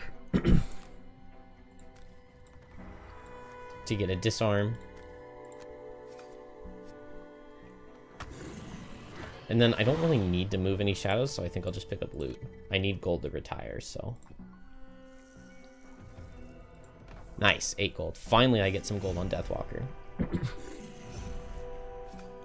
He gets a +2, but I immune the damage. Alright, this guy dies to wound. The summon will attack him because he's an elite. If I can kill, then I can get in at Boldening Blow and disarm the elite Chaos Demon at 21 speed, potentially. So that would be amazing if we can just kill this elite and we could get curses in. If that all works out like that, it would be beautiful. It would be absolutely beautiful. And then I can either move up and hit multiple targets or get a shadow.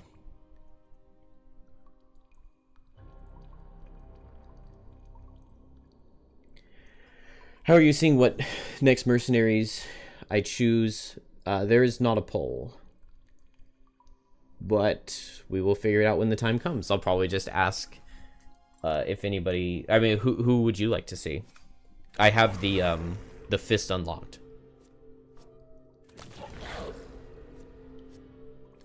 Oh, the hounds helped me out. Okay, Wraith. It's not exactly what we needed, but... that even means that we get 1 fewer curse. But I'll accept it.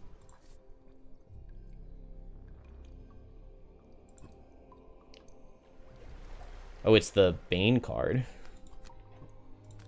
But that doesn't matter because this guy will be disarmed. The elite. Rolling, rolling, rolling. Into crit! 12 damage. 12 damage, double bless, disarm.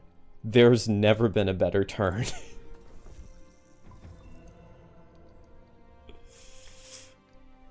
You would love to see the fist. Alright, sounds good to me. I haven't played the fist very much. It's definitely one of my characters I have the least experience with, but I think it can be really good. So that works for me. Oh, please don't get crit. Okay. I had the Warden's Robes, so he would survive crit. But he is now baned. Okay, that's really bad, but it probably just means that I short rest banner and I go faster than Bone Shaper, and it's not a big deal. And so I'll get a heal. I think it can only be with Meat Grinder bottom, but that's fine. And then I'll just do a fast top. Maybe I just heal myself, I guess. And then I think I long rest. I feel confident enough. Combined effort is totally fine to go.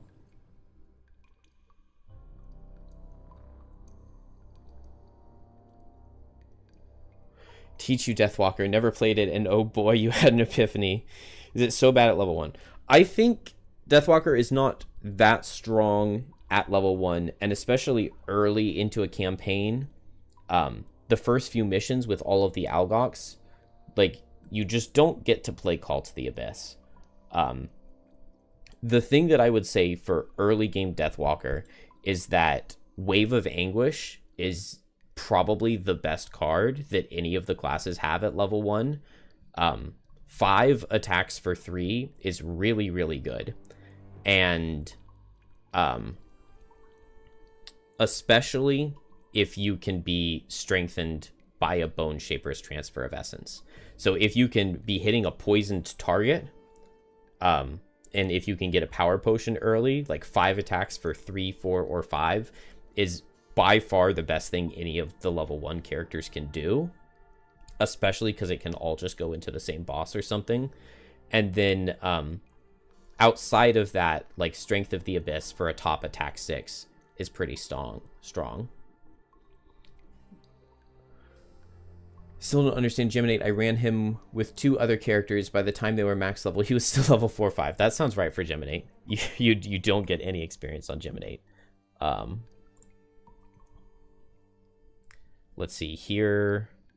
I can go at 10 and hit both these guys with Resolve Courage, and then Meat Grinder the summon so that he doesn't die. And break. Okay. Late Chaos Demons is really good. You don't even mean about strong. It feels the class is missing something, like the flow tempo is off. Either you don't have enough range or you don't have enough shadows. It feels clunky without payoff. You're definitely not wrong. You really need the long rest, move a shadow for 3 hexes perk.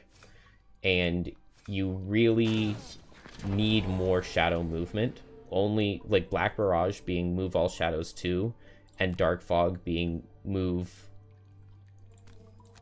1 shadow for 5. It's very easy to just not have enough shadow movement.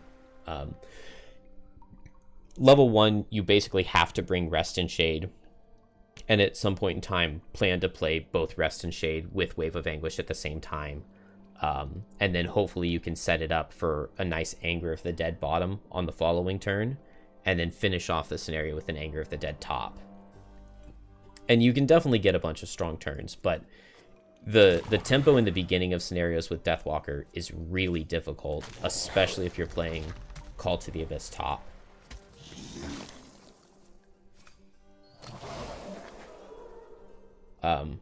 You really just have to be focusing on how you can do something.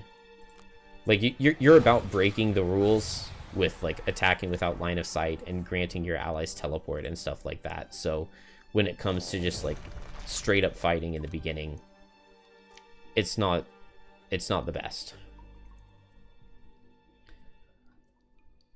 I can drop Dark Fog, I think.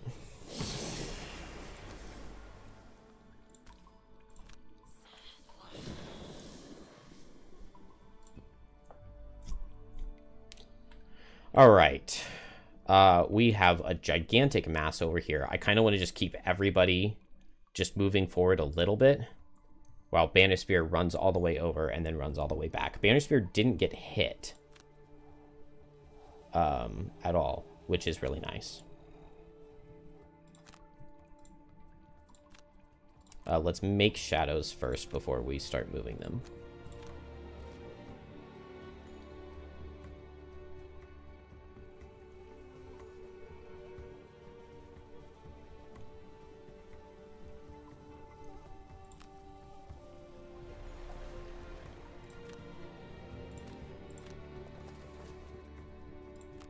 I think I say a similar thing about Geminate. It can be pretty polarizing, but also I find myself in the middle. Like I like the Geminate, but man, there are a lot of things that hold it back from being super good to me. But I do love the other class that guy designed. I can't remember his name right now. But I absolutely love the Astral that he also made. Drop Exploding Corpse. The perk deck for Geminate does really, really suck, and it's like, it's really frustrating that they just gave the class like nothing. And like then you compare it to Blink Blade and you just feel constantly robbed. I guess I can just do a move 2 jump and then move 4 and be by the door. Let's Fleeting Dusk first.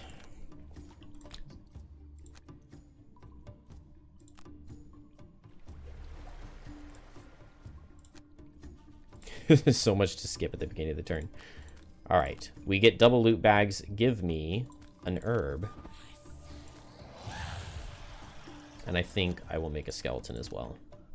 Although it's going to take forever for him to be able to do anything.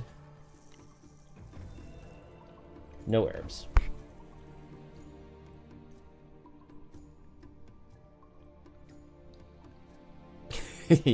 You discovered who the dev was for Geminate. by Googling who the idiot that designed it was. Geminate is... There are definitely downsides.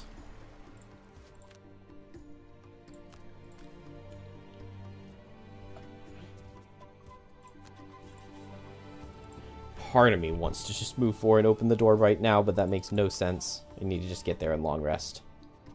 And then here, I think I'm just going to grab some loot. And then now I can move my shadows. I only have the one shadow move card. I need to put Black Mirage back in.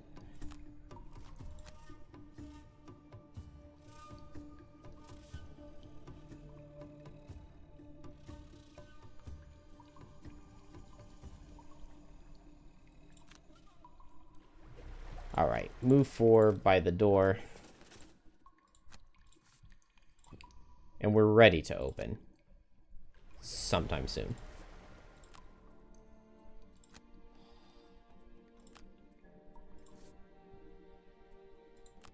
Wait, no.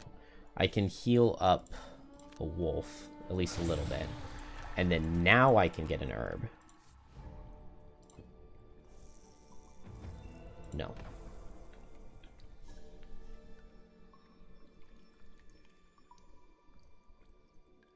I agree. Yeah, Geminate on Tabletop Simulator. I tried to find a way to get the cards to auto sort by changing their names and stuff. But unfortunately, if you do that, then you run into not being able to... it doesn't apply the initiative correctly if you change the name. I tried putting a 1 at the start of all of the ranged cards or something. But it didn't work out. Alright, are we long resting everyone? That entire rest cycle was just moving. I guess I'll move 4. I can grab a loot.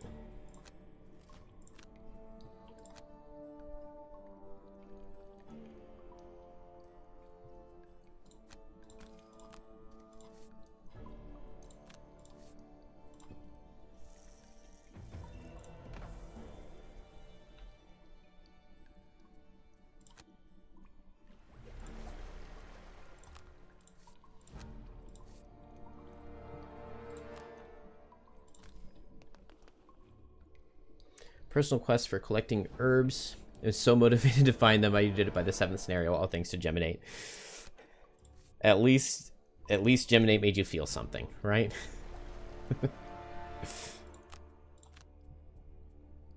Maybe I will drop the rallying cry. Or I want to keep an extra move for, so I'll drop rallying cry.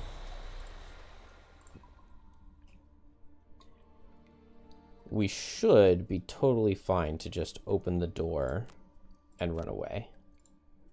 And then go late and move and long rest.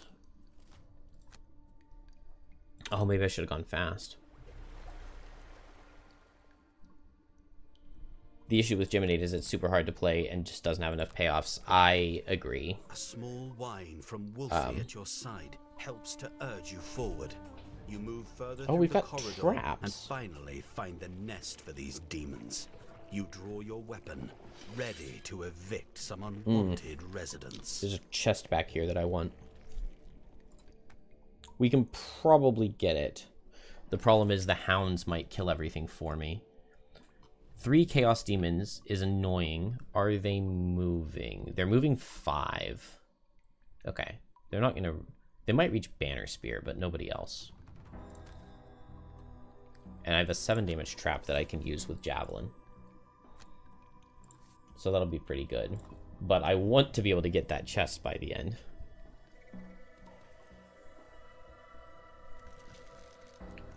But yeah, Geminate's payoffs are, like, so disappointing.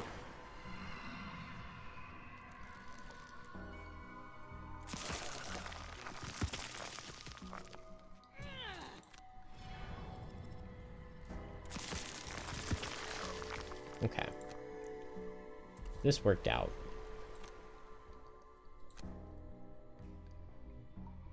I probably want to unsummon that skeleton, though. We really need a command to move with jump. That would be nice. We'll go in Flesh Shield. I feel like I have a ton of stamina, so I don't need to worry about anything. And I've got Shadows out, so we can drop Call. Are they grouped up? I think I'm just going to move one Shadow in a lot and Fleeting Dusk.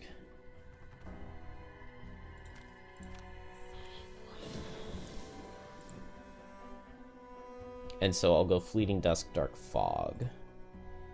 And that'll get wounds going on everything in the back. Oh, I dropped Dark Fog. Fleeting Dusk, Deadbolt. Move 3 enough? 1, 2, 3. Yeah, I can hit both Chaos Demons and the Burrowing Blade. And that'll work for me, unless they've moved forward. In which case, we'll figure it out. Probably the Chaos Demons will group up if they have, though. Here, I've taken some damage. I don't hate just air support Meat Grinder. Back up, attack this guy with Pierce. Remove the wound from myself. That'll get me my Optimist. I already have it, but that's fine. 1, 2, 3, 4, 5, 6 cards. So we drop the Damned Horde. And then I think we short rest. Putrid Cloud is totally fine to lose. And go late. We have the Flesh Shield anyway.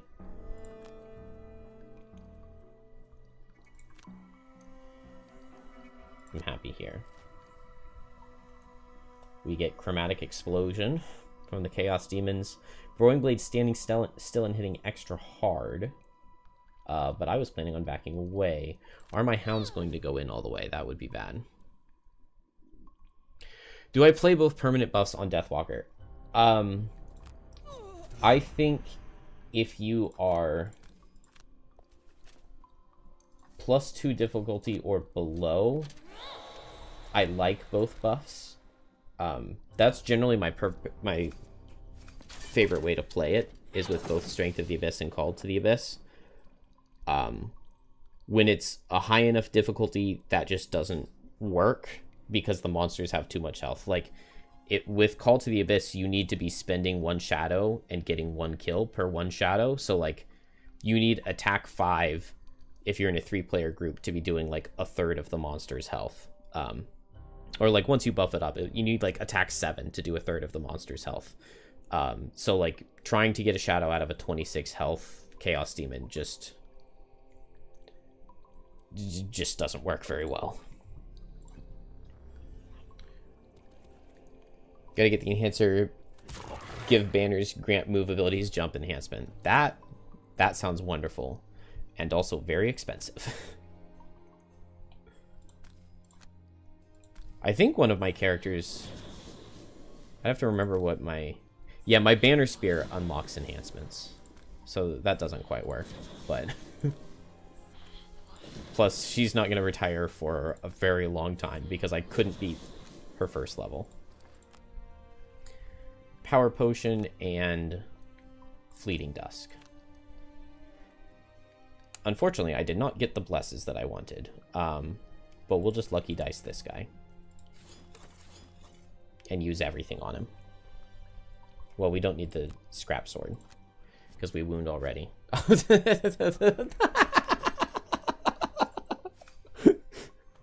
That's a pretty funny Lucky Dice. Oh, I didn't hit all the targets. So we just have to undo that. and get to try again. And, man, I wish the camera would not do that. I have to, like, zoom out all the way because Deathwalker is so far. Let's see. So we'll Spyglass the first hit. Here. Oh my gosh. And then we'll Heavy Sword with Lucky Dice on the second hit. Hopefully that targeted correctly.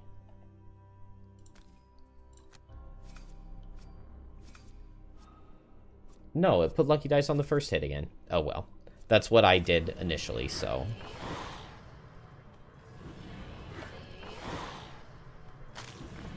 Alright, a pretty underwhelming Fleeting Dusk.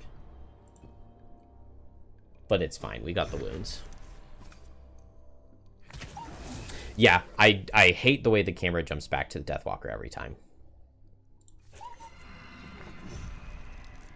And we're going to need to start losing cards. I think Bone Shaper can lose a card pretty comfortably.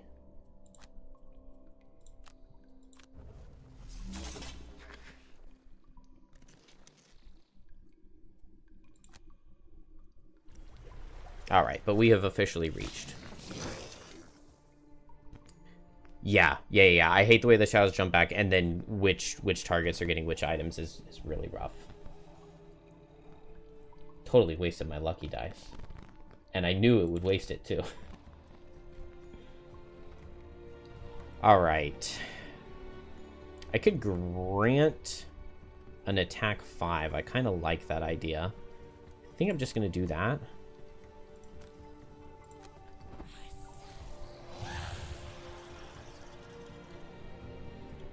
Why is the leaf still creating? Why can't I use it? I got the poison anyway. And then now we'll just crit? No.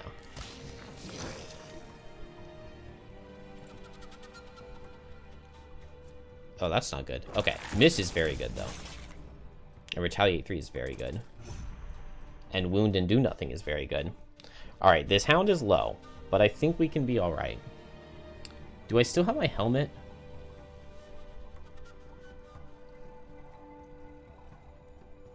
I'm wondering, even with my helmet, if it's possible for me to get my Boldening Blow formation. And I don't think it is. Because I would need to, like, move this guy 2, move this guy 1, and then pull forward with Javelin. And that would work.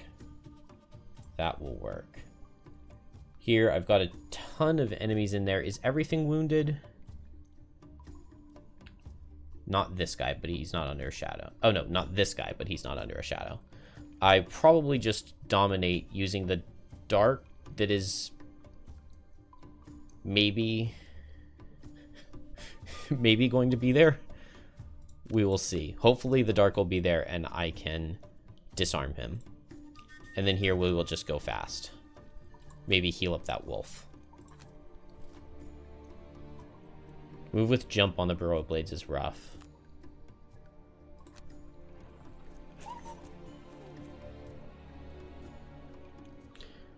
You don't think Lucky Dice is a proper single target item. It just goes in whatever order the modifiers get drawn. At least on Deathwalker, you get to pick the order the monsters get targeted. Which they had to do because of the way Call to the Abyss works. Oh. Dodged the bless.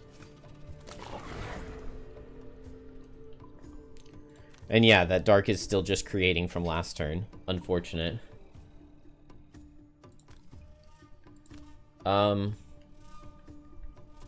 Who... Dang, if I got the disarm, I would love to go on this Chaos Demon. But... Oh wait, Banner Spear can disarm this Chaos Demon. So I'll go for the Burrowing Blade. Does that kill? Very nice.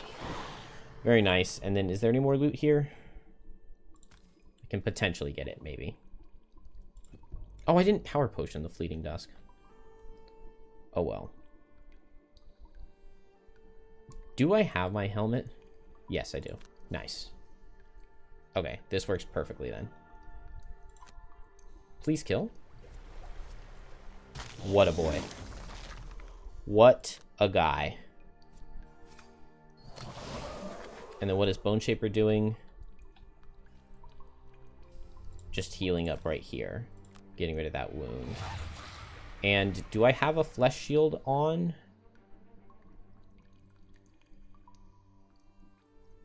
I think I do have Flesh Shield active. So let's move the summon in. and that'll distract the Chaos Demon, who has multi-target. Oh, he underspeeds Banner Spear. That's annoying.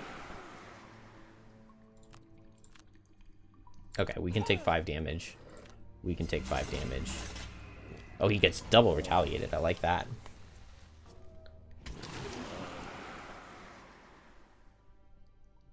Am I considering dropping the Wraith? I just added the Wraith. I haven't been using it. I just put it in mostly because I wanted to try it. And I think with the Banner of Strength, it can be good.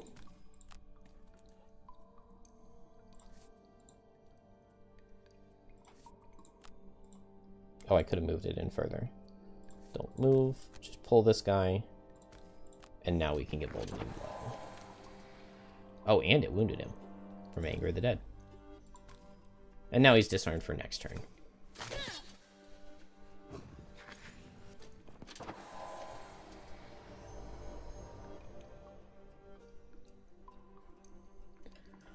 Do I have a level 1 card that I would like to play? Not especially. I think I just short rest Emboldening Blow again late.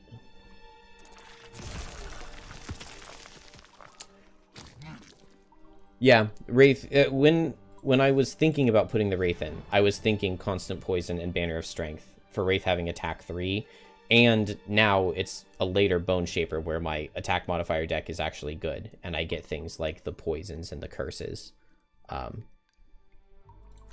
But the Wraith itself has definitely not contributed much to this scenario. I think I short rest. And let's teleport in and attack something. And use our health bar. Resolved Courage is fine. Fell Remedy is fine. So I can go fast. Let's just go fast and give more blesses to the wolves. That works for me. And then I need to step down. Actually, I may just use my move 4 to start running towards the chest back there. Because this feels like I'm going to win very easily. I just need to make sure the wolves don't die on me. Let's go faster than the Chaos Demon. Oh, it didn't matter. It's fine.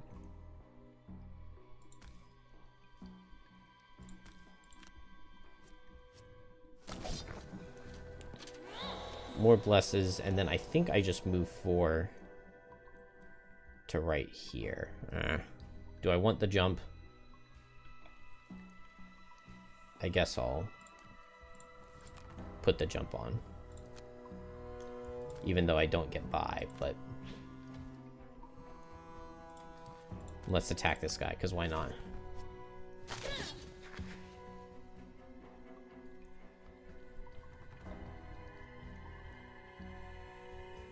They're melee.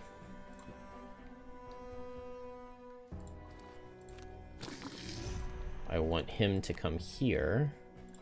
Preferably not die, too.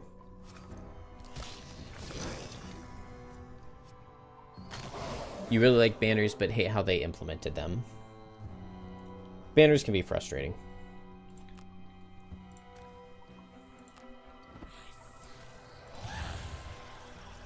Oh, come on.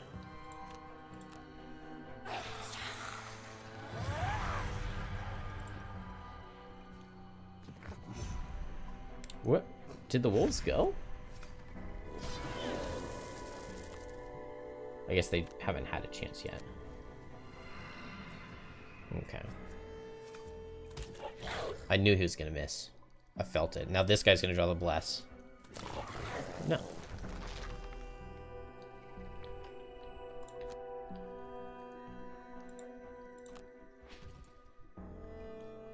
Alright, Strength of the Abyss. Let's just Power Potion now. I'm feeling a +2 here. Not quite. Oh, but this guy's going to hit the wolf and get retaliated on. Ow. We will just lose a card on Deathwalker, I think. Instead of giving the... Oh! Okay. I pushed the wrong button. I lost my heal card too, didn't I? That's all right.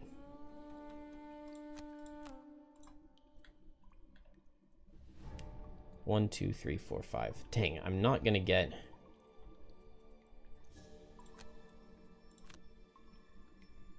I don't think I'm gonna be able to get the chest.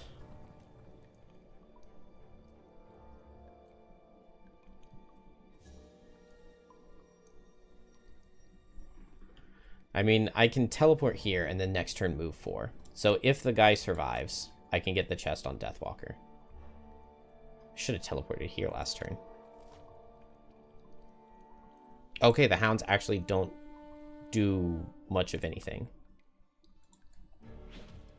So I teleport here and I move 4 and get the chest next turn.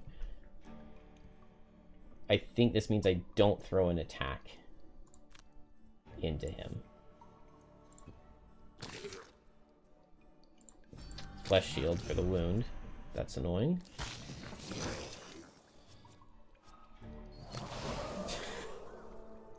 I'm not gonna get the chest because the Wraith got too much damage.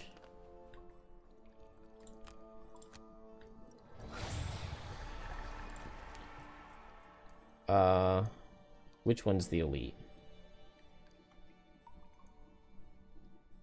The 9 health one is the elite. This guy only has move 2. So if I step here, the wolf doesn't reach. And I can get the chest myself. No. My summon. It's fine. We don't lose to 1 damage.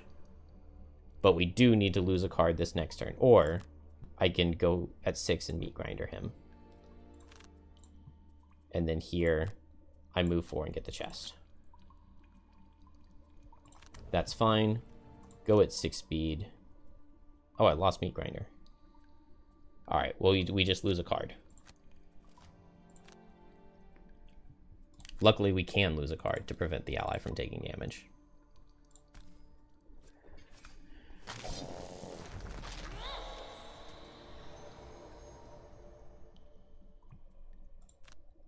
I like the idea of higher health on banners.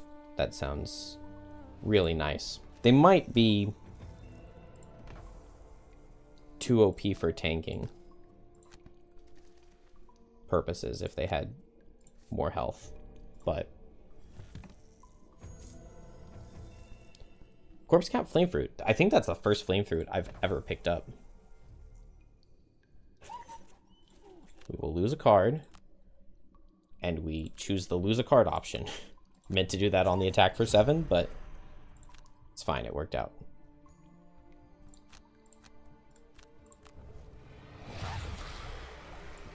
And we're in there.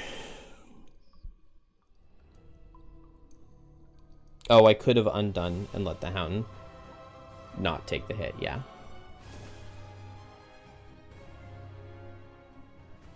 Soothsinger without a mandolin. True. Did I hit 6 last time? I guess I hit 6 last time and I forgot to level up. I still failed my battle goals. Oh, and killing the last enemy would have been so easy. And exhausting actually would have been easy too. Didn't get any of the herbs I needed. And once again, Bone Shaper got the most damage. Good job, Bone Shaper.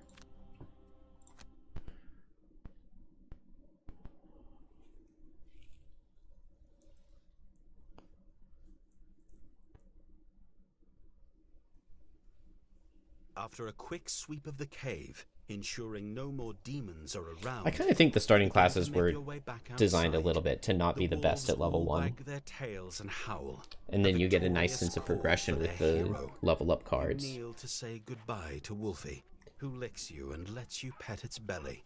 Then you stand up and leave Wolfie behind, heading back to Frosthaven with a single tear in your eye.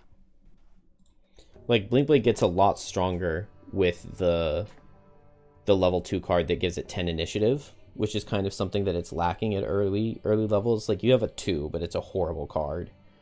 And you have the 12, but, like, it's not an attacking card with experimental adjustment. or augmentation. But then at level 2, when you get reckless augmentation, I think at 10 speed, it's just so good.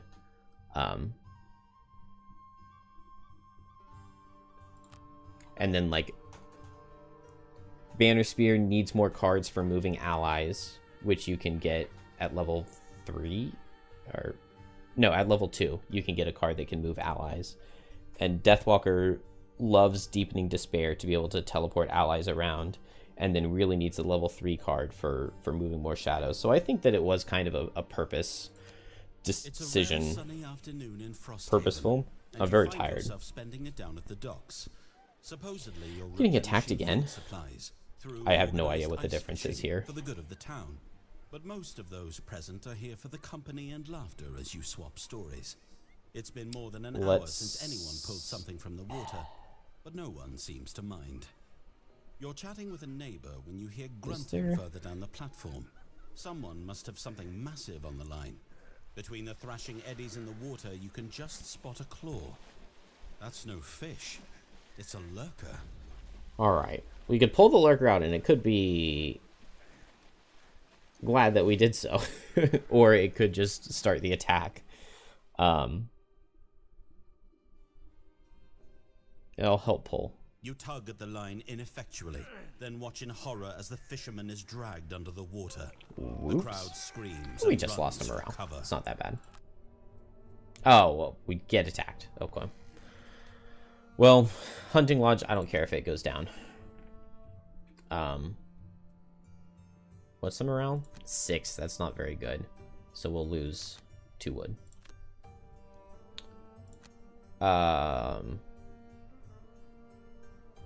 See, I feel like this screen, like the exact way it's doing the attack here, this would work for doing the daytime events, even in multiplayer.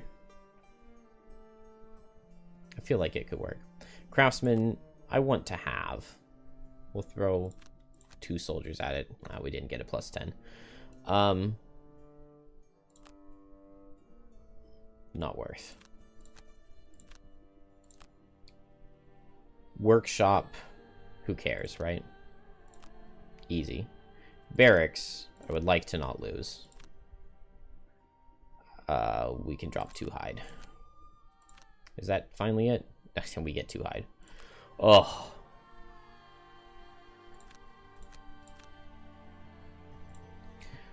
Level 6. I don't know what to do here. Twisted Decree is like definitely better for single summon, for the single summons that I have, and the bottom is kind of nice. The initiative is just more of the same. Rotting Multitude is so good, but it's actually a ton of self damage. But if you're going to take the Bone Ball, it feels like you need to have Rotting Multitude to help stack it. So it feels like every build is like always taking Rotting Multitude. And I've never used Twisted Decree, so let's try Twisted Decree. I think the single summon Bone Shaper has been way better than I expected it to be. And then we have perks. What's going on here? Can we remove another -1? Is that something I can do? We have the kill the attacking summon, but I don't want that. I haven't taken either of the Rolling Heal Banner Spear perks. Start a scenario with a level 1 summon out. That doesn't seem to help me. +2 either element. I like that. Add 2 +1 cards. I'm not super ecstatic about. Once each scenario an ally doesn't exhaust. That sounds pretty good. I think we'll take the +2 Leaf Dark. And I did not make any progress, did I? I need those herbs. Events are something they could have put way more effort into. Road events are just arbitrary, and Outpost events aren't any better. Feels like they're just there for the sake of being there.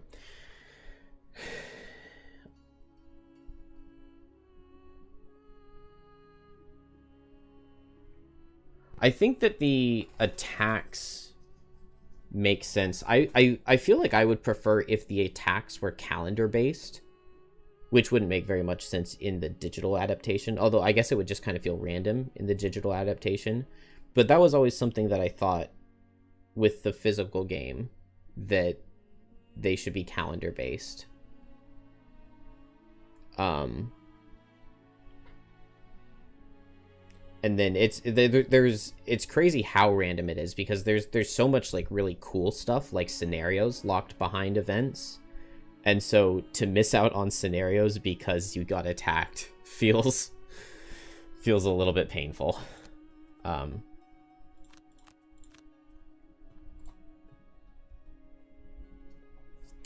Twisted Decree. Maybe I dropped the Unearthed Horror. I was thinking that I was going to really like this poison and getting the leaf.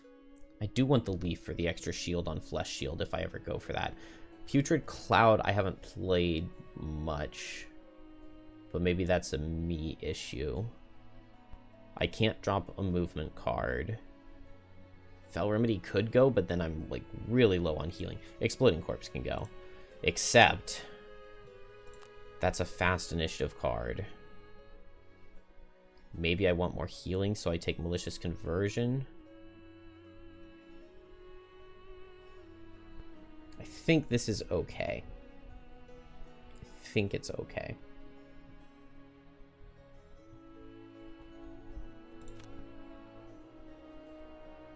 Bone Ball's too complicated.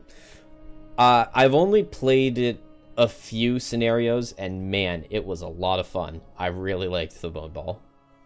It felt so strong. But it is a nightmare trying to line up getting all of your skeletons to end on the Bone Ball.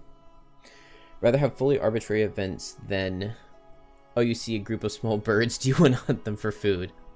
Unlucky, they're red dragons and start with 2 less guards. Yeah. Yeah, there are some events that are really, really good. Like, there's one where you go on a murder mystery, and it's like, that being built into the calendar would be so much more impactful than just never getting to draw the murder mystery thing. It was so cool when I found that event, and like the event itself took me like 10 minutes, which is way longer than any of the other events ever have. And there's one calendar-based attack that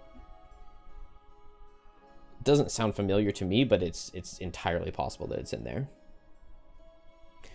Have events showing multiple known outcomes with different positives and negatives, so you can choose which one. Or just make riddles where you can have correct, incorrect answers. Yeah, like the logic puzzle one that I had earlier. I feel like that's a really good thing to have in like a puzzly board game like this. I mean, I always liked those logic puzzles, like so and so people are lying or telling the truth, and figure out who it is. Oh my gosh, it is 3 a.m. All right. I'm gonna have to call it there. Well, is it going to save the stuff I've done in the Outpost phase? We'll try it and just see. Can I build another wall? No, I can't. I need to retrain at the barracks. Yeah, the UI for this could definitely be improved, I think. And then let's just buy logging camp. And I don't have a mining camp yet. And I don't have the alchemist yet. I don't have metal. Oh, wait, what? Wait, did I just upgrade it? I'm confused. Okay. I'm gonna check the VOD of that later, because I have no idea what I just clicked on, but I think I just got it. We need to build the mining camp. Okay. I don't know why we can't do inspiration. Do a named save? Okay. Is there a way to spend inspiration towards building things?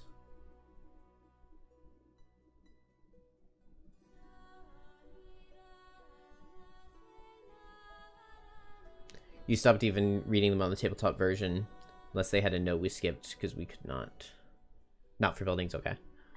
Yeah, I also just started skipping events in my playthroughs.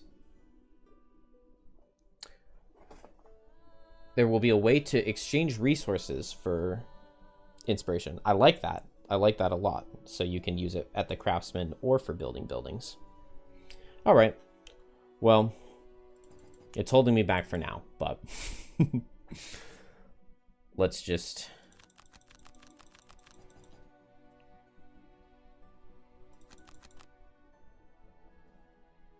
$45 gold means that I'm actually pretty close, I think.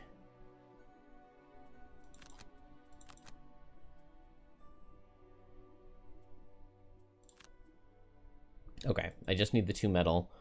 And then we do a manual save. There we go.